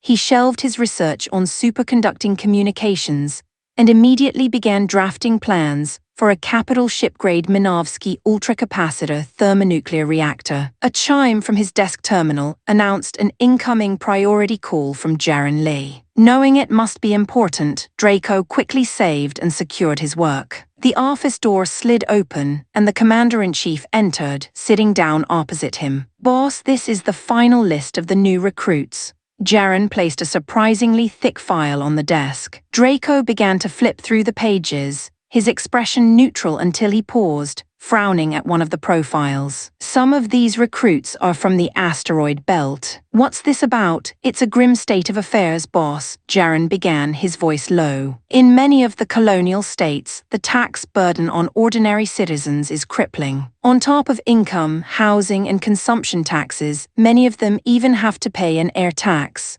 Draco looked up, completely baffled. "An air tax? Are you telling me they have to pay to breathe?" "Essentially, yes," Jaren confirmed. "The technology to produce breathable atmosphere is expensive. Many governments pass that cost directly on to the populace. Those who can't pay their taxes are rounded up and exiled to labor camps on hollowed-out asteroids. They are lawless, brutal places run by gangs and warlords. The people we recruited were from these zones. They live in constant fear, where a full meal or a safe night's sleep is an impossible luxury. To them, joining us isn't just a job, it's an escape to paradise." Draco listened in stunned silence as Jaren spent the next 15 minutes detailing the abject misery and systemic exploitation that was rife throughout the supposedly advanced space colonies. It was a dark, hidden reality he had never encountered in his 3 years in this new world. "But why don't the colonists just buy their own air recyclers?" Draco asked, his brow furrowed. "It's illegal in most states. A criminal offense, punishable by a long prison sentence. So, for millions of people, not only is a decent life impossible, but the very air they breathe is a luxury item." "It's not just the colonies, boss," Jaren added wearily. "The so-called peace on Earth is a fiction. Regional wars are still being fought all the time. As always, it's the people at the bottom who suffer. And to put it bluntly, we have to look after our own first," Draco said, his voice hardening. "Speaking of which, I don't recall Mykion or its neighbors having an air tax. They're the exception, not the rule. They are small peripheral states, relatively peaceful. Their people live reasonably well. In this day and age, that's a blessing," Draco mused, turning back to the file. "Commander, looking at these profiles, some of these asteroid recruits are just children, and they all look half-starved. Are you sure about this?" "It's just malnutrition, boss. A few weeks of proper food and vitamin supplements, and they'll be fit for training." Draco stared at the haunted faces of the children in the recruitment photos. He felt a pang of pity but immediately suppressed it. He was no bleeding heart philanthropist. He couldn't afford to be. "There's another issue," he said, his tone sharp. "The refugee youths we've taken on have signed volunteer contracts. These children from the asteroids, these are indenture contracts. They've sold themselves to us. Is that even legal?" "On Earth, it would be highly illegal," Jaren admitted. "But the colonies are a different world. Legal protections for minors are weak, and in some places, indenture is formally legalized. For refugees and the exiled, selling their children is a common, desperate act of survival. The system is corrupt, propped up by the powerful figures who profit from what is essentially a massive, legalized human trafficking ring. And because we conducted these transactions in a lawless zone, the contracts, which offer no protection whatsoever to the children, are ironically recognized and legally protected by the very colonial governments that created this mess in the first place." Draco was silent for a long moment, processing the sheer, cynical brutality of it all. "And the local warlords just let you take their labor force?" Jaren made a gesture with his thumb and forefinger. "Money, boss. You pay the parents, you pay the local gang leader a fee, and the children are yours. And I suppose a child raised from despair is easier to mold into a loyal soldier," Draco stated, his voice flat. "Exactly," Jaren confirmed. "We give them hope where there was none. We teach them, train them, and show them that Tiani is their savior. Cultivating their absolute loyalty will not be difficult." "All right," Draco said finally, pushing the file back across the desk. "I'll leave the arrangements in your hands, Commander." As Jaren stood to leave, he paused. "There is one other thing, boss. It's about the armored combat suits. You want to know why I halted production?" Draco said, not a question. "Yes, sir, because I've developed a man-portable directed energy weapon for our assault teams. Based on my simulations, the current generation of combat suits can't withstand a direct hit. The Stonewall energy shield can block one shot, but it fails immediately after. I need to redesign the armor from the ground up or scrap it and start again." Jaren's eyes widened. Man-portable laser weapons were a technology that the major powers were still years away from perfecting. Now he understood. I see, boss. I'll inform the department. He turned to go. Wait, Draco called out. Sir, that princess, Draco said, his voice devoid of emotion. It's time for her to go home. Arrange it. Yes, boss. Chapter 28. A long journey 3 months later, Draco Varlin was traveling through the void aboard the MS carrier Albion. This was the flagship, the first of the new Pegasus-class carriers, designated Albion 00. She had been fully retrofitted with a capital ship-grade Minovsky ultracapacitor thermonuclear reactor, granting her the ability to power a full arsenal of energy weapons indefinitely. Albion 01 was already complete and had been formally commissioned into the fleet, while 02 was undergoing its final space trials, and 03 was under construction. Escorting the flagship was a formidable task force: 8 newly designed 180-meter frigates and 6 brand-new 220-meter destroyers. The frigates, each carrying 6 mobile suits, were bristling with defensive point defense systems, while the larger destroyers were built for long-range engagement, armed with heavy beam turrets and the latest model of mega particle cannon. Draco was on his way to the 6th colonial sector, to a major nation-state known as the Philarip Confederacy. There, on their 12th colony satellite, Tiani was set to officially open its 7th branch base. As chairman, Draco's presence was required for the opening ceremony, alongside Commander-in-Chief Jaren Lei and several of the ace pilots. It was a rare trip for him. In the 3 frantic years since founding the company, he had seldom left the confines of his own headquarters, consumed by a relentless cycle of research and development. On the Albion's command bridge, Draco sat in a specially installed command chair, discussing the final travel arrangements with the ship's captain and Jaren. A mess orderly moved quietly through the chamber, pushing a trolley and handing out evening meals: burgers, chips, and a carton of milk. An hour later, as the orderly was clearing the empty trays, the captain gave his report. Boss, at our current cruising speed, we will arrive at the destination in 7 days. Draco nodded, gazing out of the main view screen at the star-dusted blackness. There was no day or night in the void, only the artificial cycles of the colonies, governed by orbital mirrors and environmental controls. He glanced at the chronometer. 2030. Commander, Draco said, turning to Jaren, aside from the new base, do we have any other corporate investments in Philarip? We do, Jaren confirmed. We've established a food processing plant and a water bottling company. We've also leased a substantial tract of land for agricultural development. The food plant is already up and running. The others are scheduled to go online this month, barring any setbacks. Draco stroked his chin, also recalling that Saskia's division had secured exclusive mining rights to several mineral-rich asteroids within Philarip's sovereign territory. Boss, Jaren said, his tone becoming more serious, our counterintelligence division has an update. They've flagged a significant increase in espionage activity. It seems several colonial nations have successfully infiltrated our operations, both on the military and civilian side. Let me guess, Draco said without turning. They are after the Gundam schematics and our other military secrets. That and more. From the agents we've interrogated, we've learned that some of them are tasked with investigating you personally. Once your identity as the sole mind behind our technology is confirmed, their orders are to kidnap you. A cold, humorless smile touched Draco's lips. Heavies. Of course. Why try to steal the technology when you can steal the inventor? I'm the goose that lays the golden eggs. Precisely, boss. Any nation that gets its hands on you could dominate the entire colonial sphere within a decade.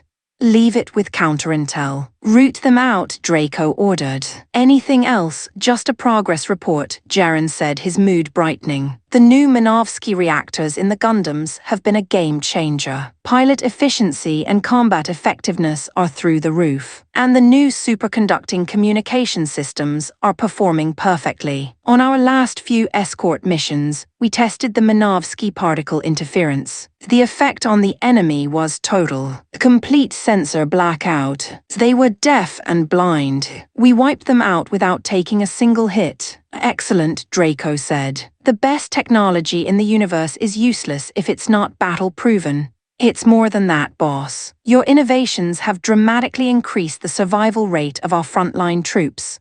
Draco nodded, pleased. However, sir, Jaren said, his tone hesitant. If I may speak frankly, go on. With all due respect, sometimes the best technology isn't what the men need. What they need is equipment that is reliable, intuitive, and easy for them to master in the heat of battle. That's what truly increases their chances of victory and survival. Draco was silent for a moment, then nodded slowly. You're right, Commander. A weapon is useless if its operator can't wield it effectively. Simplicity and reliability are just as important as performance. I'll keep that in mind for future projects. Thank you, he stood up. If there's nothing else, I'm retiring to my quarters. In the solitude of his room, Draco checked a secure message from Saskia. The news was good.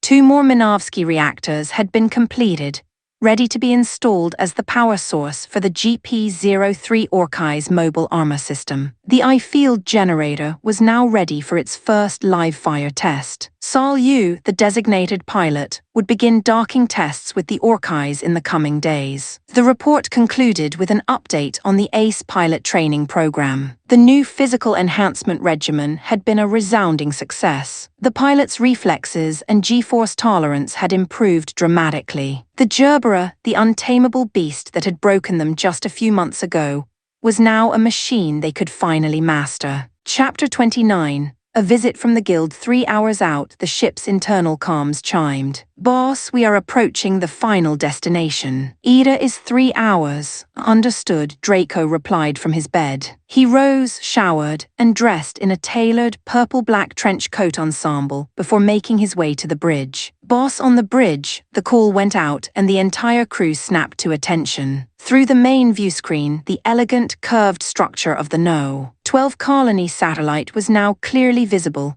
a jewel hanging in the blackness. As they began their final approach, a squadron from the Philarip Confederacy's defense force moved to intercept. The Albion's comms officer immediately transmitted their approved flight plan and diplomatic clearances. Aboard the Philarip flagship, the squadron commander reviewed the documents. It's all in order. Let them pass, sir, his adjutant asked. What military is that? I've never seen a carrier of that design before. That's because it's not a military vessel, the commander replied grimly. It's a mercenary fleet. A ripple of disbelief went through the bridge crew. You've all heard the stories about the Sea Wolf pirates, the commander continued. Well, this is the outfit that wiped them out. They're called the Tiani mercenary group, the ones with the Gundams, another officer chimed in. The very same, the commander confirmed, his eyes fixed on the magnificent white carrier. And I'd wager that ship is carrying them right now.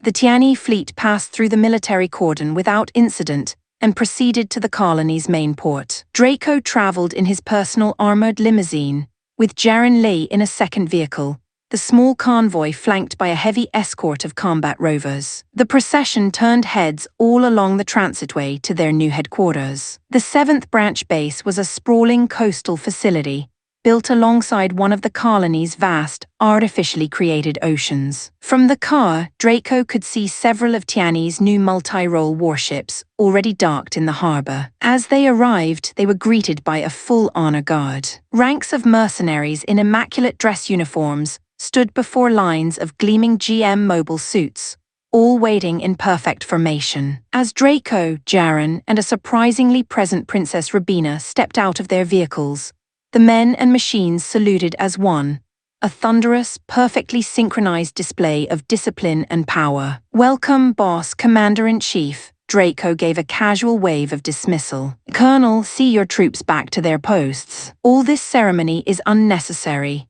The base commander, a grizzled veteran named Colonel Omni, barked a series of hand signals, and the formation broke apart with quiet efficiency. There are a couple of matters to report, sir, Omni said as he led them into the main building. First, a delegation from the Mercenary Guild is waiting for you in the main reception hall. HMPH, Draco scoffed. Nosy buggers, aren't they? Their intelligence network is certainly efficient. There is one other thing, sir, the colonel said, a hint of unease in his voice. Go on, we were contacted by a representative of the Long clan group. They claim to be from your family, boss. They wish to discuss an urgent matter and have booked a dinner for this evening. They were most insistent that you attend. Draco's brow furrowed. His estranged family was as relentless as ever. He knew without a shadow of a doubt that they were here for his technology. Give them the cold shoulder. Ignore them completely. He glanced at Jaren, who nodded imperceptibly. Now, Colonel, lead the way. I'm very curious to see what our friends from the guild have to say.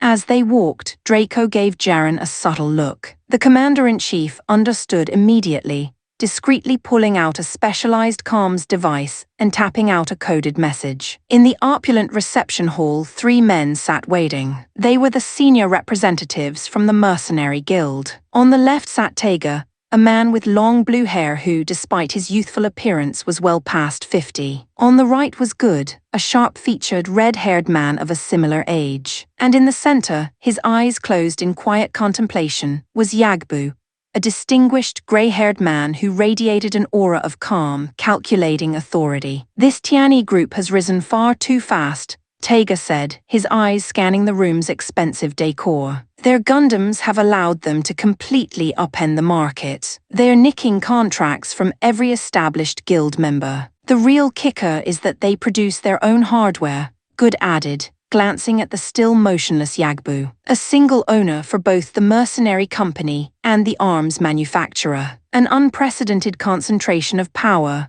Speaking of which, Taiga said, lowering his voice slightly, did you see the intel packet that was just uploaded? Yagbu slowly opened his eyes. Spit it out, Taiga. It's a report on their fleet, Taiga said. It's their new white carrier, the Albions. My sources confirm that a pirate crew was foolish enough to attack one of their convoys last month. The Albion engaged from extreme range. A single shot from its main cannon, it didn't just destroy the lead pirate ship, it went straight through it and obliterated the vessel behind it as well.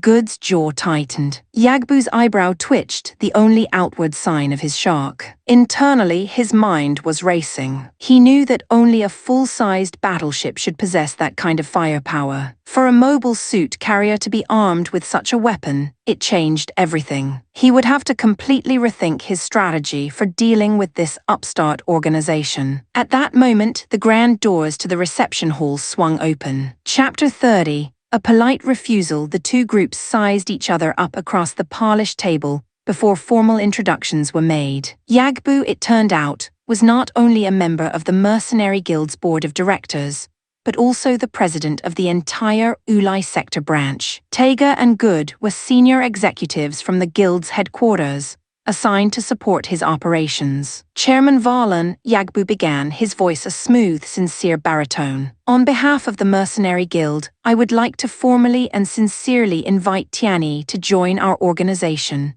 And what would be the benefits of such a membership? Draco asked, his tone neutral. You would gain access to the Guild's exclusive contract network, a gateway to countless corporate clients. All Guild members can accept missions from the network, tiered according to their official rank. And, should a client ever default on payment, the Guild will provide free legal assistance to ensure the full sum is recovered. I see, Draco said, a wry smile touching his lips. And what's the catch? There's no such thing as a free lunch. As you say, Chairman, there is a price, Yagbu conceded. All member organizations are required to pay an annual fee, also tiered by rank. Higher-ranked members naturally pay more, but they receive commensurate benefits, such as invitations to exclusive high-stakes asset auctions with the entrance fee covered by the Guild. I'm sure there's more.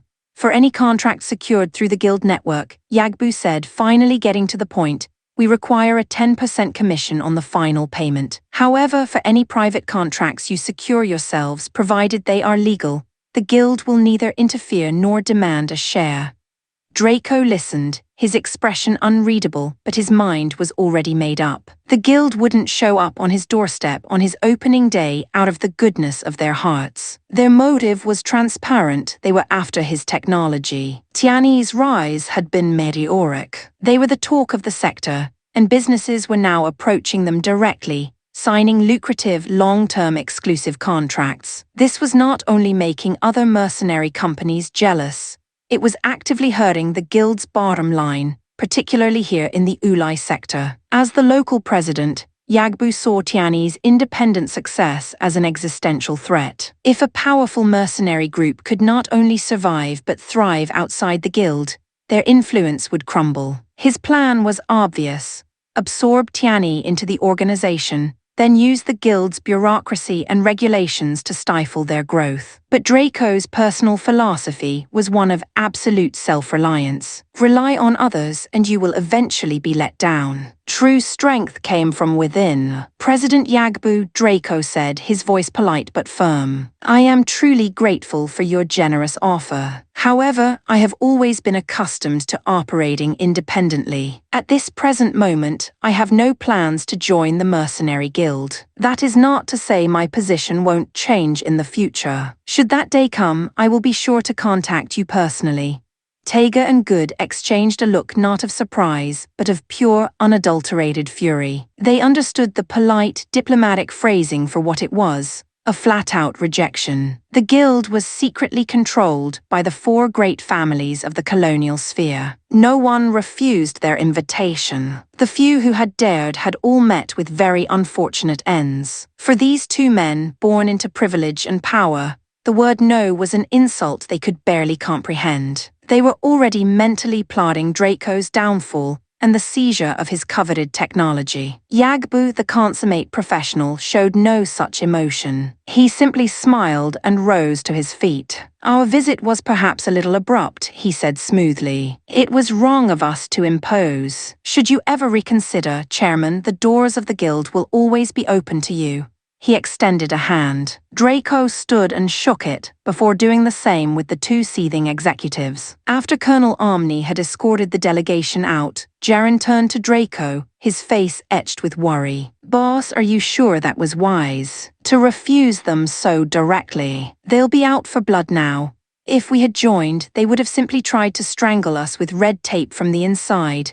Draco replied calmly. This is better. Let them make their moves. We'll give them a sharp, bloody nose and show them that we are not to be trifled with. After that, they won't dare to cause us any trouble. When do you think they'll act? Yagbu is an old fox, he'll be cautious. The other 2, however, they couldn't hide their rage. They are arrogant aristocrats, and they can't stand being slighted by someone they see as a provincial upstart. I'd give them a few days. Have our counterintel keep them under close surveillance.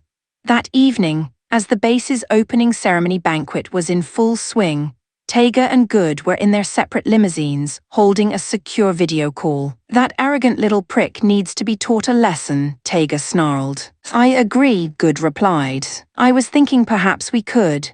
He was cut off as both their secure comms units pinged with an incoming message. They read it, then looked up at each other, their expressions changing from anger to intrigued surprise. I've just received an invitation, Taiga said. From the Long clan of the Cathayan Empire, Good asked. The very same. You too? Yes, Good confirmed.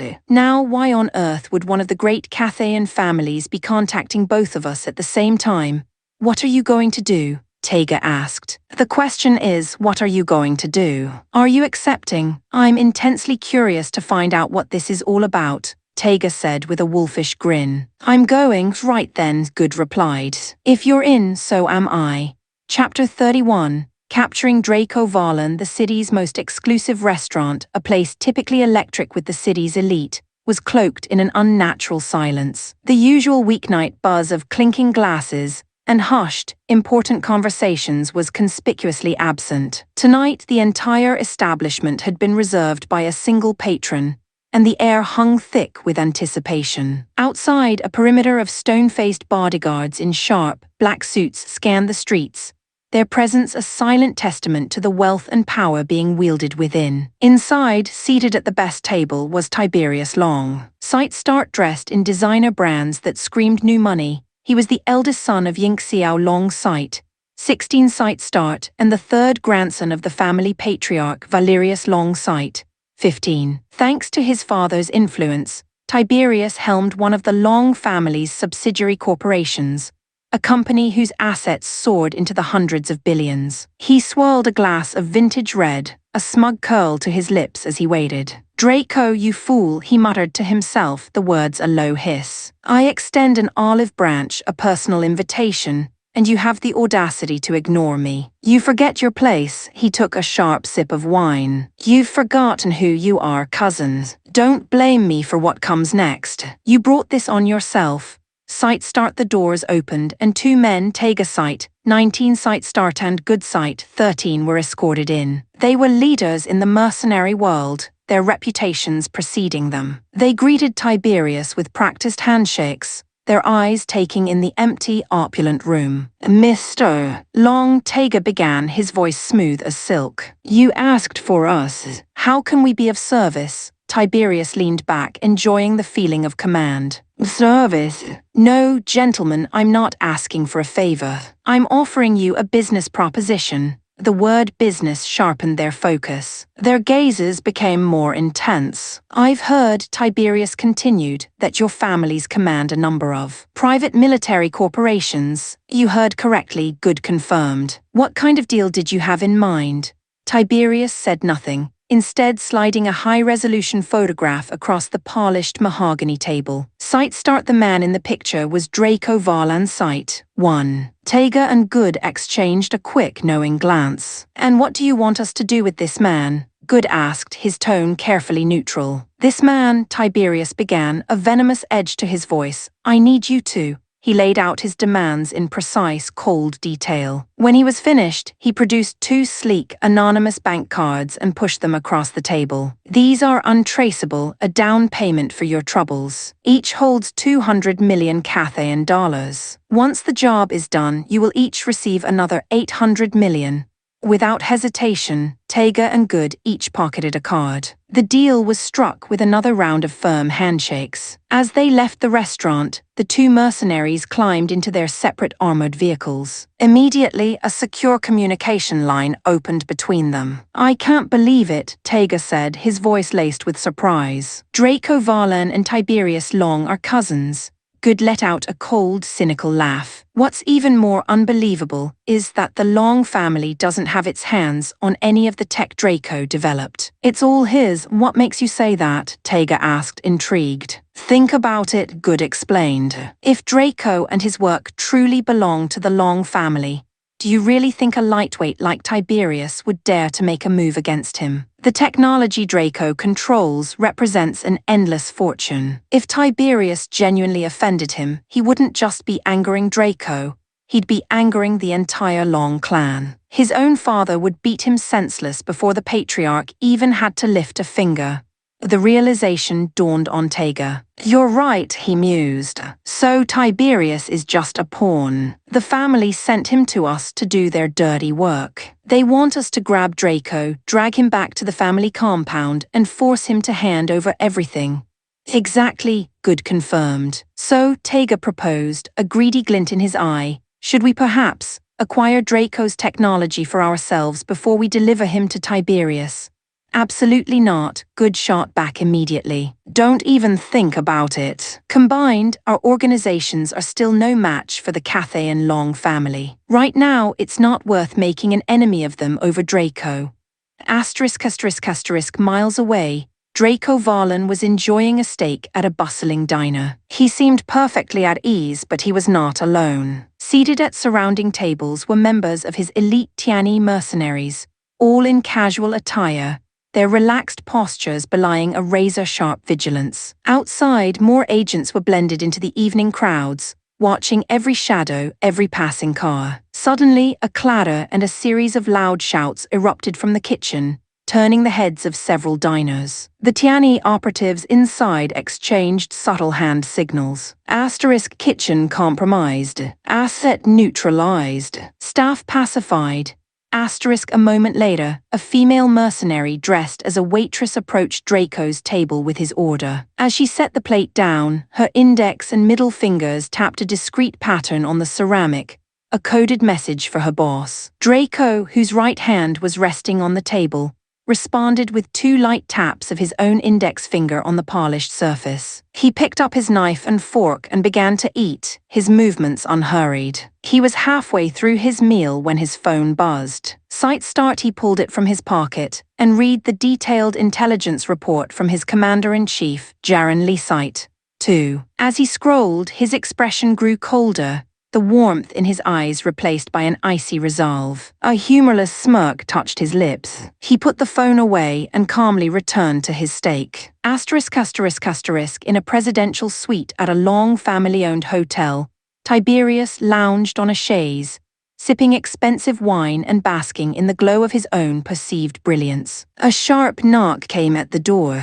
"Enter," he called out. His beautiful assistant hurried in, leaning down to whisper something in his ear. "Let her in," he commanded. Seconds after the assistant left, the suite door was thrown open with such force that it slammed against the interior wall. Sight start Lady Helena Longsight, 16, stood in the doorway, her face a mask of cold fury. The assistant wisely remained in the hall, pulling the door shut behind her. Tiberius set his wine glass down and rose with a charming smile. "Aunt Helena, what's wrong? What has you so upset?"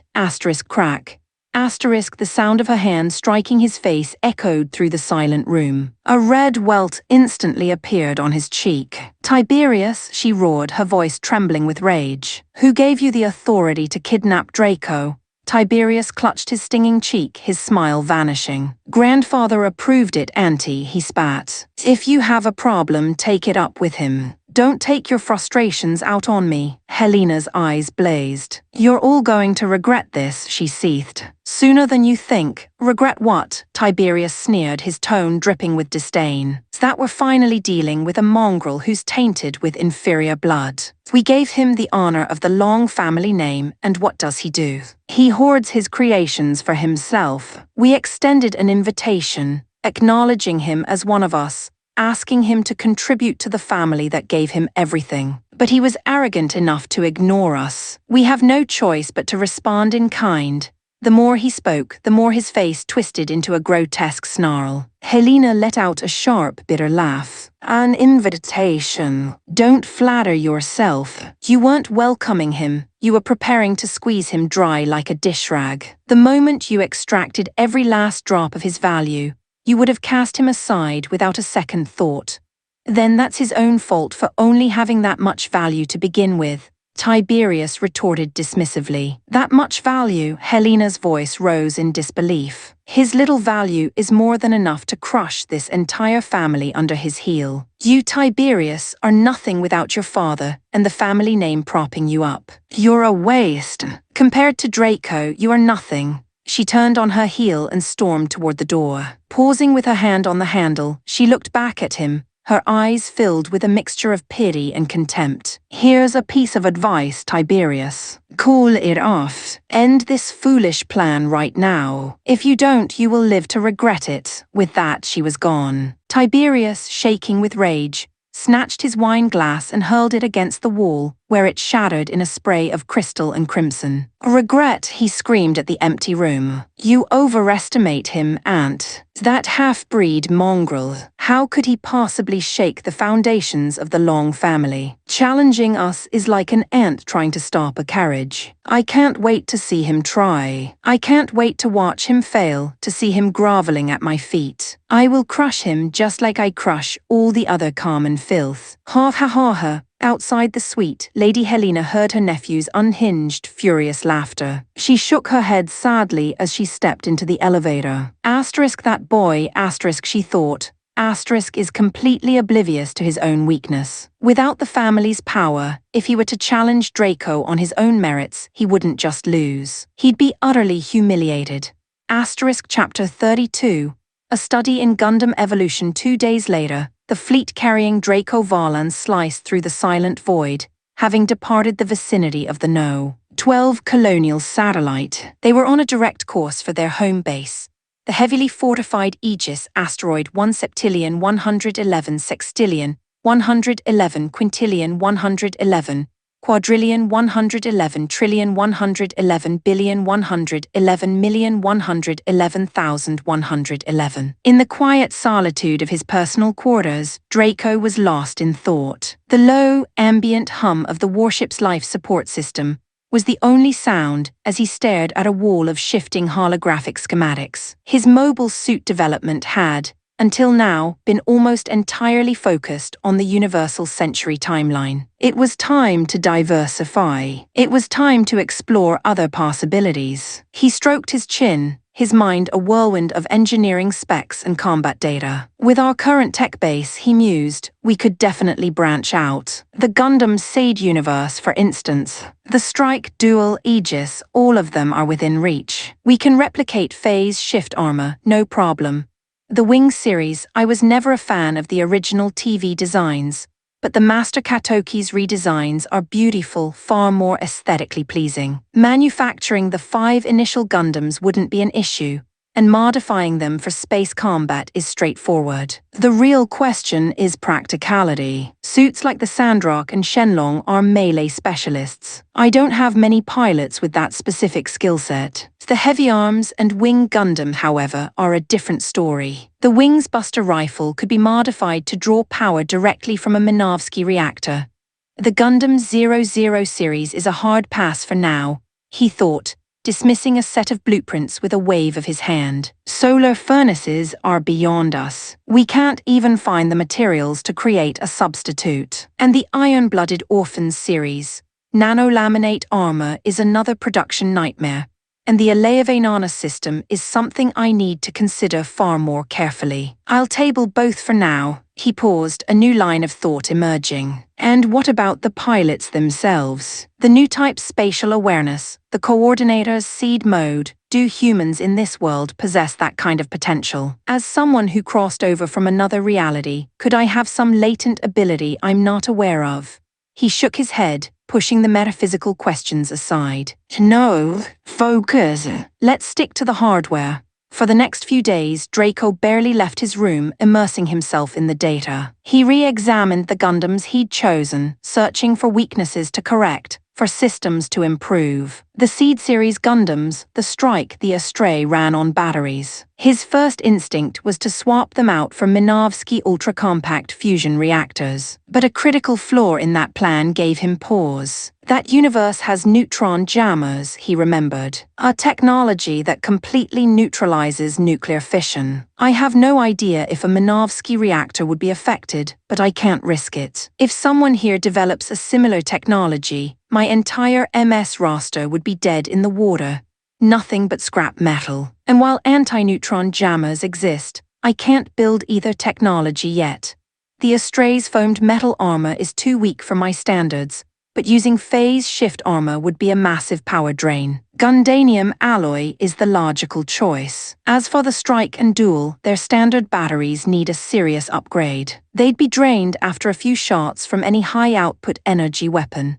His mind raced through a library of science fiction he'd read in his past life. Wait, there was a novel that mentioned high-energy supercapacitors.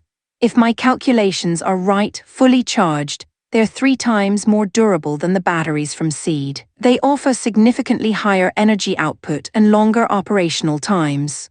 That's it then, he decided. The Astray series and the Strike platform will use high-energy supercapacitors. The Astrays get Gundanium alloy armor, the others will keep their original spec for now. He moved on. The transformable mobile suits, the Wing Gundam, the Aegis, the Zeta Gundam. No nation in this world has developed a transforming MS. If I build these, their debut will shock the world. This is next-generation technology. Then there's the G-Unit series from the Wing side stories. The concept of modular equipment for different combat environments is essentially the same principle as the Strike's backpack system. The Gemini Gundams are definitely viable.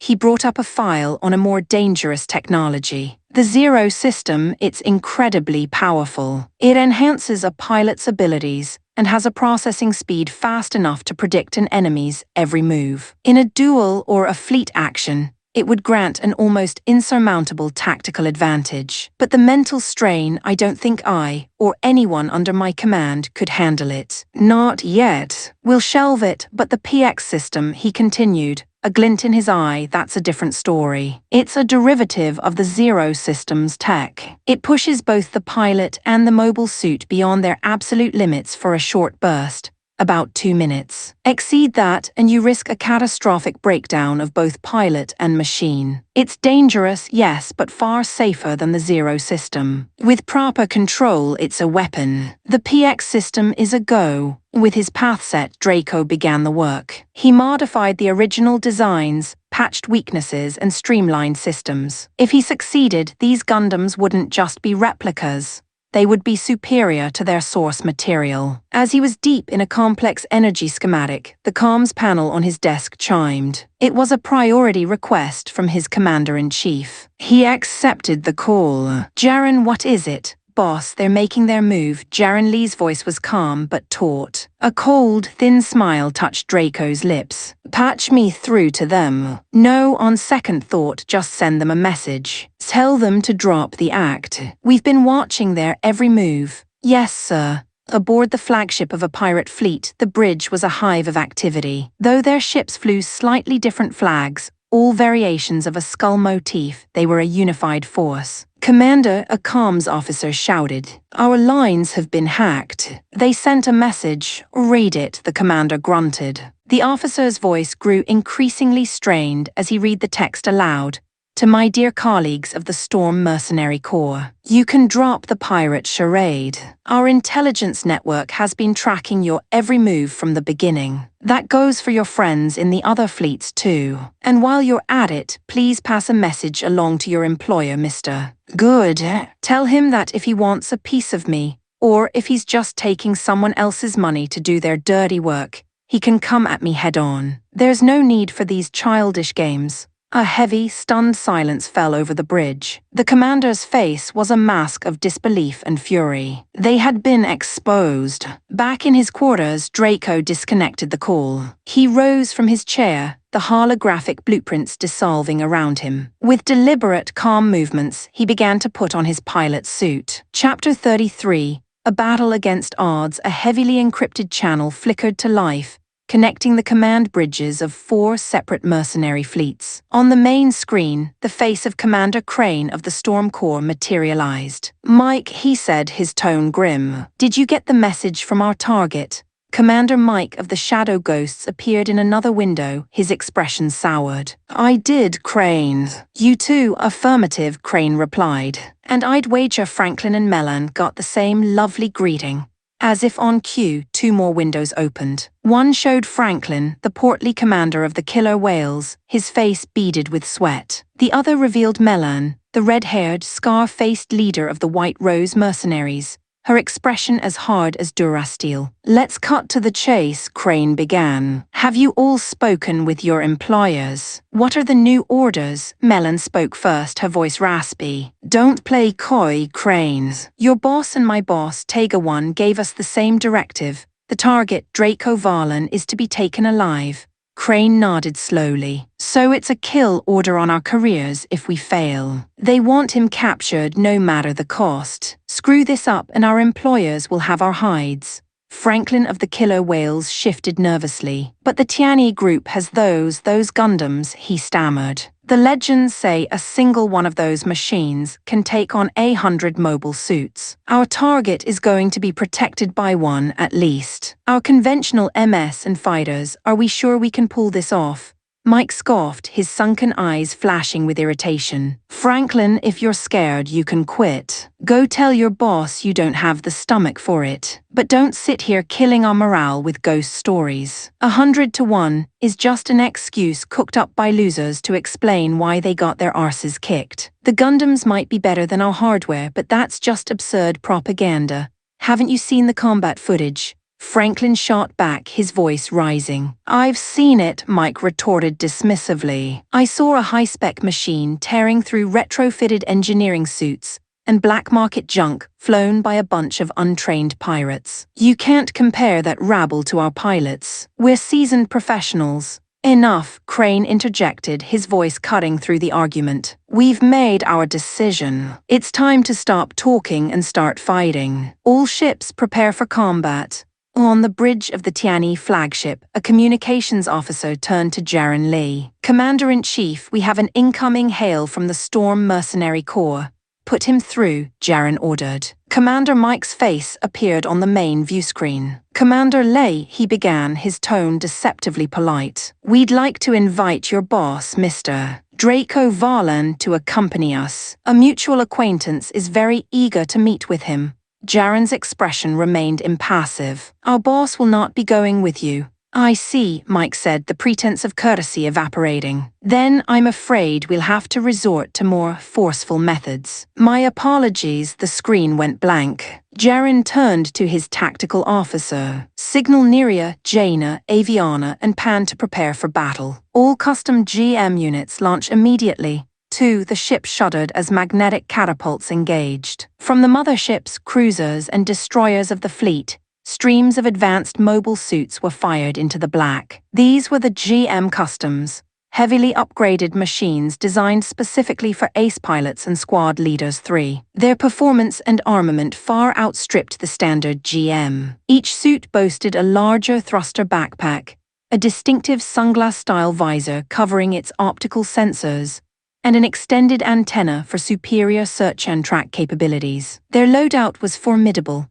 An electromagnetic cannon on the left shoulder, a beam saber housed on the backpack, a shield concealing 2 launchers for a volley of 4 armor-piercing micromissiles, and a grenade launcher mounted on the rear waist. In their hands, they carried high-output beam rifles. The Tianyi fleet, comprised entirely of elite and ace pilots, fielded just over 100 of these formidable machines. Against them, the 4 mercenary corporations had amassed a staggering force. From 4 different directions, they closed in, over 500 mobile suits and 120 fighters, all common, mass-produced models sold on the open market. The numbers were overwhelming, a 6-to-1 advantage. It was a force that could challenge the entire military of a small nation. Far from the brewing conflict, a luxurious space yacht hung in the void, flanked by an honor guard of 8 escort frigates. Inside, Tiberius Long raised a glass of champagne, clinking it against those held by Tega and Good. Gentlemen, Tiberius said with a magnanimous smile, I'm delighted we could make this deal. Once this is over, not only will I transfer the remaining payment, but I believe we have a long and profitable business partnership ahead of us. The honor is all ours, Mr. Long, Tega replied smoothly. It's a pleasure to do business with someone so generous. Nonsense, Tiberius waved a dismissive hand. Think nothing of it. I do apologize for having to trouble you both with bringing my mischievous little cousin back into the fold. Not at all, Good chuckled. It's our pleasure. Just then an aide approached. Sirs, the battle has begun. The 3 men turned their attention to a massive wall screen, which flickered to life with a multi-angle, real-time view of the ambush. These guys aren't like the usual riffraff, Jaina Zhu muttered to herself in the cockpit of the Gundam G-044. Her beam rifle flashed, sending searing bolts of energy across the void. Of the several Harrier-class mobile suits she'd targeted, only one had failed to evade, erupting in a silent, fiery blossom. The rest had scattered, their movements surprisingly coordinated. A thrill, sharp and invigorating, cut through her. This wasn't going to be a simple turkey shoot. A fierce grin spread across her face, and she rolled her neck, the motion causing the seals of her flight suit to hiss softly. All right, warm-up's over. Time to get serious. The G-04's thrusters flared, launching it forward in a blinding acceleration. Jaina's hands danced across the controls, her targeting reticle locking on and firing in a seamless, deadly rhythm. What is that thing? A panicked enemy pilot screamed over an open channel. Its counterattack is too fast. Our fighters can't hit it. It's too nimble. Within moments, the G-04 had vaporized 3 Harrier fighters and 2 more Harrier mobile suits. The enemy comms devolved into a chorus of terror. I need backup. I don't want to die, can't get a lock. It's too fast. Jaina was a whirlwind of destruction. In less than 2 minutes, she had single-handedly downed 5 fighters and 8 mobile suits. Across the other 3 battlefronts, her fellow Gundam pilots were reaping a similar harvest. The pilots of the GM Customs, leveraging the superior performance of their machines, methodically dismantled the enemy formations. No matter what type of MS or fighter the mercenaries threw at them, Tiany's elite pilots and advanced technology held them at bay, turning the battlefield into a slaughter. It was a battle of the few against the many, and the few were winning. Chapter 34, Emergency Rescue Commander-in-Chief. The flagship's captain reported, his voice tight with concern as he gestured towards the tactical display. Our superior mobile suits have allowed us to fight the enemy to a standstill, but that's all it is, a standstill. We've blunted their numerical advantage, but if they commit more forces, our lines will break. Jaren Lee's eyes remained fixed on the swirling vortex of friendly and enemy icons. We just need to hold for another 30 minutes, he stated, his voice a pillar of calm in the storm of the command deck. If we can hold for 30 minutes, victory is ours.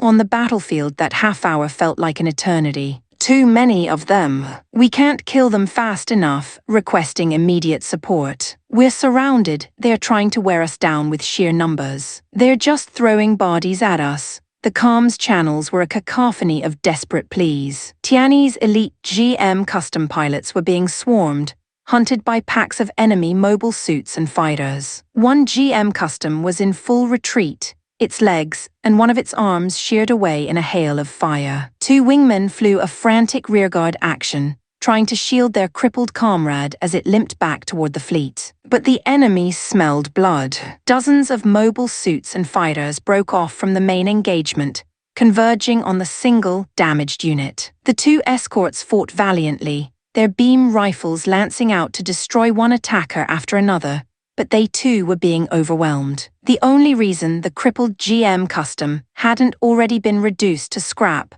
was the enemy's reliance on short-range ballistic weapons. If they had been using energy weapons, it would have been over. Suddenly, a brilliant, impassably thick beam of light cut across the void. It swept through the pursuing enemy formation like a scythe, and in a silent flash of expanding plasma, tore more than a dozen mobile suits and fighters to pieces. Jaina Zhu's voice, cool and authoritative, cut through the channel. Get your wounded bird back to the mothership. I'll handle this.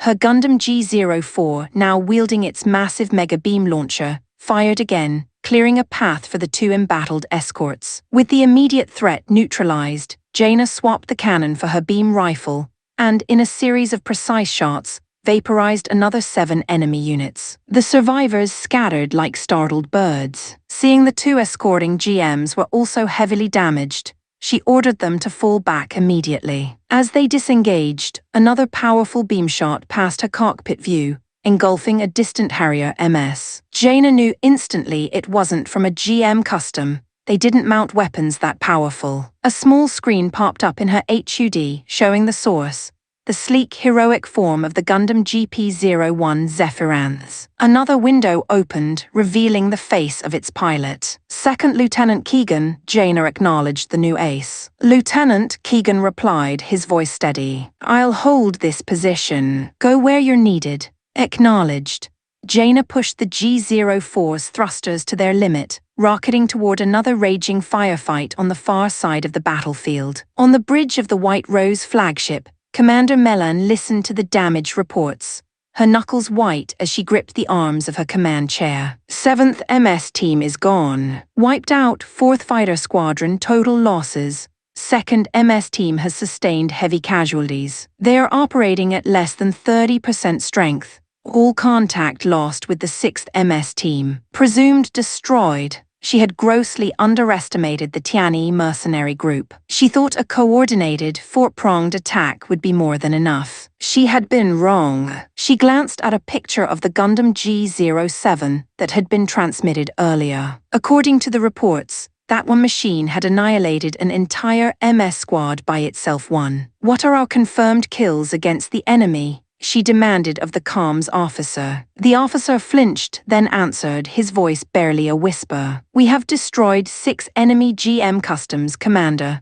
"What?" Melon shot out of her seat, her voice a furious roar. "We outnumber them more than 5 to 1. And all we've managed to destroy is a measly 6 units. Am I commanding an army of incompetents?" Her ship's captain dared to speak. "Commander, it's not the pilot's fault. It's not just the Gundams. Even their standard GM customs outperform our stock Leopard-class mobile suits. The technology gap is immense."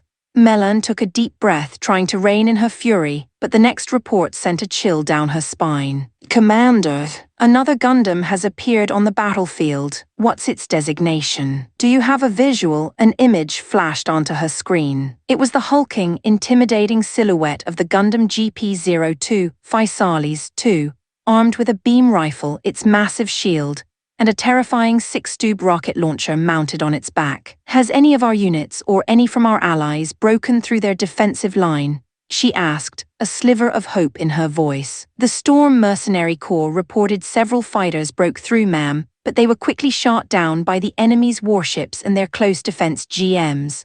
How many Gundams are confirmed now?" "A total of 6, Commander." Melon's face hardened. "6 machines," she whispered in disbelief. "With only 6 machines, they've completely erased our numerical superiority."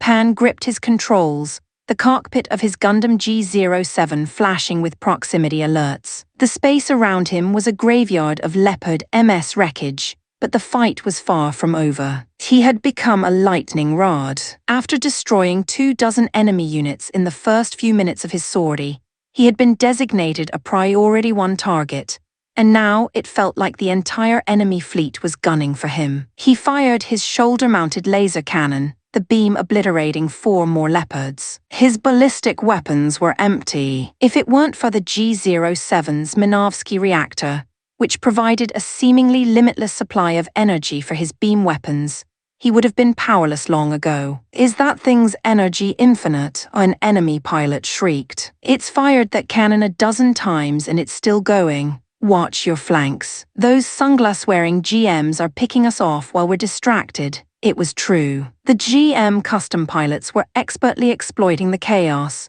using the G-07 as bait to draw their enemies into perfectly executed ambushes. Just as a fresh wave of Leopards and Cheetah fighters closed in on Pan, several beams of light converged on them from a new direction. The GP-02 Physalis had arrived. It took up a position beside the G-07, and the 2 Gundams began to fight back-to-back, a whirlwind of deadly energy that tore the enemy formation to shreds. 1st and 2nd fighter squadrons are gone. No signals. 3rd and 5th MS teams have been annihilated. The reports kept coming, each one a hammer blow to Melon's crumbling composure. Ever since that 6th Gundam had appeared, her forces were collapsing like a house of cards. "Commander," the comms officer shouted, his voice high with alarm. "We're receiving an emergency distress call from the Shadow Ghost mercenaries." "Distress call? What is it?" "Their defensive line has been breached, Commander." Melon slammed her fist on the console. "Breached?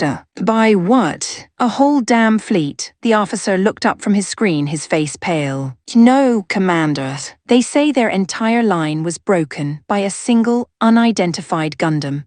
Chapter 35. The solo incursion. The unidentified Gundam was the GP-04 Gerbera, and its pilot was Draco Varlan. In a breathtaking display of skill, he had launched a solo incursion, plunging directly into the heart of the Shadow Ghost mercenary fleet. The Gerbera, fitted with a high-velocity stern booster, was a phantom of light and motion against the black. Draco's hands moved with preternatural grace over the controls, the Gundam weaving through enemy formations as he unleashed a torrent of fire from its beam rifle and high-output cannon. Explosions blossomed in his wake, as enemy, mobile suits and fighters were torn apart before their pilots could even register his presence. The enemy's MS were hopelessly outmatched. Trying to pursue the Gerbera was like asking a snail to chase a bullet. Their fighters could barely keep pace at first, but the moment Draco ignited the booster's main thrusters, he left them behind in an instant. On the bridge of the Shadow Ghost flagship, Commander Mike watched in horror as the lone Gundam tore through his lines. "All ships lock onto that Gundam and open fire," he screamed. But it was useless. The Gerbera was moving too fast, its flight path too erratic. Their targeting computers, designed for lumbering civilian ships, couldn't get a lock. "Forget targeting," Mike roared, his earlier bravado melting into raw panic. "Just fill the sky with a wall of flak. Stop it from getting any closer." He frantically opened a channel to his allies, begging for reinforcements. The space ahead of Draco erupted in a storm of proximity-fused shells and crisscrossing lasers. He could no longer maintain his straight-line assault. With a press of a button, he jettisoned the spent booster tank, the Gundam's agility increasing tenfold. He pushed the Gerbera into a dizzying series of evasive maneuvers, dodging the blind, chaotic barrage while continuing his surgical assault. Every shot he fired was a killing blow, a beam lancing through a ship's bridge, a cannon blast vaporizing a gun turret. He carved a path deeper and deeper into their fleet. The Shadow Ghost mobile suits, which had been ineffectually chasing him, now found themselves trapped, hesitant to re-engage for fear of being hit by their own fleet's friendly fire. "What are you doing?" "Shoot it down," Mike shrieked, his voice cracking with hysteria. "We can't, Commander," a bridge officer cried out, his voice choked with tears. "It's too fast. Our turrets can't track it. The barrage isn't working. He's tearing us apart." A cold spike of regret shot through Mike. He had chosen to use these retrofitted civilian ships to maintain the pirate facade. If he had brought his actual warships, this might have been a different fight. "The distress call. Are the others coming?" he asked, grasping at straws. "No, sir. We're too far from the main engagement." Even if they turned back now, they wouldn't make it in time. As Mike decided to abandon his crew and run for the escape pods, the officer let out a final piercing scream. "The Gundam! It's right in front of us." Mike collapsed into his command chair, paralyzed by terror. He looked up at the main view screen and saw the Gundam GP-04 fill the frame, its beam rifle aimed directly at him. The barrel glowed with a blinding white light. It was the last thing he ever saw. The news of Commander Mike's death and the complete collapse of his fleet spread like a shockwave. It reached the bridges of the other 3 mercenary commanders, and it reached the opulent viewing lounge of the luxury yacht. A single mobile suit broke through an entire fleet and took out the flagship. Who would even believe a story like that? Tega shot to his feet, his face a mask of utter disbelief. Good and Tiberius Long were equally stunned, their mouths agape. The reality of the Gundam's performance had shattered their every expectation. Tiberius swallowed hard, his throat suddenly dry. Do you have any other mercenary groups you can call in?" Good turned his head, his neck stiff as stone. "These 4 groups were the best available in this sector," he answered, his voice hollow. "Even if we could get others, they wouldn't arrive in time." Draco's decisive strike had completely flipped the script. On the Tianyi side, morale surged. They had a leader who was not just a commander, but a peerless warrior. On the mercenary side, the death of a commander sent morale plummeting. The Shadow Ghost fleet, now leaderless, devolved into a panicked, disorganized mob. The other 3 groups, while not in chaos, felt a chill of fear that their own elite pilots couldn't shake. Draco banked the GP-04 back toward his flagship, the Albion 01. "Captain," he transmitted, "launch a new booster." "Acknowledged, boss." A fresh propellant tank shot out from the Albion's catapult. Draco expertly docked the Gerbera with it mid-flight, then changed course, accelerating directly toward the White Rose fleet. Commander Melan saw the lone Gundam streaking toward her flagship and felt a cold dread wash over her. "All units," she shrieked. "Intercept that Gundam." "Stop it at any cost," her pilots tried. But they were helpless. It was impossible to intercept a machine that moved with such speed, especially while fending off attacks from 2 other Gundams and a swarm of vengeful GM customs that now saw their chance to press the attack. When Draco ignited the new booster, the Gerbera simply vanished from their targeting screens. Melan knew she was next. She wasn't going to die like Mike. Unseen by her bridge crew, she slipped away. As she strapped herself into an escape pod, She felt the ship shudder from a distant impact. "Launch! Get us out of here now," she screamed at the pod's pilot. The bridge crew realized what was happening just as a beam of pure energy pierced the command center, causing it to erupt in a violent explosion. The chain reaction tore through the ship, reaching the hangar bay just as Melan's escape pod was launching. The fiery shockwave engulfed it. "No, no, no, no, no," was her final unheard scream. The destruction of the White Rose flagship was the final nail in the coffin. Aboard the remaining 2 flagships, Commander Crane and Commander Franklin held a frantic private conversation. Their employer had given them an ultimatum, but death was a higher authority. Disobeying their contract would have dire consequences later, but at least there would be a later. They could always flee to Earth, change their names, and disappear. Simultaneously, 2 signal flares, one green, one white, shot out from their respective flagships. It was the universal signal for retreat. Their fleets began to disengage,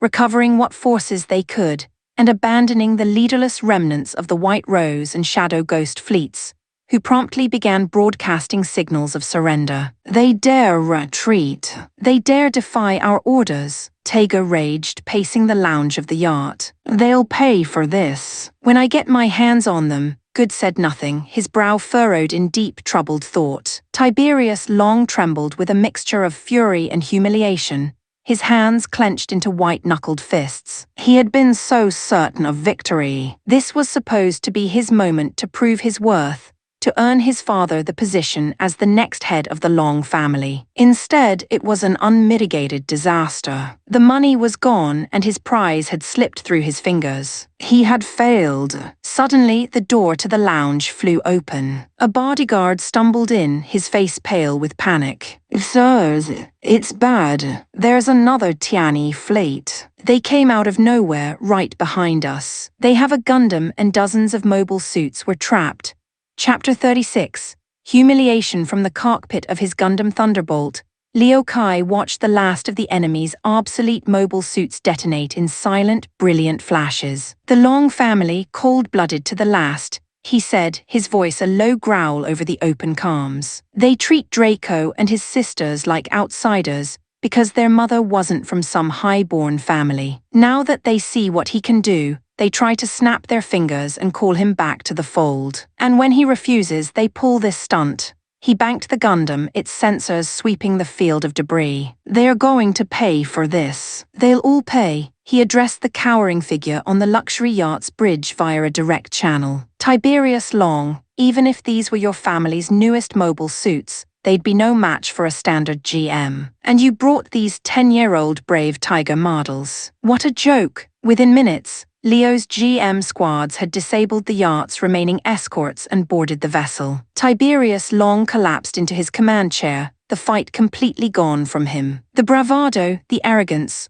all of it had evaporated, replaced by the cold, stark certainty that his life was about to become a living hell. Tega and Good were escorted, respectfully but firmly, onto one shuttle. Tiberius, however, was hauled to his feet, his hands clamped in binders, his ankles shackled and shoved unceremoniously onto another. As their shuttle moved toward the Tiani fleet, Tega and Good stared out the viewport. They weren't just being taken to a single warship, they were approaching a pair of colossal Albion-class mobile suit carriers. The realization dawned on them with crushing weight.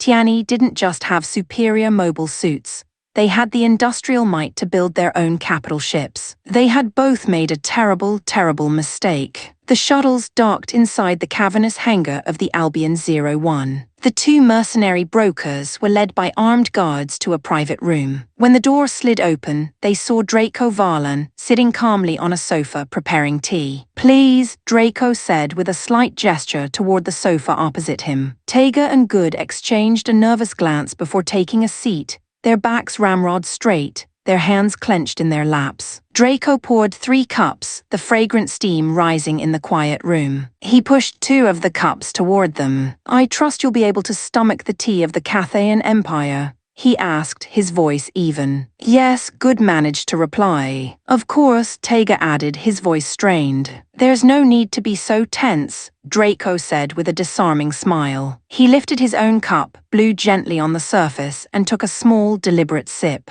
Though their hearts were hammering against their ribs, Taiga and Good were at their core aristocrats. They drew on a lifetime of training, smoothed the fear from their faces, and picked up their cups with steady hands. The tea of the Empire, Good commented, his voice regaining some of its usual smoothness. Bitter at first, but with a cool, dry fragrance. It has a clarifying effect. Indeed, Taiga agreed, downing his cup in one go. He idly toyed with the empty porcelain. A bitter entry, but a refreshing and uplifting finish.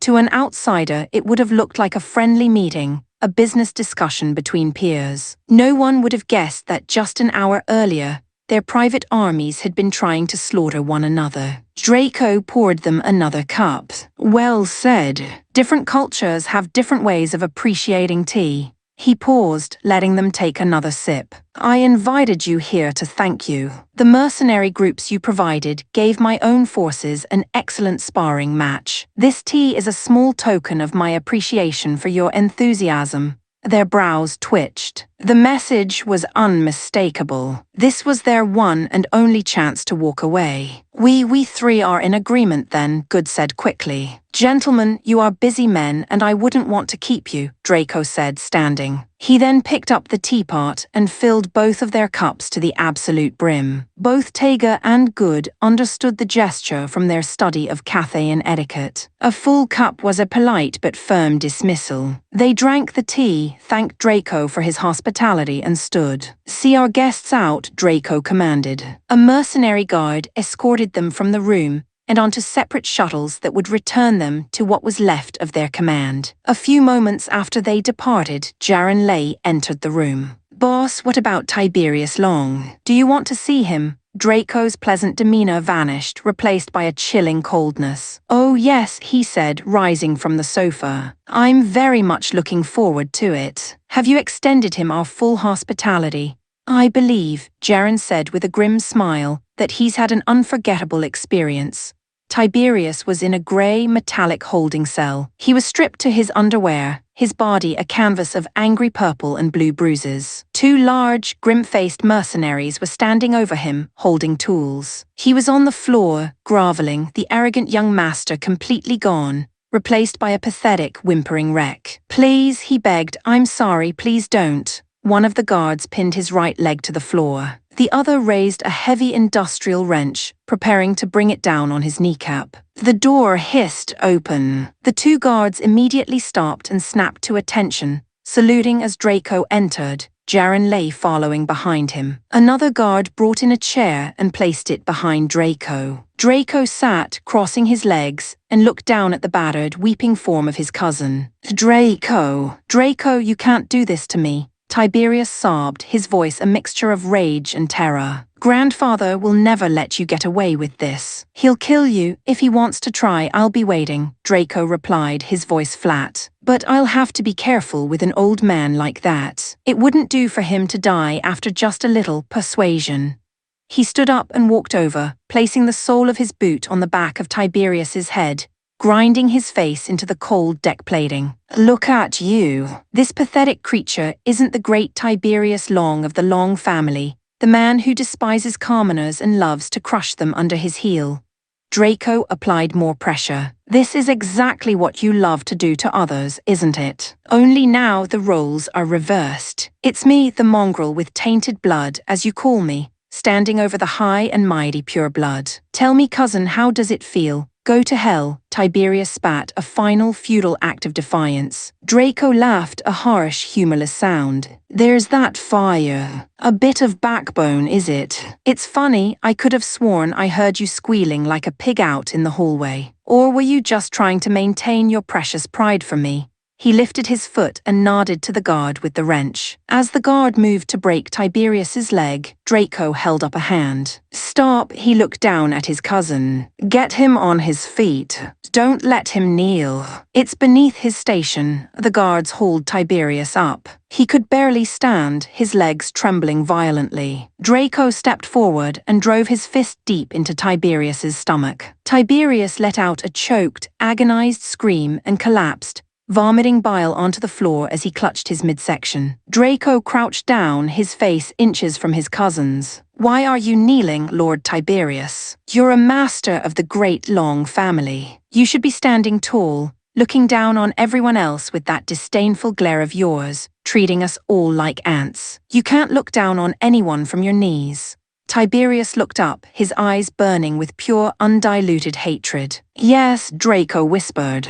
"That's the look. That's the same look countless people you've ruined have given you. I'll never forget how you tormented my third sister, Weenia. How you held her down in front of everyone and ground your boot into her face, spitting insults at her. Today you get to feel exactly what she felt." He stood. "Take him to the hangar." Tiberius was thrown into the center of the cavernous hangar bay. Hundreds of mercenaries, mechanics, and staff stopped what they were doing, forming a silent, intimidating circle around him. From a gantry above, Draco addressed the crowd, his voice echoing through the vast space. "My friends, allow me to introduce you to Lord Tiberius Long. While he is technically my cousin, he has never once considered me or my sisters to be family. Why? Because my mother was a commoner. In his eyes, we are mongrels tainted by inferior blood." He pointed down at Tiberius. "This man has no skills, no accomplishments of his own. His entire identity is built on the family he was born into. He uses that power to trample on ordinary people, and he has committed countless atrocities. He once pursued a beautiful girl at his university. When she rejected him, his pride was wounded. In his mind, a commoner does not have the right to refuse him. So he had her kidnapped. He raped her, and as punishment for her rejection, he let the men who helped him kidnap her have their turn as well." A low, angry murmur rippled through the crowd. The eyes staring down at Tiberius were no longer curious. They were filled with contempt. When the girl's parents went to the police, Draco continued, his voice rising. Tiberius used his family's influence to bribe the authorities. They turned the tables, accusing the girl of trying to blackmail him. He paid the media to slander her and her family, to destroy their reputations. Unable to bear the shame, unable to live with what had been done to her, she took her own life.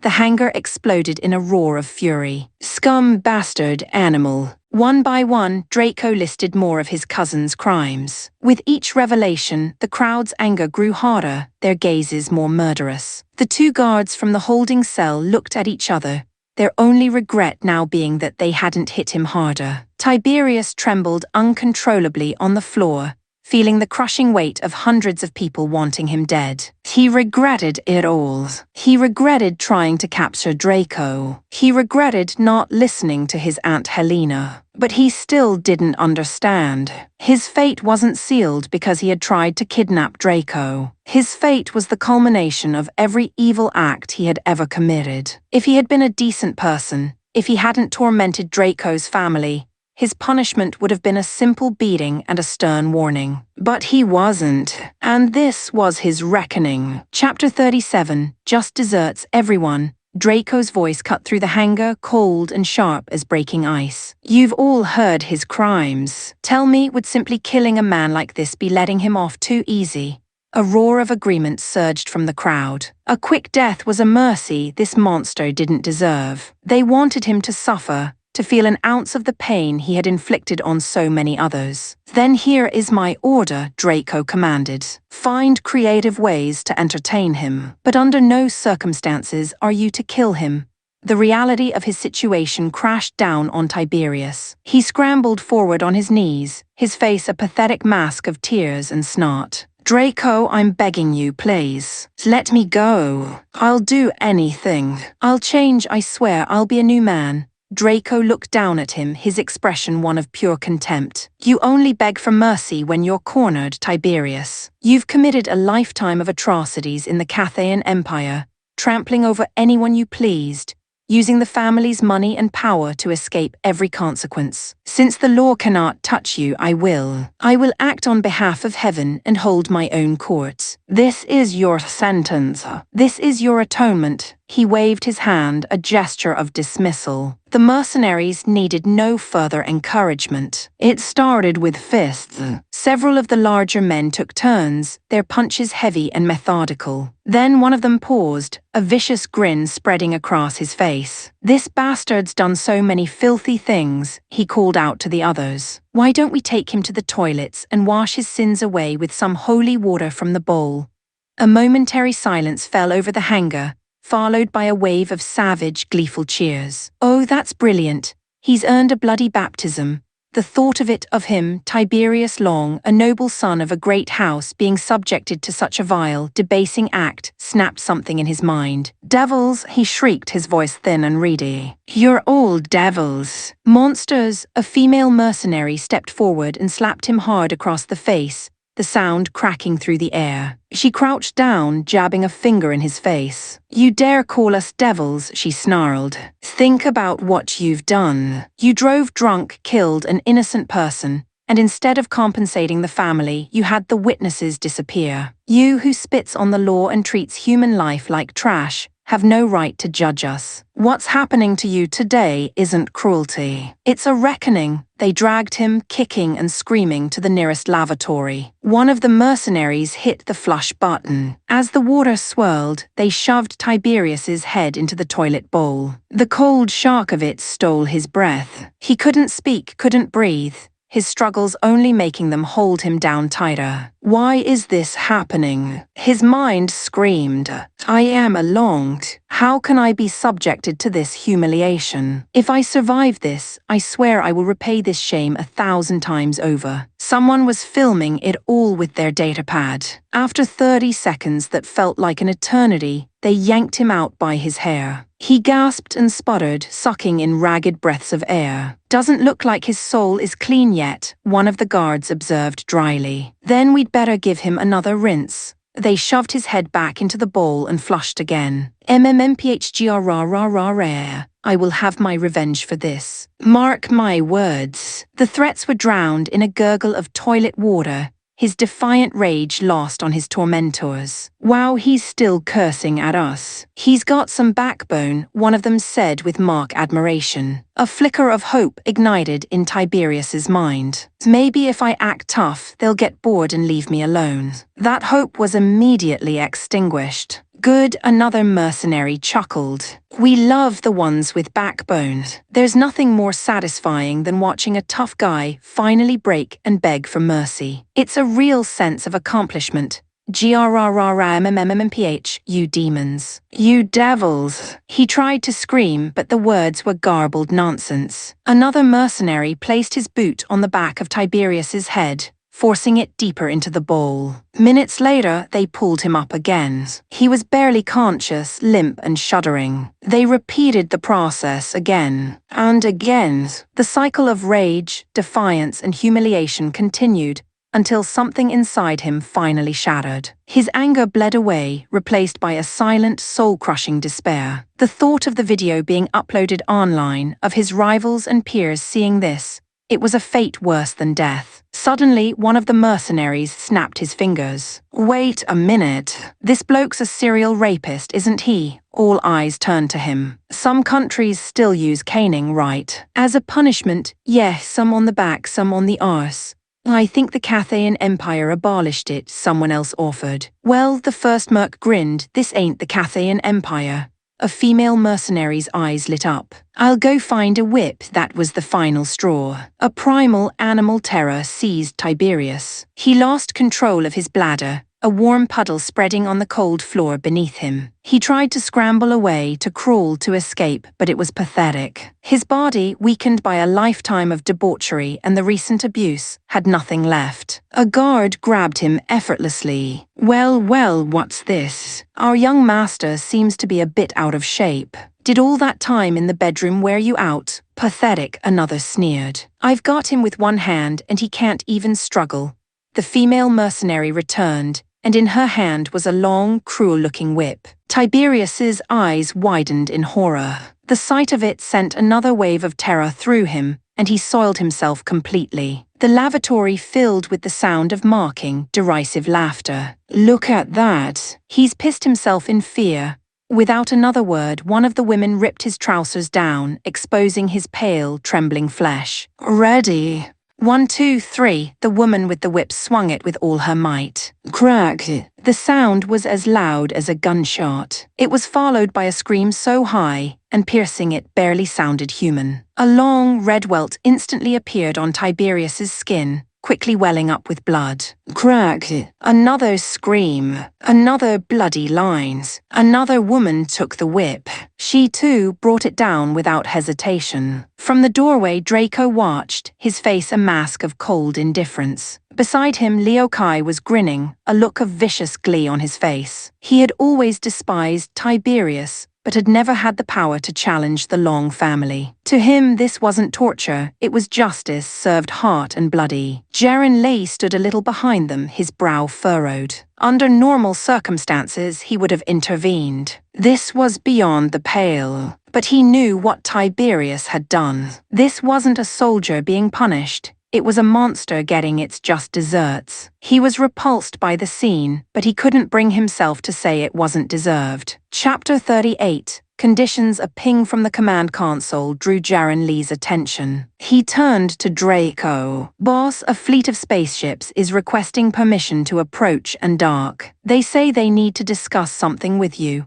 "Whose ships?" Draco asked without looking up from the scene in the lavatory. "The Long family." Draco's brow furrowed. He finally looked at Jaren. "It's my aunt, isn't it?" "Yes, sir. Lady Helena Long." "Accept her request." ****. Lady Helena Long watched the viewscreen in her private shuttle as it approached the Tianyi fleet. She was escorted by a squadron of the Long family's most advanced mobile suits, the Dragon Battle Series, the pride of their corporate military division. But that pride withered as she took in the sight before her. Two colossal Albion class mobile suit carriers, flanked by newly designed cruisers and destroyers, all bristling with weapons. Swarms of GM Customs patrolled the space around them. Every ship, every mobile suit, was light years ahead of what her family's engineers could produce. A profound sense of loss washed over her. If father had only treated my third brother's children with a fraction of kindness. She thought. All of this would belong to the Long family. For the next decade, the entire Cathayan Empire would be dependent on our technology. But her father's stubborn pride had cost them an empire. Her shuttle was guided into the hangar of the Albion 01 *. As she disembarked, flanked by her two bodyguards, she took in her surroundings. The Tianyi mercenaries were clad in advanced combat armor, a design far superior to the martial battle suits her own intelligence had on file. It was likely a custom, upgraded version that her family's R&D department couldn't hope to replicate. Her gaze then drifted across the hangar, counting nearly 10 different Gundams parked in their maintenance bays. She shook her head, a grim sense of irony settling upon her. Her foolish nephew, Tiberius, had thought he could challenge the man who created all this. It wasn't just arrogant, it was suicidal. A mercenary led her not to a conference room or an office, but to a crowded lavatory at the end of a corridor. She frowned, confused as to why Draco would arrange to meet her in such a place. "Ma'am, the boss is inside," the mercenary said, gesturing politely. "You can go right in." "Oh, but this is the men's room," she stated, aghast. "I can't possibly go in there." The mercenary offered a thin smile. "Special circumstances, ma'am. For now, we're not worrying about gender."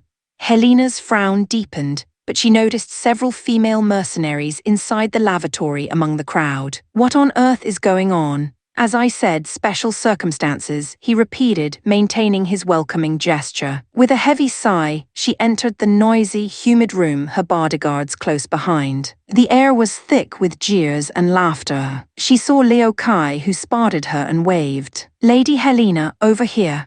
She followed his gaze and saw Draco, leaning against a wall, his expression glacial as he watched the scene unfolding in the center of the room. Helena's eyes traced his line of sight, and what she saw made her stomach churn. It was a scene of utter, debased humiliation. She rushed to Draco's side. "Fei, you have to make them stop," she pleaded, using his childhood nickname. "I know what Tiberius did was wrong, but you can't do this to him. He's your cousin." The nickname Fei caused several of the mercenaries to turn and stare, wondering who this impeccably dressed woman was to address their fearsome boss with such familiarity. They noted a faint family resemblance. A cold, sharp laugh escaped Draco's lips. "Don't you think what you just said is absurd, Auntie? You say he's my cousin. Has he, at any point in our lives, treated me like one? You were there shortly after my parents died. You remember how he used to torment me. You remember how my sister Weenia tried to protect me, and how he humiliated her for it. You haven't forgotten that, have you?" Helena remembered it all too well. Tiberius had his thugs hold Draco down while he beat him. Weenia had fallen to her knees, begging him to stop, and Tiberius had shoved her to the ground, grinding his boot onto her face. Helena had arrived in that moment and slapped Tiberius so hard it left a mark for days. Fei, even if he was cruel back then, it doesn't justify this kind of retribution. You're torturing him. You're destroying him. You think this is just about some childhood grudge. Draco's voice was dangerously low. "Auntie, don't pretend you don't know what kind of monster your nephew is. Don't pretend you haven't heard the stories about the things he's done. What's happening here today isn't revenge. It's a sanction. It's justice for all his victims." Helena was speechless. She knew about Tiberius's crimes. She had always known that one day his actions would catch up to him. She just never imagined the reckoning would be so swift and so brutal. Still, seeing him in such a pathetic state,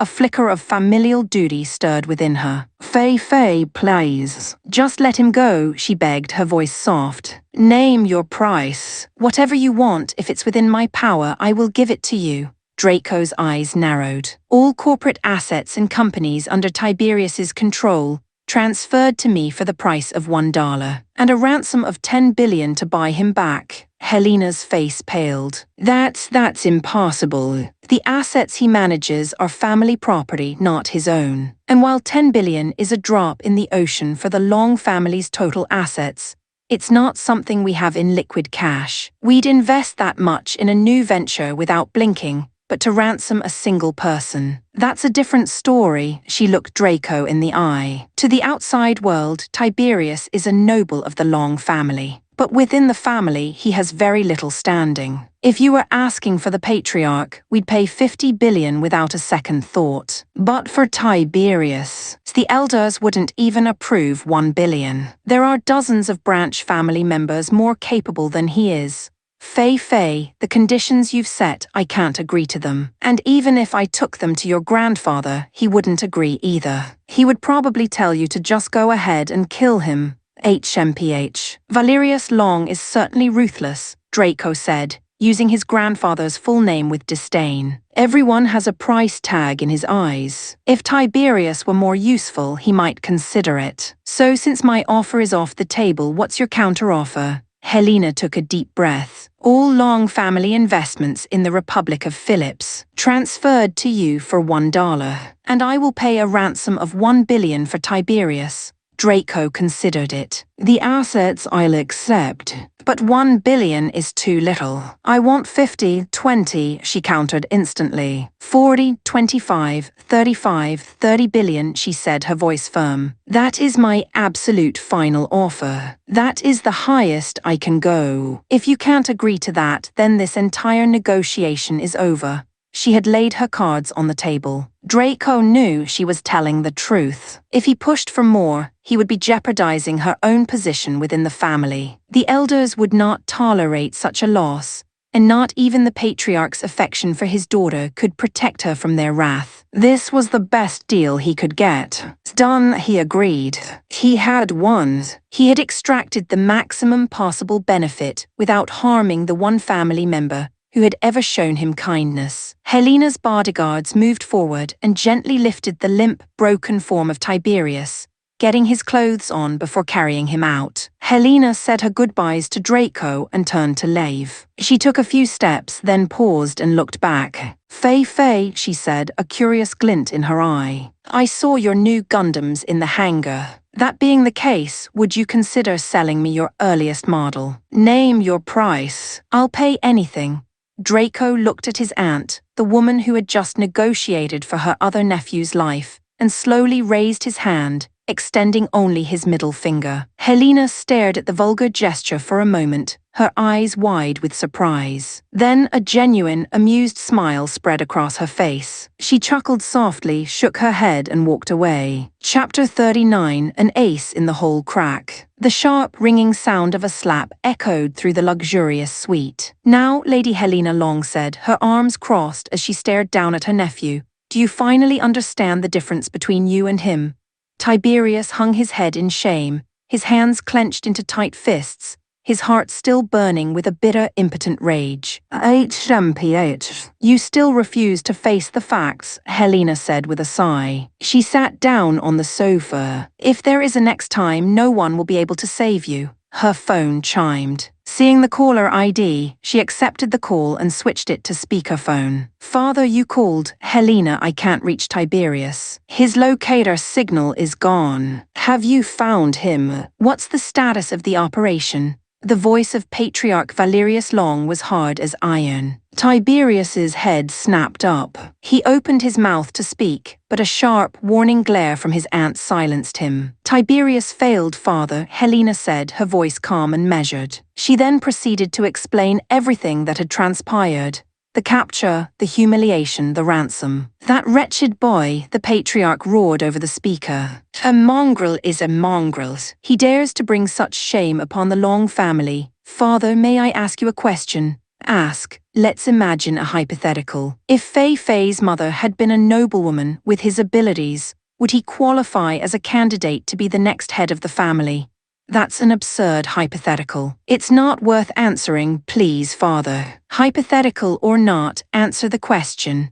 There was a long pause, filled with the sound of the patriarch's heavy breathing. Finally, he answered, the word forced out of him. Yes, Tiberius looked up, his face a mask of shock. A faint, triumphant smile touched Helena's lips. Father, you admit his capability. Then you must stop sending people after him. If you push him into the arms of our corporate rivals, it will become a nightmare for the Long family. If you stop now, there's still a chance for cooperation in the future. The choice is yours. Do you want to secure future profits or guarantee future losses? It all depends on your next move. Valerius Long was silent again. His daughter's logic was inescapable. The boy, the half-blood mongrel as he saw him, was undeniably brilliant. If one could ignore his parentage, his talent was undeniable. Very well, the patriarch conceded. Have it your way. I will leave the mongrel to you, but I expect you to bring him into the fold. Make his assets the family's assets. I will speak with him when the opportunity arises, Helena replied. But first, you must cancel the arranged marriage you negotiated with the Shu family. That is the primary condition for any potential cooperation. HMPH. I will consider it, he grumbled before the call ended. Helena turned her gaze back to Tiberius. You see now, don't you? In his heart, your grandfather acknowledges Draco's worth. I advise you to forget any thoughts of revenge, because that is a fight you cannot possibly win. Tiberius said nothing, but the bitter pill of his own inadequacy was a poison he was forced to swallow. A few days later, Draco's teams began the formal takeover of all Long family assets in the Republic of Philips, a portfolio worth over 15 billion Cathayan dollars. The 30 billion in ransom money was wired to his accounts shortly after. Among the newly acquired companies were several in sectors that Draco was keenly interested in: microchip fabrication, network infrastructure, and high-precision machine tool manufacturing. It was a windfall that accelerated his plans by years. He had the advanced designs, but he'd lacked the capital and infrastructure. Now, thanks to his cousin's arrogance, he had both. He immediately seeded these new ventures with technology 20 years ahead of anything else in the Earth sphere. To the chip designers, he provided the complete technical specifications for quantum computing, including the schematics for the exotic fabrication equipment required to produce them. Once operational, these quantum chips would revolutionize the software and operating systems of his next generation of mass-produced mobile suits and Gundams. To the networking company, he gave architectural plans for a new ecological data network, also 2 decades beyond the current standard. He had even more advanced concepts, of course, technology 30-50 years ahead of its time. But he held those back. Releasing technology that was 20 years more advanced was a challenge.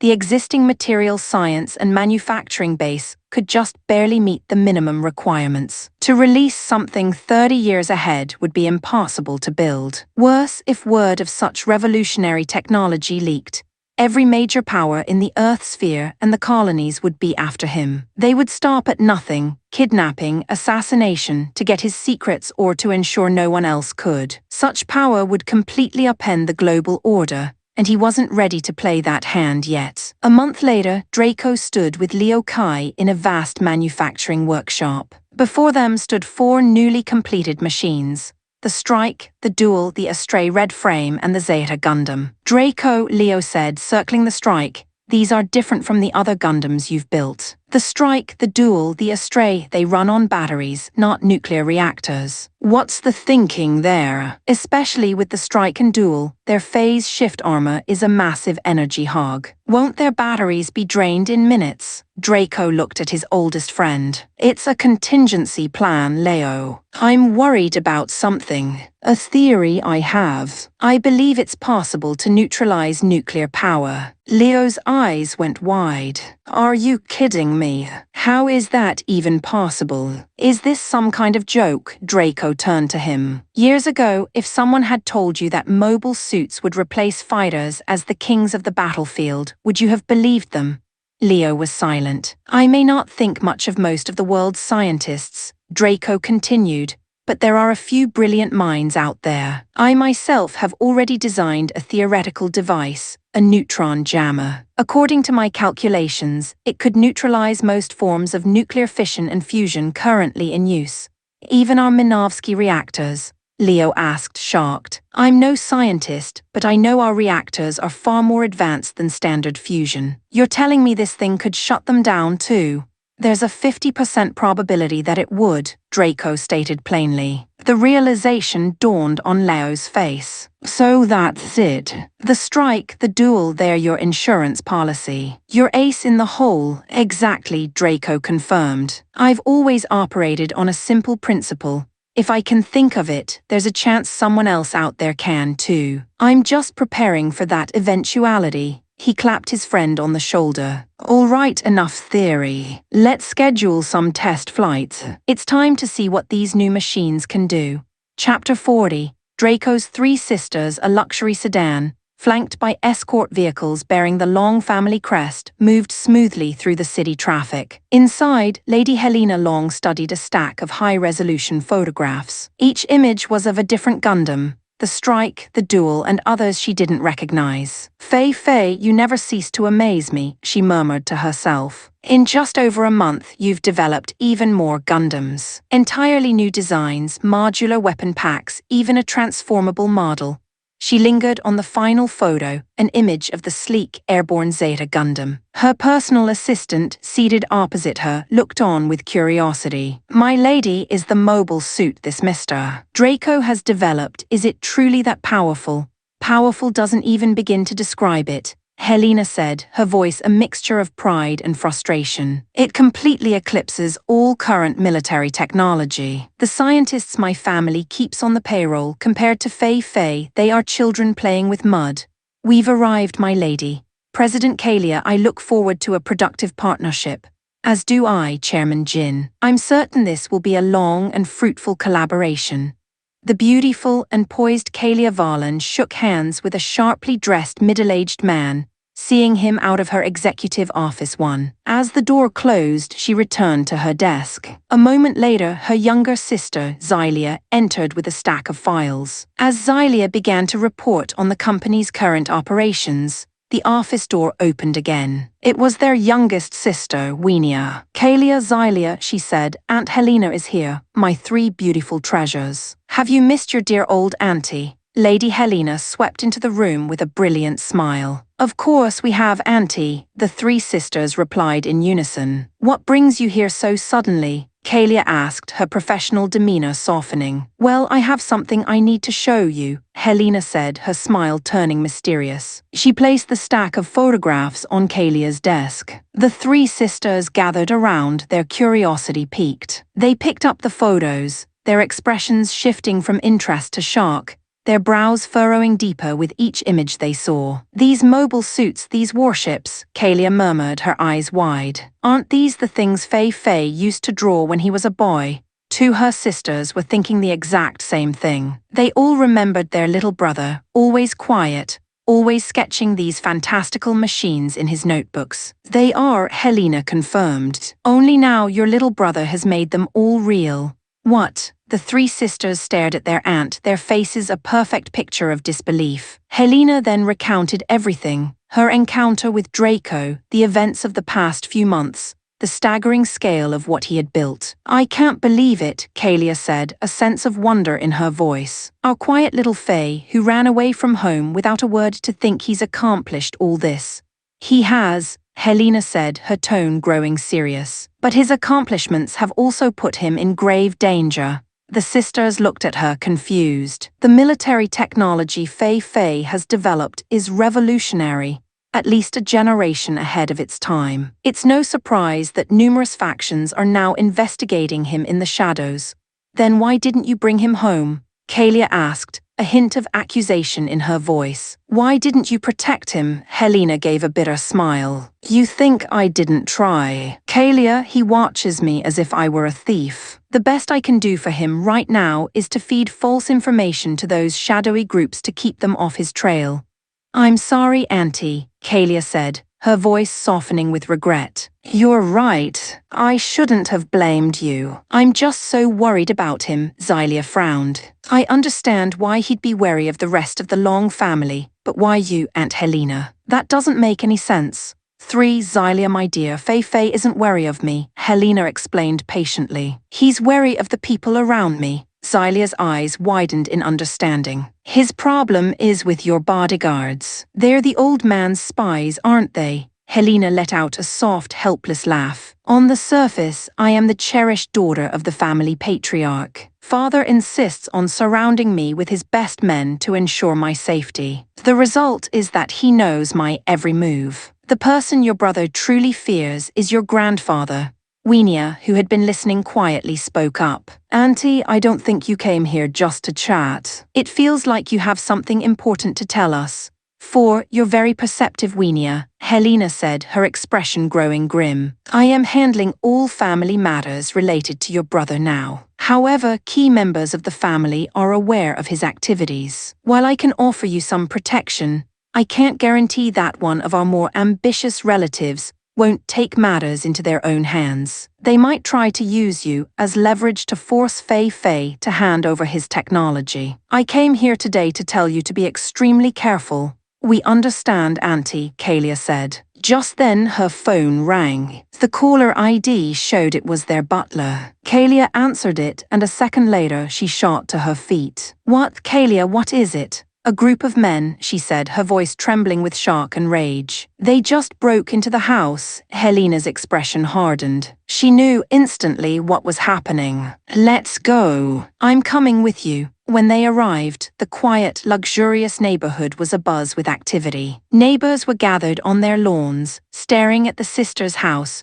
which had been stormed by men in black suits just moments before. Inside, the scene was one of chaos. Kalia rushed to their butler, Mr. Wu, who had a nasty bruise forming on his cheek. "Mr. Wu, are you all right? I'm taking you to the hospital right now." "I'm fine, Miss Kalia," the old man insisted. "But please see to Mrs. Lai first." She tried to stop them. They beat her quite badly. "Kalia, let me handle it," Helena said, already on her phone. "I'll make sure Mrs. Lai gets the best possible care." "Thank you, Auntie." The three sisters looked around at their childhood home. It had been utterly ransacked. Furniture was overturned, upholstery slashed, drawers yanked out and their contents scattered across the floor. "Mr. Wu, tell me exactly what happened," Helena asked, her voice dangerously calm. "It was this afternoon," the butler began, his voice shaking. "A group of men in suits just burst in. They didn't say a word, just started tearing the place apart. Mrs. Lai grabbed a broom and tried to drive them out, but they kicked her. I ran to help her, but one of them punched me. They held me down, put a gun to my head, and asked where Master Draco's old room was. I didn't want to tell them, but they started hurting Mrs. Lai again. I had no choice. They went straight to his room, turned it upside down, and left with a stack of his old drawings."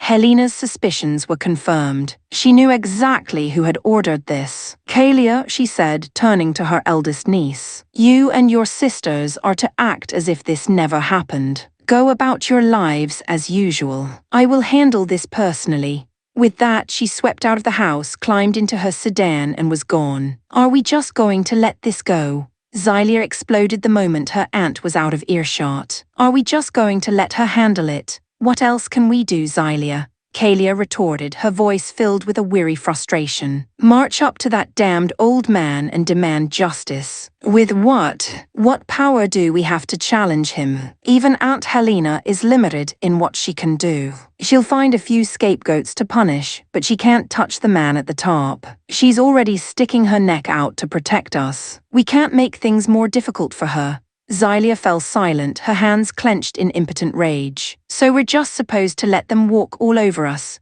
Weenia asked, her voice small and full of pain. Kalia took a deep breath, forcing her own anger and helplessness down, her mind searching for a path forward. "If we don't want to be bullied," she said, her voice clear and resolved, "then we have only one choice. We have to become stronger. We have to take the businesses our parents left us and build them into an empire of our own." Chapter 41. You will regret this. The estate unfolded across a landscape of manicured tranquility, a sprawling monument to an older, more classical era. At its heart sat a grand villa, its sweeping, tiled roofs and ornate latticework speaking of immense wealth and generational power. Within its main hall, the air was thick with the scent of aged wood and simmering tension. Seated upon a throne-like master's chair carved from dark, polished timber was Patriarch Valerius Long-One. An aura of uncompromising authority emanated from him, as sharp and severe as the lines of his silk tang suit. Before him stood two men, rigid with deference. The elder, a man in his 40s with a stern, unyielding expression, was his firstborn son, Yingxuan Long-Tu. Beside him stood a younger man in his late 20s,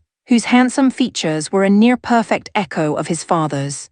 This was Chengshuan Long, the patriarch's eldest grandson. 3. Behind them, a collection of the nation's brightest scientific minds, all impeccably dressed in suits, huddled over massive schematics like priests interpreting sacred texts. Had Draco Varlan been there, he would have instantly recognized the drawings spread across the tables. 4. They were the dreams of his childhood, sketches of futuristic fighter jets, armored tanks, advanced infantry weapons, and mobile suits, many accompanied by pages of detailed technical theory he had penned himself as a boy. Patriarch Valerius, who had been sitting with his eyes closed in silent contemplation, slowly opened them. His gaze was as sharp as a shard of ice. "Report," he commanded, his voice a low rumble that filled the cavernous hall. Yingxuan gestured for the lead scientist to step forward. A man with a balding head and a neatly pressed suit approached the patriarch, bowing his head respectfully. "Patriarch," he began, "our findings are significant.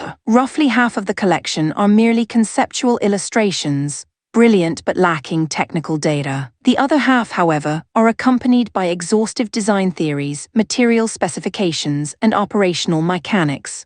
Valerius's eyes narrowed. "And what of the designs for the so-called Gundam mobile suit?" "Sir, the drawings are there. They perfectly match the photographs we've acquired," the scientist confirmed, his voice laced with professional awe. "However, they are only illustrations. There are no accompanying design theories or technical schematics for the Gundam itself."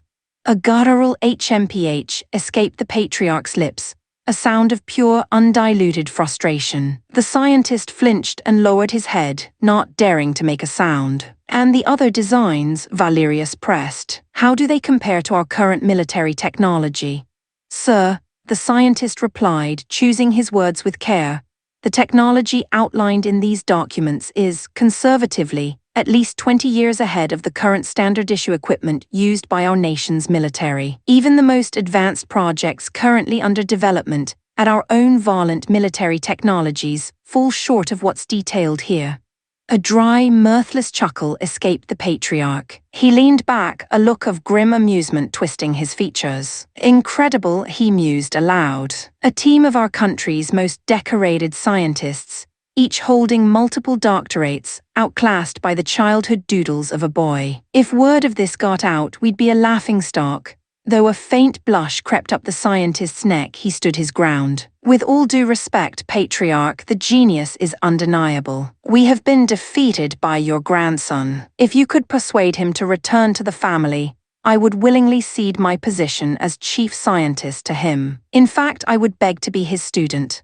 The 3 generations of the Long family, Valerius, Yingxuan and Chengxuan, all frowned in unison. They had never expected such a profound admission from their proud and notoriously reserved chief scientist, Han Ziyang. For him to offer not only his position but to declare his desire to study under Draco was a testament to a level of genius they had failed to grasp. A sliver of regret pierced the patriarch's stony heart. If only he had treated the boy differently, nurtured his prodigious talent instead of shunning him. All of this incredible technology would have belonged to the Long family. Shaking off the momentary lapse, he refocused. His situation will be dealt with later. If there are no technical specifications for the Gundam, are there designs for any other mobile suits? A spark of excitement returned to Han Ziyang's eyes. Yes, Patriarch. There is a complete set of plans for the Cyclops series. While the Zaku and Sak models are only drawings, there is a fully detailed schematic for a model designated Jin. It includes everything: armor composition, weapon systems, and most notably a unique battery-powered energy core. And how does this Jin compare to our latest Annihilator class MS? Yingxuan interjected. Han Ziyang turned and beckoned a younger scientist forward. Mr. He, please elaborate on the Jin's capabilities. The young man stepped up, his voice trembling slightly. Based on our analysis, its speed, responsiveness, and defensive capabilities are all demonstrably superior to the Annihilator. Chengxuan's eyes lit up with avarice. Can we build a prototype for testing immediately? With violent military technology's current resources, the young scientist affirmed, fabricating a working model from these schematics is entirely feasible. Grandfather, Chengxuan urged, turning to the patriarch, we must begin at once. Valerius gave a slow, deliberate nod. Very well. Proceed. Just then, the heavy doors to the main hall swept open. Lady Helena Long strode in, her usual composure fractured by a cold fury 5. Her eyes fell upon the scientist's poring over her nephew's stolen work, and the anger in her expression intensified. She marched directly to her father, offered a curt bow of respect, and then, without warning, spun and struck Chengxuan across the face. The sharp crack of flesh on flesh echoed in the cavernous hall. Chengxuan staggered back, clutching his reddening cheek in disbelief. Yingxuan's brow furrowed in silent rage, but he held his tongue. His younger sister had always been their father's favorite. Helena, the patriarch said, his tone even but laced with disapproval. Why did you strike your nephew? Father, you promised me. She shot back, her voice ringing with indignation. You promised you would let me handle things with Draco. But instead, his own uncle and cousins sneak into his home like common thugs and steal his property. What do you think will happen when he finds out? He will never forgive us. Valerius regarded his daughter with a cool, appraising gaze. And in the past month, what progress have you made? Helena was silenced. She had none to report. Since you have failed to produce results, the patriarch continued dismissively, I allowed your brother and nephew to assist you. Assist me. she cried, her voice dripping with scorn. "Is that what you call this? Acting like bullies stealing from your own family? This isn't assistance, it's sabotage. You're undermining everything I've worked for. Draco's trust must be earned slowly. Actions like this will only drive him further away, and I swear to you, will eventually lead this family to ruin." "Sister, you're being hysterical." Yingshuan finally spoke, his tone condescending. "We are not undermining you, we are securing the family's interests. How could that possibly lead to ruin?" "Because you're blinded by greed," she retorted. "You see a chance for a quick profit, but you are throwing away a diamond to pick up a pebble. You have no idea what you're losing." "A pebble," Yingshuan scoffed, rubbing his jaw. "Aunt Helena, this is a monumental opportunity. We are simply helping Draco make the contribution to the family that he was always meant to. When this succeeds, he will be hailed as a hero. The entire family will be grateful, and he will finally be recognized as one of us." Shameless, Helena thought, the word a bitter taste in her mouth. "Enough," Valerius declared, his voice cutting through the tension. "What is done is done. Do not dwell on it. You've been traveling for some time, Helena. Go and rest." With that, he closed his eyes, signaling the end of the discussion. Helena shook her head in defeat. As she walked away, her voice echoed softly in the hall. "A day will come when you will all bitterly regret what you've done today." As she made her way back to her chambers, a gentle voice called out from a connecting corridor. "Helena," she stopped and turned. "Mother," the woman who approached was Ruoxi Yang, the matriarch of the Long Family 6. She was a vision of aristocratic grace, though a deep, unshakable sadness lingered in her eyes. "Helena," she said, her voice a worried whisper. "Kalia and the others, are they all right? 7. They're fine, mother. For now, I am so useless." Ruoxi sighed, her hand trembling slightly as she touched her daughter's arm. "I have no power to protect your third brother's children. Don't blame yourself, Mom. This isn't your fault. If my family hadn't fallen from grace, perhaps I could have restrained them," Ruoxi lamented. In its prime, the Yang family, while not as powerful as the Longs, held considerable influence, and her words had once carried weight within these walls. Ruoxi had always carried a heavy burden of guilt concerning her third son, Draco's father. Years ago, her husband, blinded by the prospect of a monumental business alliance, had arranged a marriage between him and a daughter of the prestigious Zhu family. But her son's heart already belonged to another, a girl from a common family, and he had flatly refused his father's command. The argument that followed had been catastrophic. Helena, who had adored her third brother and followed him everywhere as a child, had witnessed the fight that ended with him walking out of the family home forever. When he later married the woman he loved, not a single member of the Long family attended or offered their blessing. Only Ruoxi and a young Helena had gone, slipping away in secret to be there for him. During the difficult early years of his own business venture, Ruoxi had secretly funneled support to him through her own family's resources. After that, Draco's family had severed almost all ties. They never came for family holidays or the patriarch's birthday. They only returned for the birthdays of Ruoxi and Helena,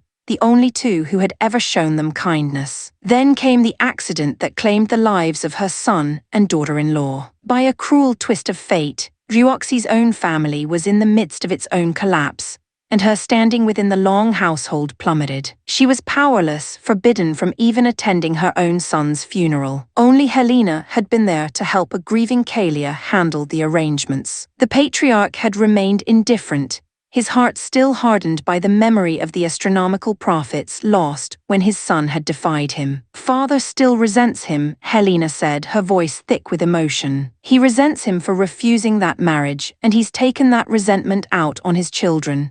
"It wasn't just the money," Ruoxi corrected softly, a tear tracing a path down her cheek. "You know your father. He has always been obsessed with status, with maintaining the purity of the bloodline. If your sister-in-law had been born into a noble family, perhaps he could have accepted it. But she came from a common family. He could never accept a woman of ordinary birth as a daughter-in-law of the Long family. He couldn't stand the thought of our bloodline being diluted. A bitter, frustrated laugh escaped Helena's lips. For all our wealth and power, what are we? Our own ancestor, the first patriarch, was a commoner himself, wasn't he? A man who clawed his way up from the mud. That means we all carry a commoner's blood. Is upholding status truly so important? Ryuoxi offered no reply, only a deep, sorrowful sigh that seemed to carry the weight of all their family's failings. Chapter 42, The Dawning of a New Type. It's a slaughter. Sauce. We need backup. We need the firepower is insane. We can't hold them back. I don't want to die. Screams of terror flooded the comms channels. Outside the pirate's nest, a hollowed-out, derelict industrial asteroid, a scene of utter devastation unfolded. The hodgepodge of mobile suits sent to defend the lair was being systematically annihilated by a single, monstrous machine. At the controls of the GP-03 Stamen, docked with its Orkai's weapons platform to form the terrifying mobile armor known as the GP-03D Dendrobium, Sol Yu's face was a mask of cold fury.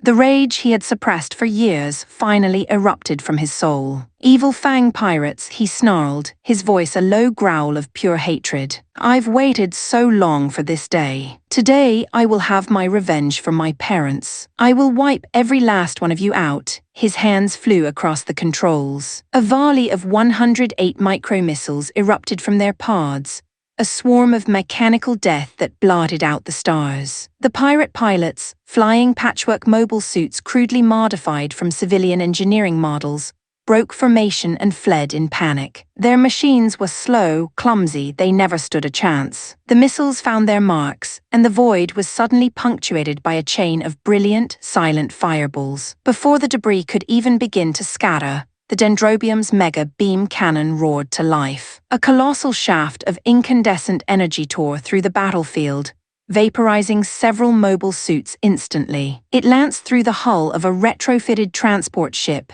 gutting it from bow to stern. The vessel either split clean in two or erupted in a massive secondary explosion that blossomed like a dying flower. The GP-03D Dendrobium was a force of nature. It had single-handedly shattered the pirates' defensive line, leaving a trail of wreckage and superheated gas in its wake. It became the sole focus of the battle, a magnet for every panicked shot the pirates could fire. But despite its immense size, the Dendrobium moved with shocking speed. The pirates' mobile suits couldn't even hope to keep up. Their solid rounds pattered uselessly against its heavy armor, while their beam rifles sizzled and dissipated against the invisible barrier of its I-field generator. From beneath its main body, a massive claw manipulator deployed, gripping the handle of an enormous beam saber. With a single, devastating sweep, Sol cleaved two more pirate ships in half, their dying reactors casting a ghostly glow upon his machine. He had become the battlefield's Grim Reaper. Observing the carnage from the cockpit of his dual Gundam,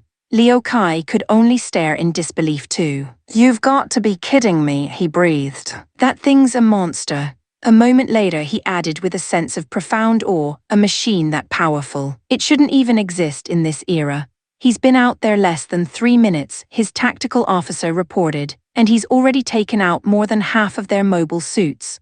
What's his total kill count?" Leo asked, though he wasn't sure he wanted to know the answer. Elsewhere in the swirling chaos, Draco Valan piloted his strike Gundam, equipped with a custom launcher pack featuring 4 wired gunbarrels 3. Initially, he was relying on the computer's targeting assistance to manage the remote weapons, picking off targets with cold, calculated precision. But as the battle raged on, something inside him began to shift. A strange current hummed through his mind and body, a sensation he couldn't quite articulate. The black void of space, once just a backdrop for the conflict, suddenly felt alive, its dimensions and distances becoming intuitively clear. His spatial awareness sharpened to a razor's edge. Could it be? He wondered, his heart suddenly pounding against his ribs. Do I have the potential of a new type? Uncertain but driven by a powerful instinct, Draco made a decision. He reached for a control and activated the supplementary Psychomuse system built into the pack,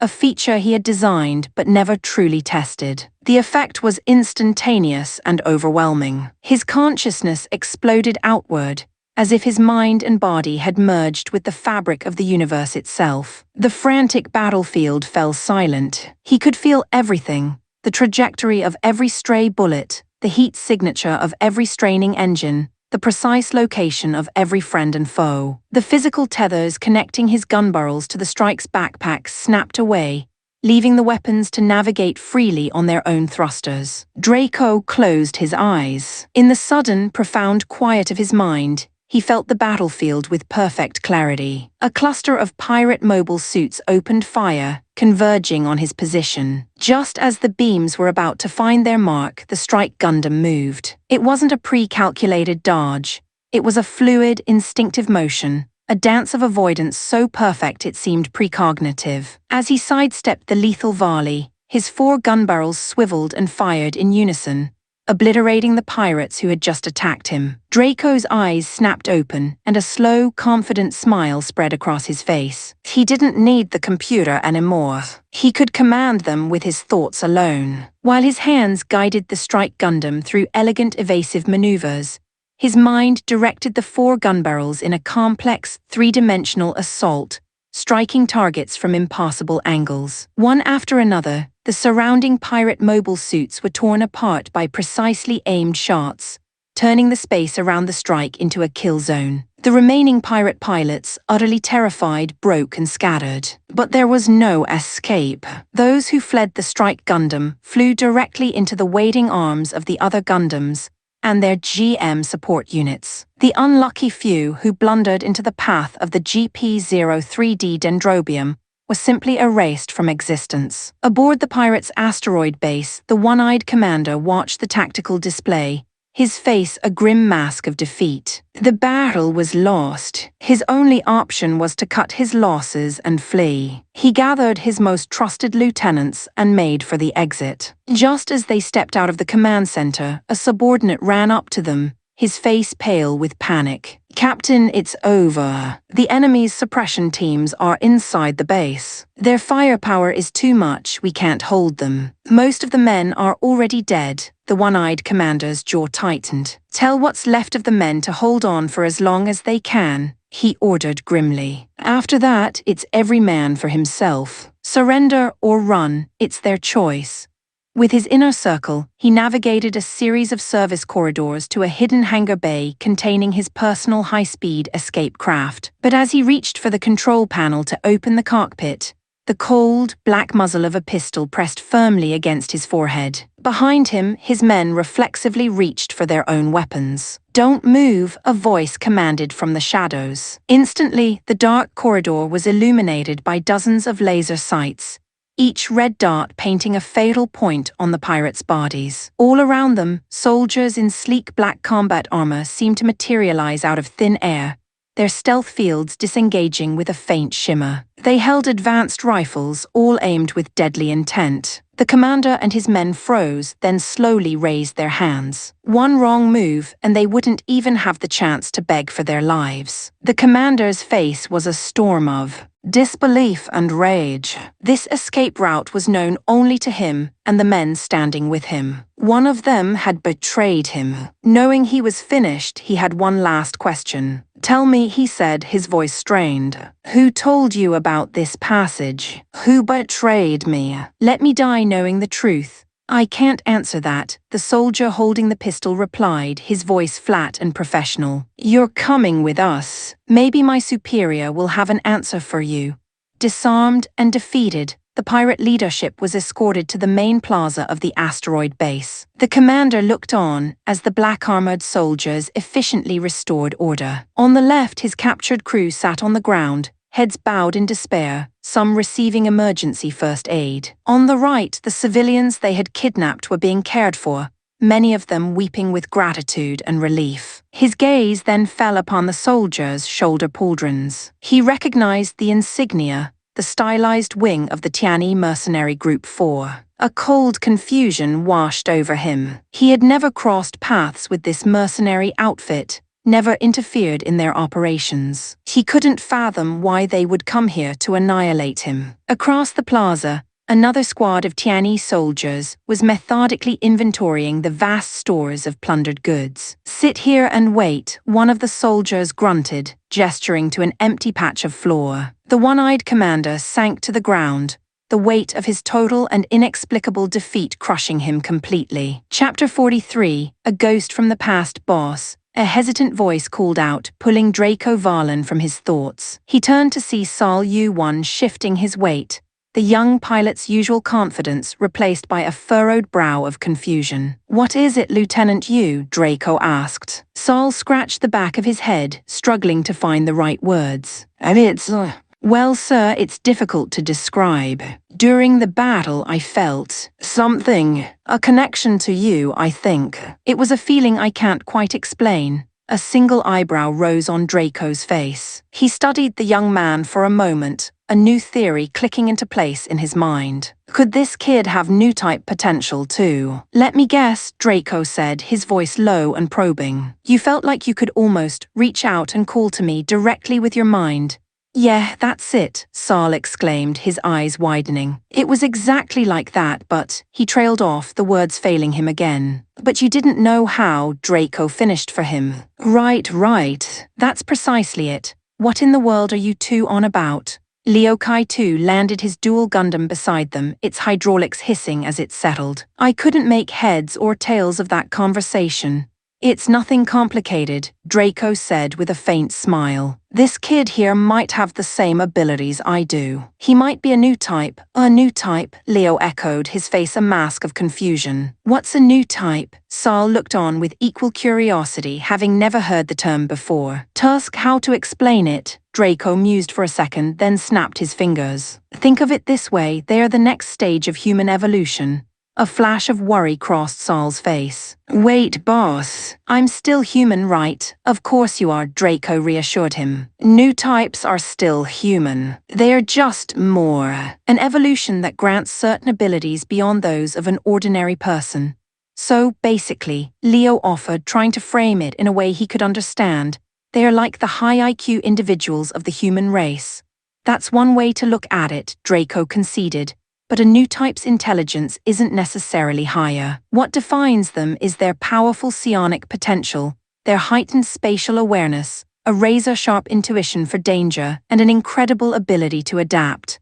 Leo looked at his friend, intrigued. "When did you find time to cook up a theory about new types?" Draco had anticipated this question. He couldn't very well tell Leo he was a transmigrator from another reality. "Think about it," he began, delivering the cover story he'd prepared long ago. "Humanity has been living in space for generations. We've built colonies, and people have emigrated to Mars and Jupiter. Even though we've lost contact with those settlements, it's only logical that after so much time in a new environment, evolution would kick in. I've been researching the possibility for a while, theorizing that humans born and raised in space might develop new abilities. Today's battle just happened to awaken my own latent potential, and it aligns perfectly with my research. It seems I was on the right track." "So," Leo said, pointing to his own nose with a hopeful grin, "is it possible I'm a new type too?" "I don't know." "It's possible," Draco admitted. "The problem is, I don't have a clue how to awaken that potential in someone else. My own awakening was a complete accident, a fluke of combat." As he finished speaking, a mercenary approached, holding out a data tablet. "Sir, we've completed the inventory of the Evil Fang Pirates' assets." Draco nodded. "Good. I think it's time I had a little chat with their leader." "Right this way, boss," the mercenary said, gesturing for him to follow. Draco walked into the main plaza of the asteroid base. As he entered, every mercenary on site stopped what they were doing, snapped to attention, and delivered a crisp salute. The unified motion was one of absolute respect. Draco Varlan." A clear, bell-like voice cut through the disciplined silence coming from the group of rescued hostages. Draco's brow furrowed. The voice was achingly familiar. He scanned the crowd, and his eyes landed on a young woman. Her hair was a mess, and her face was smudged with grime, but none of it could completely hide her stunning features. He squinted, a vague memory struggling to surface. "Bring that woman here," he commanded. A mercenary gently escorted her to the front. Up close, Draco was still at a loss. "You are?" The woman's exhausted face broke into a wry smile. "Oh, come on. Have you already forgotten your old classmate? It's she, Tingfen. We were in the same class for all 3 years of university." The name clicked and the memory solidified. He remembered her now, the undisputed beauty of their graduating class. "Tingfen," he said, the name feeling strange on his tongue. "What happened? How did you end up captured by these pirates?" "Just bad luck," she sighed. "I was on a tourist cruise when they hijacked the ship and took us all hostage." "I see." Draco gestured to a nearby mercenary. "Take her to the infirmary, then find her a private room to rest." "Yes, boss." Tingfen's eyes went wide. When she saw the soldiers saluting him, she had assumed he was a high-ranking officer. She never imagined that the quiet, unassuming classmate she once knew was the commander of the entire mercenary group. Draco left her to the care of his men and walked toward the captured pirate leader. "Commander Faris, a pleasure," Draco said, extending his right hand in greeting. Though he was now a defeated man, Faris had weathered too many storms to lose his composure entirely. He stood, his one good eye sizing Draco up, and returned the handshake. "I have to say I'm surprised," the pirate said, his voice a low gravel. "I never imagined the renowned leader of the Tianyi mercenary group would be so young." "You flatter me." "Cut the pleasantries," Faris said, his tone hardening. "I want to ask you something, boss to boss. The evil Fang pirates have never crossed you or your organization. Why did you come here to wipe us out?" "That's simple," Draco replied coolly. "I was fulfilling a promise. Someone who works for me asked me to do one thing for them, and their request was the complete annihilation of your pirate group. So this was all for a promise," Faris mused. "Will you at least let me see the one who asked for my head?" "I'm afraid that's not possible," Draco said, using a convenient excuse. "He's not here." "Very well. Then perhaps I can ask you for something else." "You can ask," Draco said noncommittally. "If it's within my power, I may grant it." "I want to know who sold me out." Draco said nothing. He simply tilted his chin toward a brown-haired man with glasses standing among the captured lieutenants. The man flinched and lowered his head in shame. Faris's eye blazed with fury. "You," he roared at the traitor. "Why? I treated you like a brother. Why would you betray me?" "He betrayed you," Draco interjected, his voice flat and detached, "because we were holding his wife and children. We found his weakness, and he told us everything we needed to know."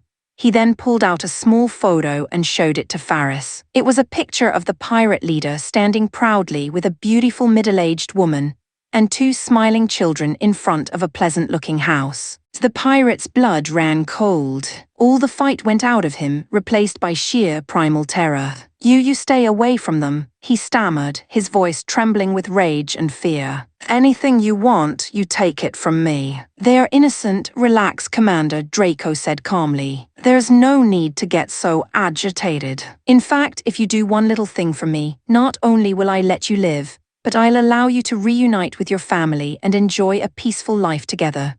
Faris took a deep, shuddering breath, forcing his panic down. "What do you want me to do?" Draco gestured to a mercenary behind him, who brought forward a tablet and placed it in front of the pirate. "Transfer the funds from all of your bank accounts to the one specified on that screen," Draco explained. "Don't worry, I'm not a monster. You can keep 10% from each account. The rest is mine. It should be more than enough for you and your family to live comfortably." "Can you do that?" "Fine," Faris said through gritted teeth. "I just hope you're a man who honors his word." Without another moment's hesitation, he began the process, his fingers flying across the screen as he liquidated his criminal empire. When he was done, Draco turned his attention to the remaining pirate lieutenants. "The same offer extends to all of you," he announced, his voice carrying across the silent plaza. "You can transfer the bulk of your funds and walk away free men, or you can choose your money over your lives. The choice is yours." Chapter 44.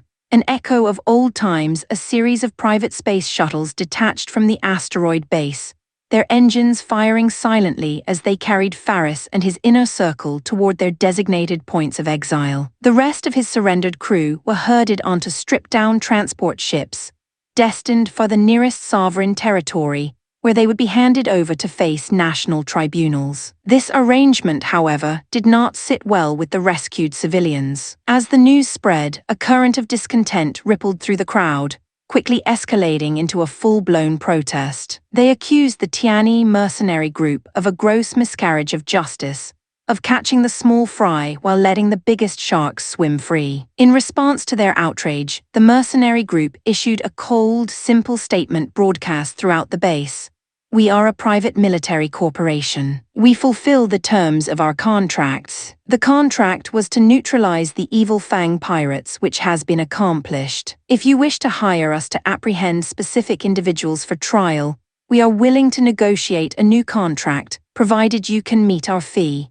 The message fell on the crowd like a bucket of ice water. The protests sputtered and died, replaced by a bitter, helpless silence. These were ordinary people, kidnapped because they couldn't afford to pay a ransom. Where would they possibly find the money to hire the most elite mercenary outfit in the sector to hunt down a man who had just paid a king's ransom for his own freedom? Arrangements were made to transport the civilians to a nearby colony, where they would be left to seek aid from their respective embassies. Meanwhile, in Draco's office, Sol Yu was in the throes of his own protest. He stood before Draco's desk, his fists clenched, his voice tight with a sense of betrayal. "How could you let him go? How could you let Faris and his top men just walk away? You broke your promise." Draco swiveled in his large executive chair, his expression unreadable. "My promise was to destroy the evil Fang pirates, the organization responsible for your parents' death. I fulfilled that promise. I never said I would personally execute every last member,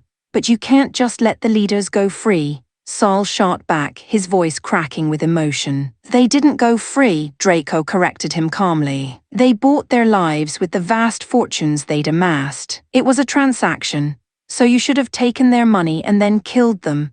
To accept payment for a service and then double-cross the client violates my principles," Draco stated, his voice taking on a steely edge. "There are lines I will not cross, and you're not afraid of them coming back for revenge. You're releasing a tiger back into the mountains." A faint, dismissive smile touched Draco's lips. "What threat do they pose now? They have no men, no ships, no power. Even if, by some miracle, they manage to rebuild, by then the Tiani mercenary group will be in a different leg entirely. And if they are foolish enough to come after us again," he added, a predatory glint in his eyes, "we'll simply slaughter the fat sheep a second time." He slid 2 encrypted bank cards across the polished surface of his desk. "Take these. One is for you, the other is for your sister. It's more than enough to buy property, to build a new life for yourselves, far away from all this."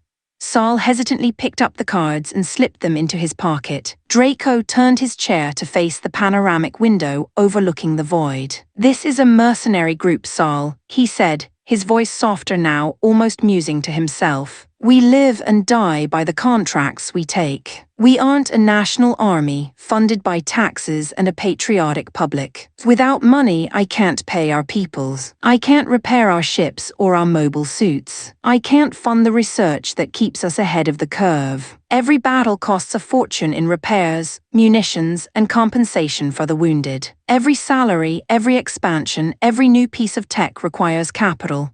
He paused, letting the reality of the situation sink in. On the surface, it looks like Faris and his men bought their freedom. But in reality, their blood money is now funding our continued operation and growth. He glanced back at Sol. "The development of our next-generation Gundams has been on hold. The funds we just acquired will allow us to resume production immediately." Sol's eyes lit up. The anger and resentment that had clouded his face vanished, replaced by pure, unadulterated excitement. New Gundams, more powerful machines. The thought of piloting the next evolution of mobile suit technology was enough to make him forget all about a pirate's escaped justice. Draco had played him perfectly. "You're dismissed, Lieutenant," Draco said, waving a hand. Sol, his mind now filled with visions of new hardware, nodded sharply and exited the office. Most of what Draco had told him was the truth. The only embellishment was the status of the Gundam projects. They hadn't been completely stalled, merely slowed to a crawl.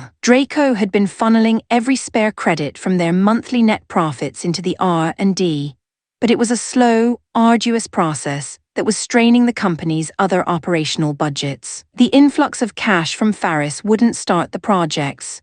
It would restore them to their intended, rapid development schedule. These machines are financial black holes, Draco thought with a wry internal smile. They're like vacuum cleaners that suck up mountains of cash. If it weren't for my obsession with building them, my personal net worth would be at least 10 times what it is now. After finishing his reports, he left the office to clear his head, finding a quiet observation deck. He stared out at the star-dusted darkness, his mind wandering. He sometimes wondered what else was out there in the infinite expanse. Higher life forms, more advanced civilizations. And he wondered if a Gundam could stand against them. Staring into the void, Draco, a soft voice pulled him from his reverie. He turned to see Shi Tingfen standing beside him. She had cleaned up, and though she still looked exhausted, the spark had returned to her eyes. "Just getting some air," he replied. She studied him for a moment, a curious smile playing on her lips. "I have to say, of everyone in our graduating class, I think you've done the best for yourself. I never would have guessed that the quiet military buff who always had his nose in a textbook would end up as the commander of his own army." Draco gave a slight shrug. "It's all right," she let out a short, incredulous laugh. "All right. If this is just all right, then I think my life belongs in a dumpster. What about the others? Have you kept in touch?" he asked. "Most of them, no. We all went our separate ways." She paused, a thoughtful expression on her face. "You know, there is one person who was looking for you. For a long time, actually." Zhao Xinlan, Draco's expression didn't change. "What did she want, what do you think? After you disappeared, she was convinced you two were destined to be together. Back in school, she acted like she owned you. She wouldn't let any other woman get near you. She even had the nerve to warn off Princess Jia." One Draco remained silent. "Everyone just assumed she was your girlfriend," Tingfen continued. "She wasn't," he stated flatly. "I was too busy with my research to even think about dating. And even if I had been, it wouldn't have been with someone like her." "I'll say," Tingfen agreed. "It was obvious to anyone with eyes that she was completely delusional. No sane guy would get involved with a possessive psycho like that. And you could have had anyone. Top of our class, a total beast in physical conditioning. Every girl in school wanted a shot with you. Forget about me," he said, deftly changing the subject. "What about you? Is that guy Luo Tianyu still chasing you?" An expression of pure exasperation washed over Tingfen's face. "Ugh, don't even get me started on him. For years, he's made my life a living hell. Every time I get a job, he buys the company and gifts it to me. My coworkers all think I'm some kept woman. If I even have a conversation with another man, he sends his goons to teach them a lesson. It got to the point where men would see me coming and run like they'd seen a ghost. He doesn't want to date me, he wants to own me. So this trip of yours," Draco surmised, "was really just an attempt to get away from him for a while." "Yes," she admitted with a weary sigh. "And as terrifying as being kidnapped was, there was a part of it that was almost peaceful. At least I didn't have to deal with him." "Well, now that you're rescued," Draco pointed out, "he's going to be back in your life." The thought sent a visible shiver down her spine. "Please, Draco," she said, her voice pleading. "Is there any way you can help me? Some way to keep him from finding me?" Draco considered it for a moment. "You could join my organization. You're not cut out for combat, obviously, and it would be a waste of your talents. But I remember from school you have a master's degree in software engineering, right?" He saw her nod. "I have another company, a technology firm. It might be the perfect place for you. Think about it. When we get back to the mother base, we can discuss the details." Chapter 45. The Proving Ground. The moment the ramp of the Albion 1 lowered, Shi Tingfen's world expanded. She followed Draco Valen out of the mothership and into the cavernous interior of the Tianyi mother base, her jaw slackening with awe. It wasn't just a military installation. It was a self-contained world carved into the heart of a massive asteroid. A sprawling, high-tech factory and a bustling mercenary headquarters coexisted in a breathtaking display of engineering. Everywhere she looked, there was activity. Crews of technicians swarmed over warships and mobile suits in massive repair bays, their welding torches casting brilliant, fleeting arcs of light. In the distance, the main hangar doors irised open and shut, swallowing hulking transport ships and disgorging sleek patrol craft. But it was the factory floor that truly captivated her. Vast assembly lines hummed with an eerie quiet, operated by robotic arms that moved with hypnotic precision. The entire manufacturing process was automated, seamlessly controlled by a central AI, with human workers stepping in only to handle the most delicate calibrations and finishing touches. After a long moment of stunned silence, she turned to Draco. "Let me get this straight, old friend," she said, her voice laced with disbelief. "This entire base, the automated factory, the control systems, these warships and mobile suits, don't tell me you designed and built all of this yourself." A quiet, confident smile touched his lips. "I did. You have got to be kidding me," she breathed. "That's not just brilliant, Draco. That's terrifying." Her mind flashed back to their university days. He had been a phantom, a quiet genius who would surface for robotics competitions and software design challenges, dominate them effortlessly, and then vanish back into his labs. Corporations had tried to buy his patents for fortunes, but he had always refused, handing over his revolutionary technology to his 3 older sisters to build their own corporate empires. She was no military expert, but even she could see that the standard-issue equipment used by his mercenaries was light years ahead of the hardware fielded by their own home nation's army. A woman with a sharp, professional demeanor and the unmistakable air of authority approached them. It was Saskia, the president of Tianyi Arms Manufacturing. Draco made the introductions, and after a polite exchange, Tingfen turned back to Draco, her eyes pleading. "Old friend, no, I mean boss," she corrected herself quickly.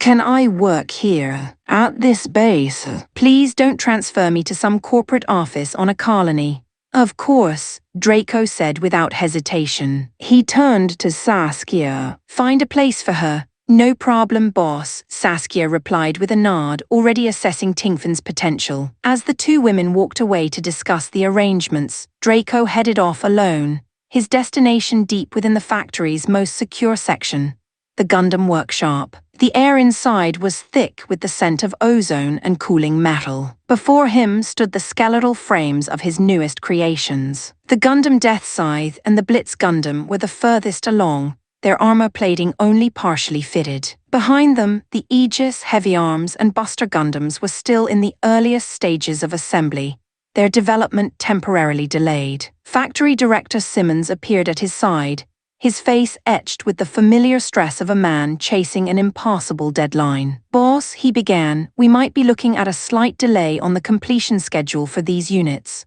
"Didn't Saskia approve the latest funding allocation?"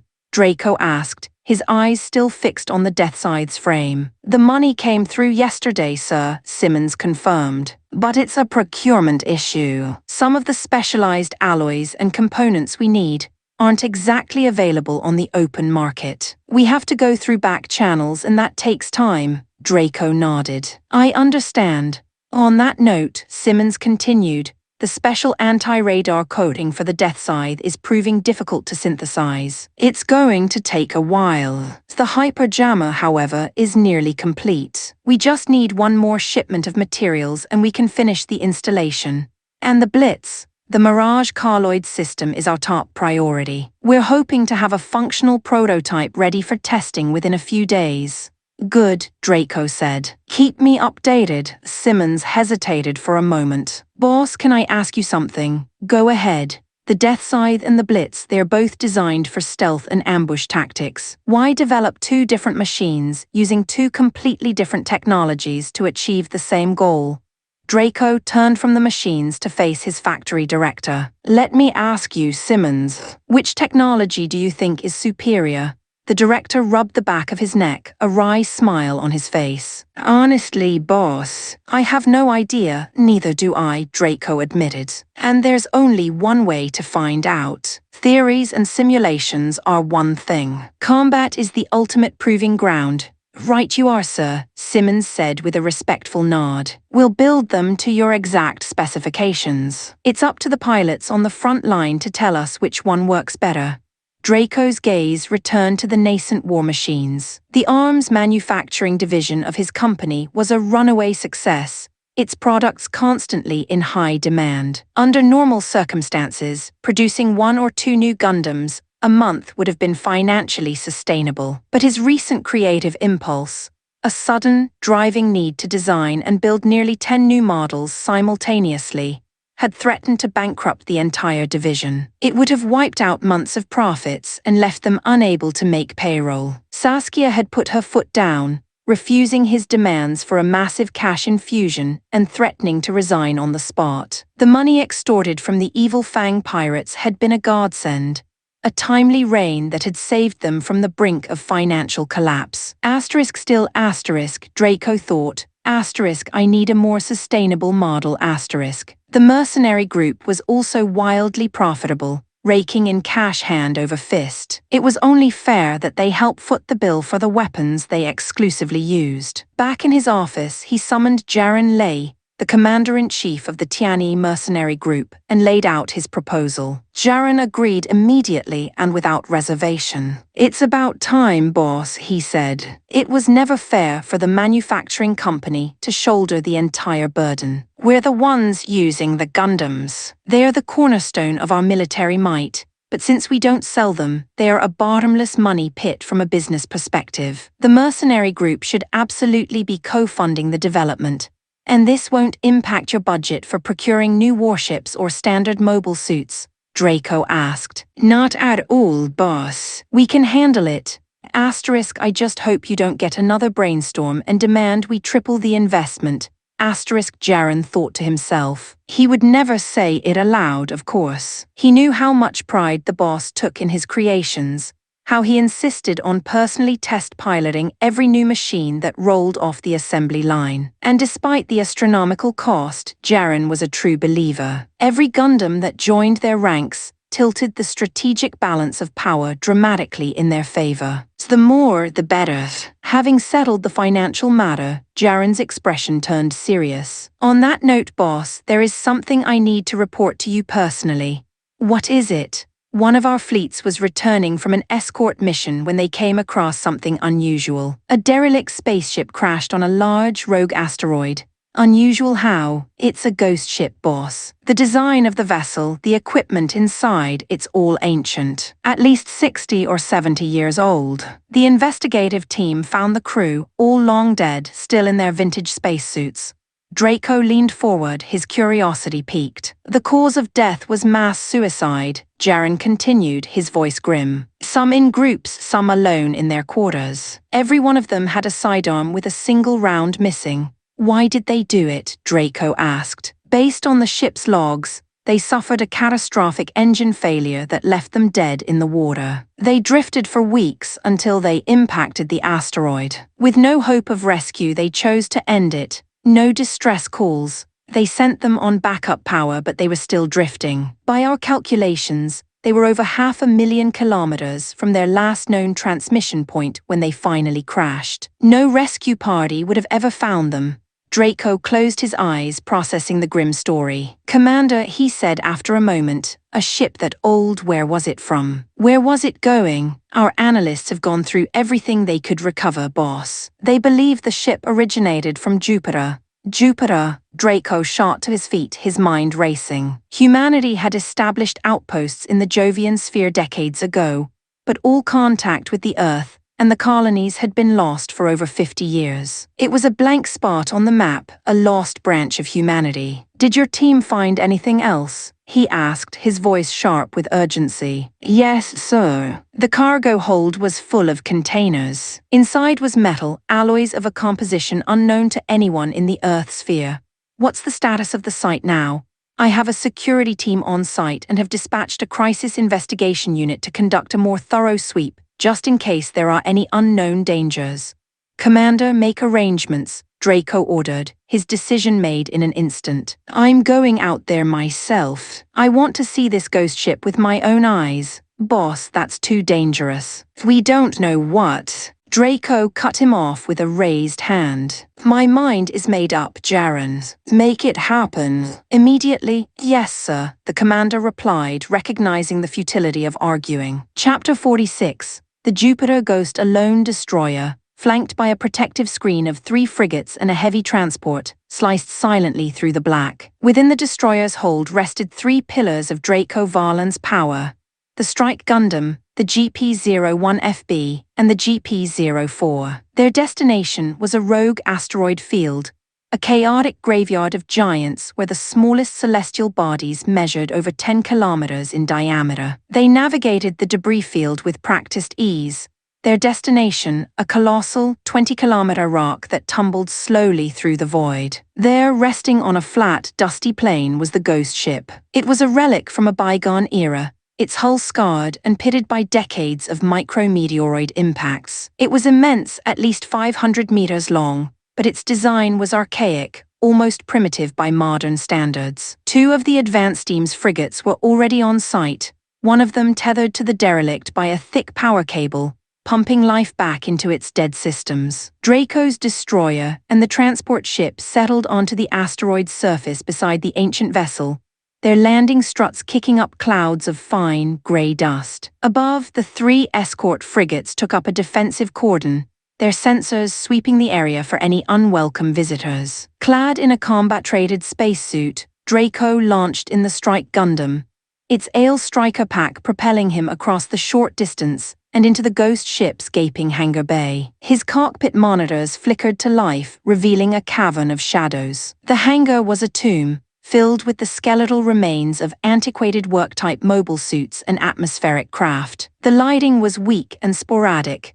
Many of the fixtures were broken, casting long, dancing shadows across the silent machines. The cockpit hissed open and Draco floated out. A team in Tiani spacesuits was already waiting for him. Captain Barrett, investigation team leader, the man in charge, said, his voice crisp over the private comms. He and his 2 subordinates snapped to a sharp 0G salute. Welcome aboard, sir. Report, Captain, Draco said, his boots magnetizing to the deck. What's the situation? The ship is a wreck, sir, Barrett began. Aside from a few powered doors and some basic life support functions we've restored, most of its systems are fried. We tried to power up one of the workloaders in here, he said, gesturing to the derelict machines. It took a few steps and then practically disintegrated. What else? We've recovered a significant amount of documentation. Some of it is handwritten, logbooks, journals, that sort of thing. The rest was on antiquated data storage devices. We've copied all the digital files to our own systems as a precaution, ready for your review.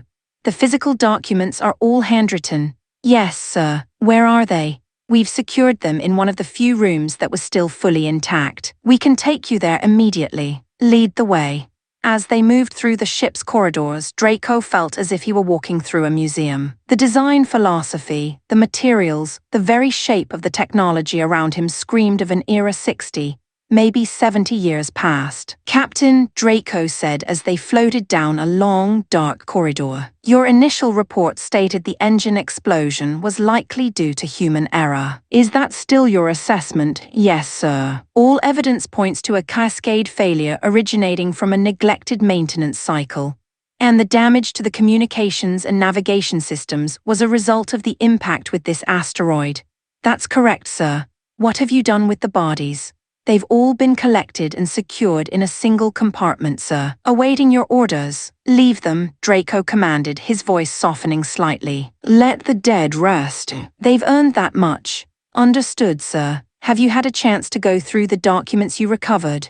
We've done an initial sort of the handwritten materials, Barrett replied. It's a mix of the official ship's log, personal crew diaries, and a series of technical research reports. We haven't had time to properly decrypt and organize the digital files yet. We were about to start when we got word you were arriving. And the cargo? Draco asked. Was it all the unknown metal? Mostly, sir. But we also found several containers of a strange, viscous liquid. The documents reference both substances, but they are filled with scientific jargon that's way above our pay grade. We figured you might be able to make sense of it. I'll be the judge of that, Draco said. They arrived at a spacious briefing room that the team had converted into a makeshift command center. The lights were bright, and piles of handwritten journals and binders were neatly stacked on a large table. In the center sat an ancient data slate next to a modern Tiani tablet. "Captain, you and your men can continue your sweep of the vessel," Draco said. "I'll contact you if I need anything, sir," Barrett acknowledged. He and his team saluted once more before exiting the room,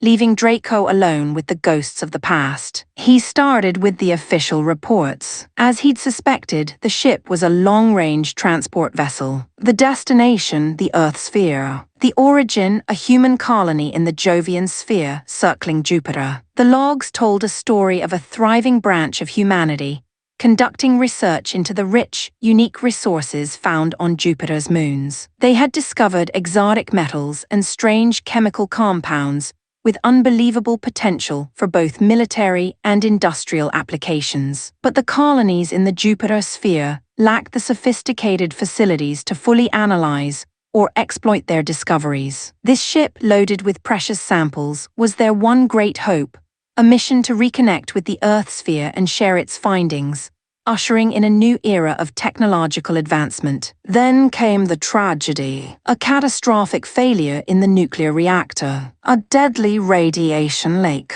a heroic captain jettisoning the damaged engine to save the ship and its precious cargo, only to leave them adrift and helpless. The rest of the story aligned perfectly with what his own investigation team had already pieced together. Next, Draco turned his attention to the scientific data, his eyes scanning the complex chemical formulae and material science specifications. To anyone else, even a team of highly educated scientists, the documents would have been nearly indecipherable without months of study. But to Draco, with the lifetime of knowledge embedded in his soul from another existence, it was as clear as day. He flipped a page in a thick binder and froze. Staring back at him was a photograph of a lustrous, milky white mineral. The pages that followed were filled with diagrams and equations detailing its unique properties. A jolt of pure adrenaline shot through him. The crystalline structure, the energy resonance patterns, the quantum particle interactions. "This is it," he whispered to the silent room, a tremor of excitement in his voice. This, or it could be used as a substitute catalyst for the construction of a solar furnace. He worked feverishly, cross-referencing the ship's data with the knowledge in his own mind. It was all there. The resources of the Jovian sphere were not just new, they were fundamentally superior to anything found in the Earth sphere. With these materials, he could build mobile suits and warships that would make the designs in his memory seem like antiques. A profound question began to form in his mind. 50, maybe 60 years of total isolation. What have they become out there? If they had survived, their industrial and technological base would, by necessity, be far more advanced than anything in the Earth sphere. But their military powers, that was the great unknown. True technological advancement in warfare, he knew, wasn't forged in a lab. It was forged in the crucible of conflict. Chapter 47, The Last Hope. Draco opened the data recorder's files on his tablet, and the dead ship's final days flickered to life. He was met with a collection of video logs, a visual diary of a life that no longer existed. The footage was shaky, amateurish, clearly filmed by a young girl with blonde hair and a perpetually cheerful smile. She danced through the ship's corridors, interviewing crew members who treated her with gentle, familial affection. The clips painted a picture of a tight-knit community, a small pocket of humanity filled with warmth and laughter. In many of the videos, an older blonde woman appeared, her features a more mature echo of the little girl's. Draco noted their appearance. They didn't look purely Caucasian. There was a subtle cast to their features, a warmth in their skin tone that suggested mixed Asian and European heritage. An interesting phenotype, Draco mused, his analytical mind kicking in. And almost certainly baseline human. 50 or 60 years ago, the life-extending gene therapies we take for granted were just beginning in the Earth sphere. And the cost was astronomical. Only the mega-rich could afford it. It only became commonplace about 30 years ago. This crew from an isolated colony in the Jovian sphere wouldn't have had access. He fast-forwarded through several more clips of daily life, the mundane cheerfulness beginning to wear on him. He decided to watch one last file before turning his attention to the hard data in the written logs. The scene opened in the ship's mess hall during a meal. Laughter and conversation filled the air as the crew shared stories. The little girl was behind the camera as usual. Just as the clip was about to end, the camera panned to her older sister. The woman's smiling face suddenly contorted into a mask of pure terror. Draco's finger stabbed the pause button. He rewound 10 seconds and played it back at normal speed. At first, everything was normal. Then a new sound intruded. The little girl, the one filming, began to scream. Her sister's eyes widened in horror. The crew members turned, their expressions shifting from surprise to alarm. In the final seconds of the recording, the ship was rocked by a violent explosion. The screen shook wildly, and the cheerful mess hall was plunged into a chaotic nightmare of shouting and screaming before the feed abruptly cut to black. The engine explosion, Draco concluded, the clinical observation doing little to quell the sudden chill he felt. The subsequent video files were a grim chronicle of the aftermath. They showed the crew's desperate, frantic attempts to repair the catastrophic damage, each new clip radiating a deeper sense of futility and despair. Their distress calls, broadcast on a looping signal, went unanswered, lost in the indifferent void. Draco searched the archive until he found it, the captain's final log entry. The man who appeared on the screen was a ghost. His face was gaunt and haggard, framed by a matted white beard, his eyes hollowed out by grief. He sat slumped in his command chair, addressing the camera with the last of his strength. "This is the final log of Captain Kelly," he began, his voice a dry rasp. "Year 3 of the Jovian Federation calendar. We were the first ship to make the journey to the Earth sphere in a generation. We carried the hopes of our people." He swallowed hard, a wave of pain washing over his face. "There was an accident, an unexplained explosion in the engine room. We did everything we could, but we failed. The radiation leak, it poisoned many of the crew. Some began to mutate. The psychological toll was too much for them to bear. They took their own lives." He paused, gathering himself. As the weeks turned into months, with no hope of rescue, the despair became a plague. Most of the other survivors followed suit. A few held on for too long. Their minds broke in the darkness. They became violent, feral. I was forced to put them down myself, he confessed, tears finally tracing paths through the grime on his cheeks. "To protect the others. Our little Rika," he continued, a flicker of warmth entering his dead eyes. "She was the heart of this ship. Our little ray of sunshine. After the accident, she tried so hard to keep smiling, to give us all hope. And for a while it worked. But time grinds you down. The endless failures, the fading hope, we all watched her light begin to dim. When we crashed into this rock and the last of our main systems failed, the last of the hope died with them. Rika, she fell into a deep depression, a silence we couldn't break. I couldn't let her waste away in this tomb," the captain whispered. "So, with her sister's permission, we gave her an injection, a powerful sedative. Then we placed her in one of the cryo-sleep pods in my secret ready room. The technology is experimental, a last-ditch project from the Federation. I had no idea if it would even work. But we had 2 pods, and for Rika, it was a success." He looked away from the camera, his gaze drifting toward a point somewhere in the room. "The pods aren't connected to the ship's main power. They run on a dedicated emergency solar array. Even this far from the sun, it provides more than enough energy to keep them stable." His focus returned to the lens, his expression hardening with a fresh wave of pain. "After that, there were only a handful of us left. The last two crewmen, they went mad. They tried to assault Toka, Rika's older sister. I shot them both. I saved her, but she was already gone. She told me it didn't matter, that she was ready to die anyway. I slapped her. I told her that her sister was still sleeping, and that when she woke up she would need her. A flicker of life returned to her eyes. The will to survive. So I offered her the second pod. She refused at first, insisted that I, as the captain, should take it. But I told her the truth. When Rika wakes up, she won't want to see my old, tired face. She will need her sister. The captain's hand trembled as he picked up the camera, panning it to a formal oil portrait of himself hanging on the bulkhead. To whoever finds this message, he pleaded, his voice cracking. Behind this portrait there is a button. Press it. The door to the ready room will open. The password is YZJ0-0. The sisters, they are sleeping in there. Please save them. It is my final, desperate hope.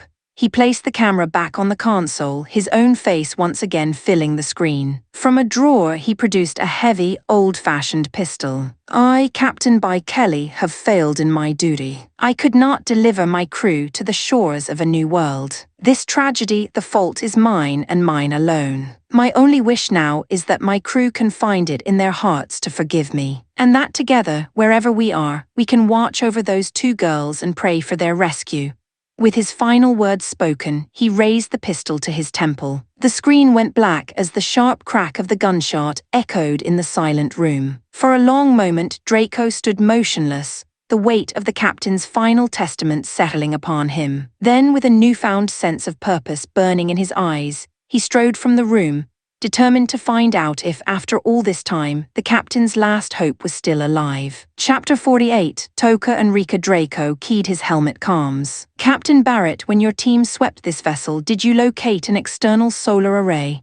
Yes, sir, we found it. Barrett's voice crackled in his ear. Our analysis showed it's only generating enough power for a few tertiary systems. The internal lighting, for example, is running off of it. Do you know the location of the captain's cabin? We do, sir. It's marked on the ship's schematics we recovered.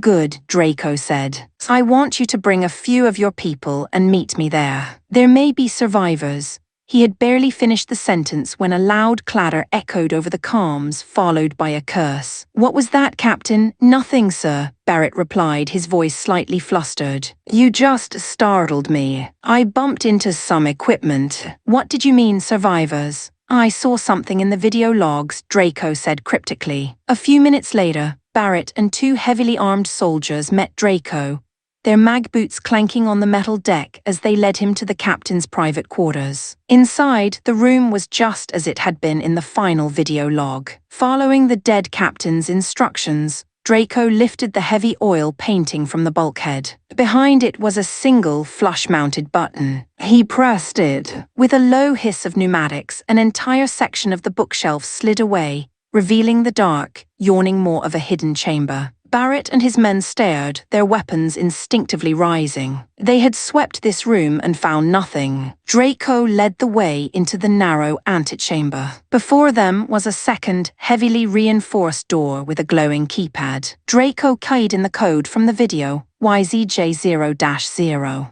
The door slid open, revealing yet another door. As the team stepped across the threshold, the door behind them slid shut with a heavy final thud. Before Barrett's men could even react, a low hum filled the small space, and the strange, buoyant sensation of zero-G vanished. Artificial gravity settled over them like a weighted blanket, pulling them unceremoniously to the floor. What the hell? One of the soldiers grunted. As if in answer, vents in the walls hissed to life, spewing a thick white gas into the antechamber. A quick scan on their helmet HUDs gave a surprising reading.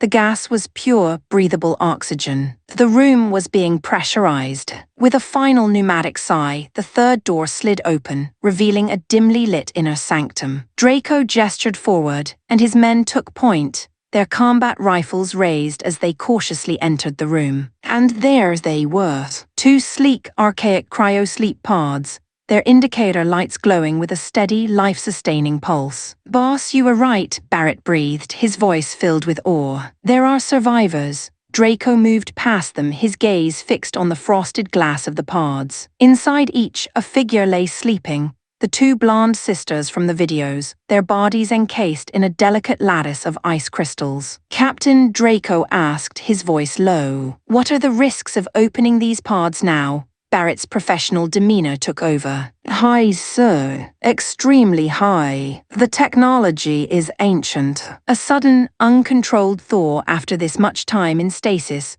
would cause catastrophic cellular damage. It would kill them. The longer a subject is frozen, the greater the risk. What's the protocol? We need a specialized de-icing agent, a solution designated SIS-60. We'd inject it directly into the subjects to stabilize them during the revival process. Then we move them to modern medical warming pods. After that, it's anyone's guess when they'll wake up. Depends on how long they've been under and their own will to live. Draco glanced at him. "You sound like you have experience with this, Captain." Barrett gave a short, bitter laugh. "I used to be in the cryo-revival business, sir. A long time ago. That was before the government crushed us with breathing taxes and a dozen other levies. I ended up on a slum satellite doing manual labor to survive, which is where your recruiters found me."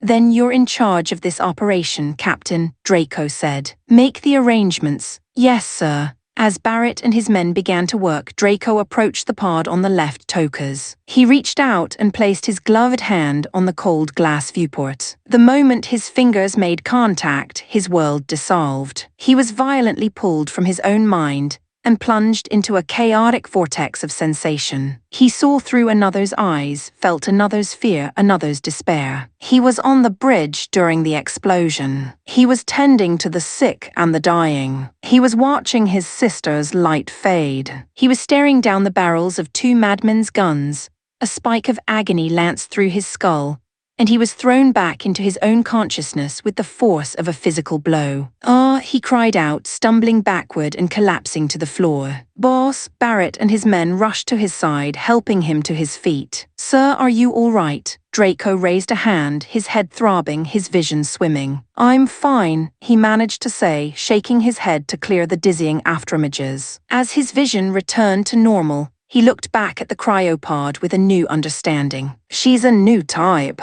"I'm all right," he repeated, pushing himself away from his men. "Get back to work." Once they had left the chamber, Draco walked over to the second pod, Rika's. He hesitated for a moment, then placed his hand on the glass. This time, the sensation was different. He wasn't pulled into her memories. Instead, he felt a strange, gentle resonance, a synchronization between his mind and hers. He couldn't see her past, but he could feel her present.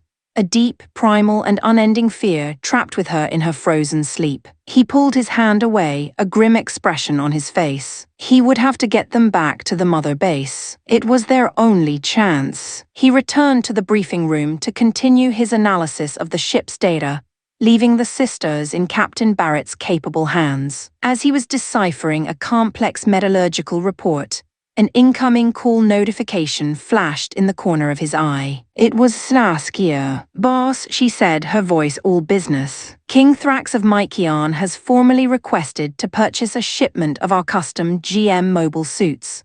Draco considered it. "Tell him we can fill his order with delivery in 2 months. Understood. There's something else. I'm listening. We've caught several spies in our networks recently. A mix of corporate agents and operatives from various national intelligence agencies. All after our tech. What did they manage to get? Primarily software for our drone platforms, some technical reports on our infantry weapons, and partial blueprints for our decommissioned frigate and destroyer classes." Draco exhaled, a sound of contained annoyance. Industrial espionage was a constant, unavoidable battle. He knew the stolen technology, while a prize for his rivals, was already obsolete by his own advanced standards. "What countermeasures have you taken?" "All our proprietary technology is patented in both the Earth and colony spheres," she reported. "Against the corporations, we can use the law. With enough evidence, we can sue them in the international courts for damages and force them to return the tech. The state-sponsored spies are more complicated. We can bring a case against the weaker nations, but the major powers, they are likely to just ignore any ruling even if we win." A hot breath of derision escaped Draco's nose. Of course, he said, laws and rules are for the weak. The strong simply do as they please. The sentiment resonated with his own core philosophy. Absolute strength renders all rules irrelevant. There's one more thing, Saskia continued, her tone sharpening. While they all want pieces, there's one thing every one of them is truly after, the secret to our Gundams. And one group in particular has me very concerned. Which one? The Long family's violent military technologies. Draco's eyes narrowed to slits. The cold, quiet fury that had been simmering since his discovery of their theft now solidified into icy resolve. Sue them, he commanded, his voice devoid of all emotion, and make them pay a price they will never forget. Chapter 49. Upgrades and omens. It took a week for the specialized medical equipment to arrive. The moment the warming pods and revival agents were brought aboard the ghost ship, Captain Barrett and his team went to work with the quiet intensity of a bomb squad. He began with Toka. As the cryopod's glass canopy hissed open, a thick, super-chilled fog rolled out, blanketing the deck of the secret chamber. Barrett moved with practiced speed, administering a precise injection of the SCIS-60 de-icing agent into the girl's carotid artery to stabilize her cells. With the help of his men, he then carefully transferred her still-frozen form into the waiting warmth of the medical pod. They repeated the exact same delicate procedure for Rika. The two pods, now glowing with the soft light of their life support systems, were transported to a medical bay aboard one of the frigates. Their long sleep was over. Whether or not they would ever wake up was now in their own hands. With the rescue underway, the rest of the operation proceeded quickly. Every container of the unknown Jovian metals and viscous liquids was loaded onto the transport, along with every logbook, data slate, and handwritten document found on the derelict. The ghost ship was picked clean. Back at the mother base, Draco summoned Jaren Lee to his office. Spread across his desk were data slates containing the complete design specifications for a new generation of mobile suits. He pushed them toward his commander-in-chief. Take a look, Commander. The future of our mass production forces.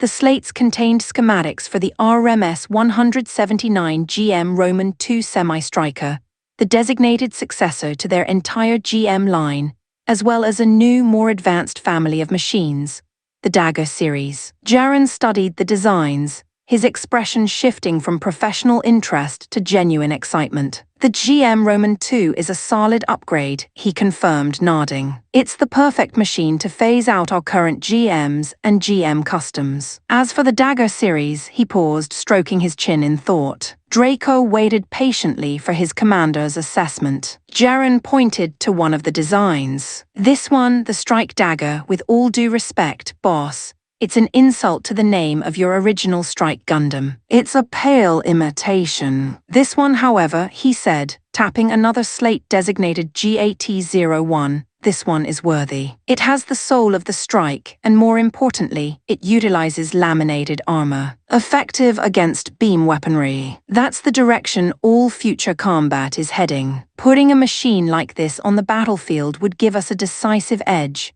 So what's your recommendation for deployment? Draco asked. The Dagger series, the GAT-01, the Strike. Let's simplify the designations, Draco interrupted cleanly. The GAT-01 will be the 105 Dagger. The other, inferior model will retain the name Strike Dagger, and the RMS 179 becomes simply the GM Roman II. Understood, Jaren said, immediately adapting. In that case, I would assign the 105 Dagger to our special forces. The GM Roman II can become the new workhorse for our general infantry, and the Dual and Buster Dagger variants. Both are exceptional. The Dual Dagger, with its assault shroud, is a frontline brawler. It will dramatically increase pilot survivability, while giving them the advantage in a head-to-head fight. And a squadron of Buster Daggers could provide overwhelming fire support from long range or execute devastating area denial operations at mid-range.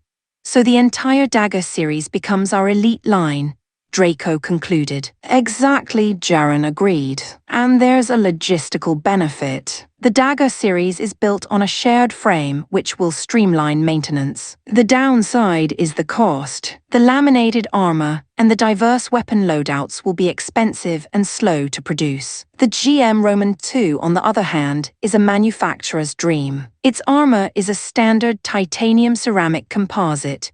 We can even omit the optional Gundanium reinforcements in the schematics to cut costs further. Its weapons systems are an upgrade, but they're based on familiar technology. Our people are already experts at building them. We could get these things rolling off the assembly line.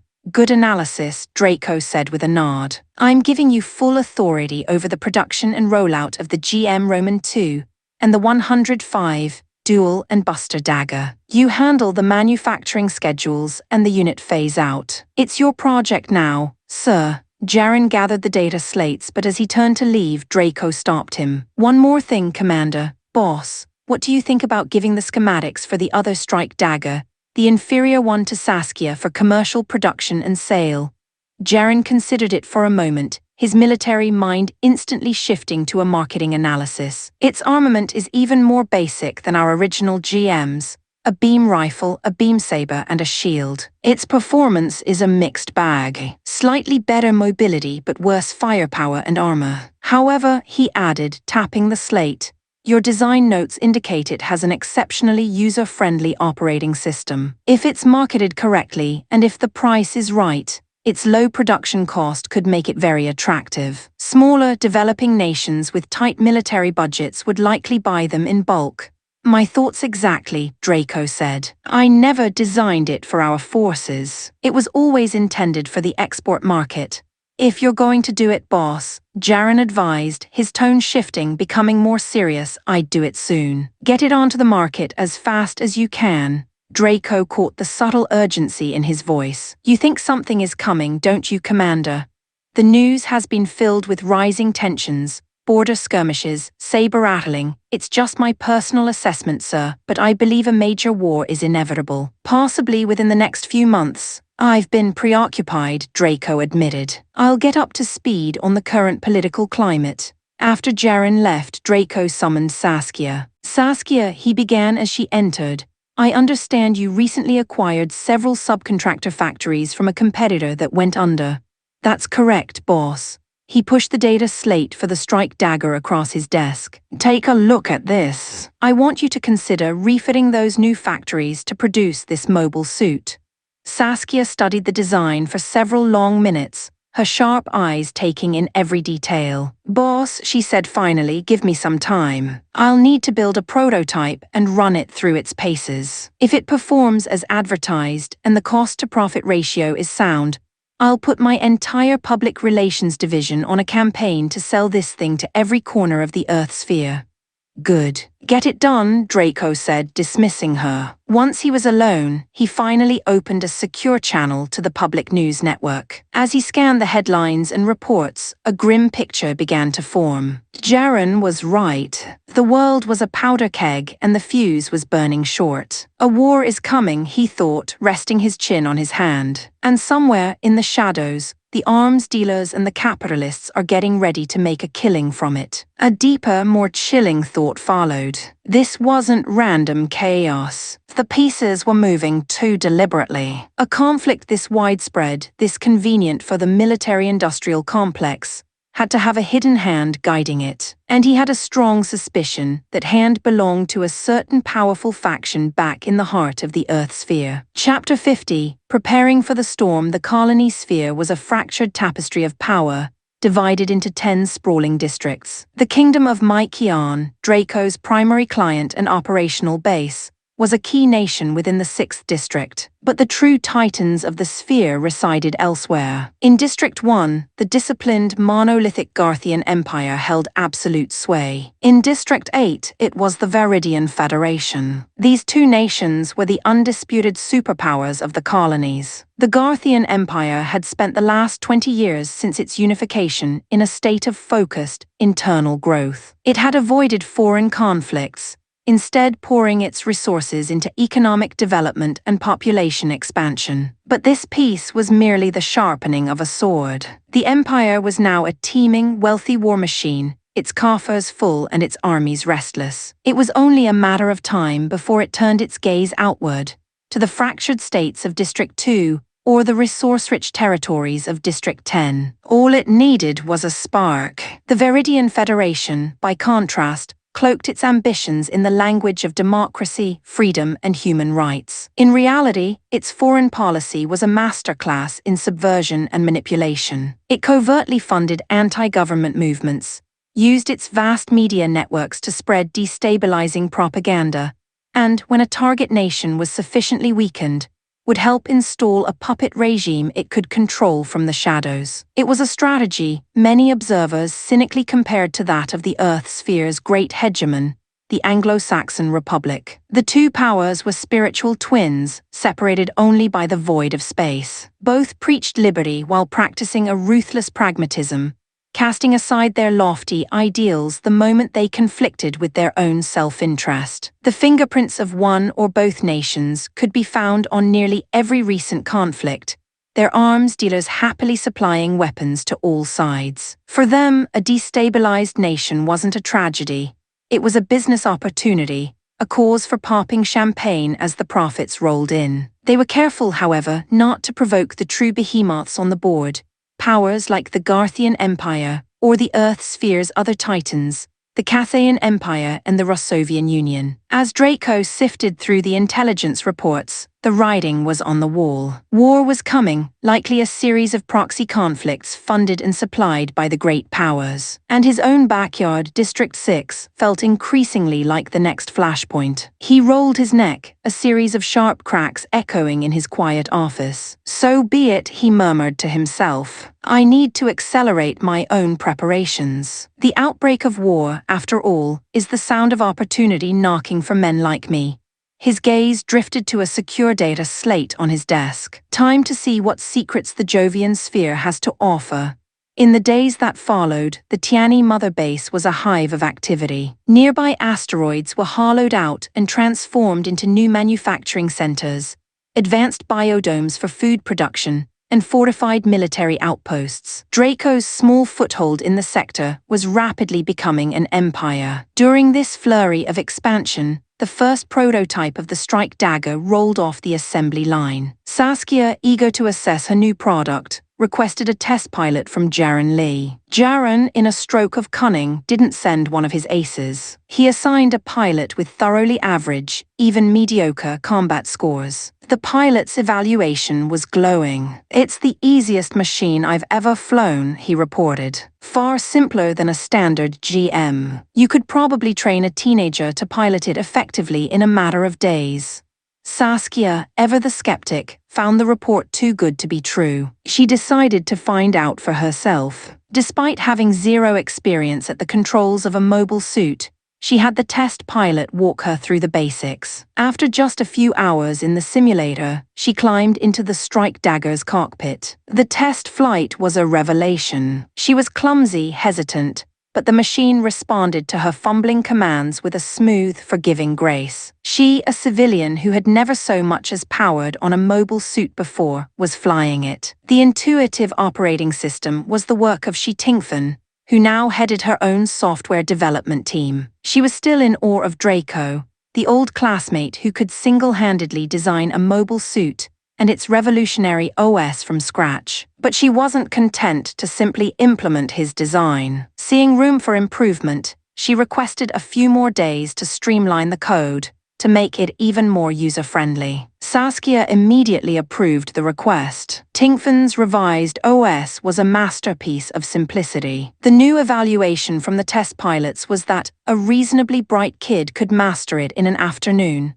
That was all Saskia needed to hear. She immediately unleashed her public relations division, launching a massive marketing campaign for the galaxy's most accessible mobile suit. Progress on the Gundams was equally swift. 4 days later, the Blitz Gundam was completed and entered its testing phase. The very next day, the Gundam Death Scythe joined it, with the same pilot tasked to evaluate both. The tests were inconclusive, Each stealth-focused machine had its own unique strengths and weaknesses. It was clear that only the crucible of real combat would determine which was superior. With those two complete, the Aegis, Buster, and Heavy Arms Gundams moved into full production. The twin Gemini units were next on the schedule, their components already being fabricated. Meanwhile, Draco remained secluded in his lab, engrossed in the secrets of the Jovian materials. He had made a monumental breakthrough. The platinum white mineral, which he had named Heijin, could indeed be used as a catalyst for a solar furnace. The long-stalled project was back on. He immediately fabricated a test unit. The reactor hummed to life, and the lab was filled with the ethereal green glow of GN particles, just as the historical data from the original work had described. But there were incredible differences. At the highest particle densities, where the original's output would have been harmful to human tissue, the Heijin-based particles were completely benign. Energy regeneration was a full 10% more efficient. The furnace's particle emissions could still jam radar and communications, but unlike the original, this effect could be toggled on and off at will. He initiated the final test, the transam system. The furnace flared, its green glow shifting to a brilliant burning red. The performance output spiked, exceeding the specs of the original by a solid 5%. It was a resounding success. The only drawback was the limited supply of Heijin. He calculated he had just enough to build 10 Gundam-sized solar furnaces, or alternatively, one massive furnace for a Ptolemaeos-class warship and 6 for its attendant Gundams. He briefly considered using the Heijin to build a larger number of inferior pseudo-solar furnaces, but quickly dismissed the idea. They were less efficient, and their red GN particles were harmful to humans. His simulations showed that even with the Heijin catalyst, that fundamental flaw remained. He would settle for nothing less than perfection, quality over quantity. His path was clear. He would begin by building the first true modern Gundam, the Zero Gundam. It would be the perfect testbed for his revolutionary new power source. No one knows for certain if war will come, he thought, watching the green particles swirl within the containment field. But you don't wait for the rain to start before you fix the roof. You prepare for the storm.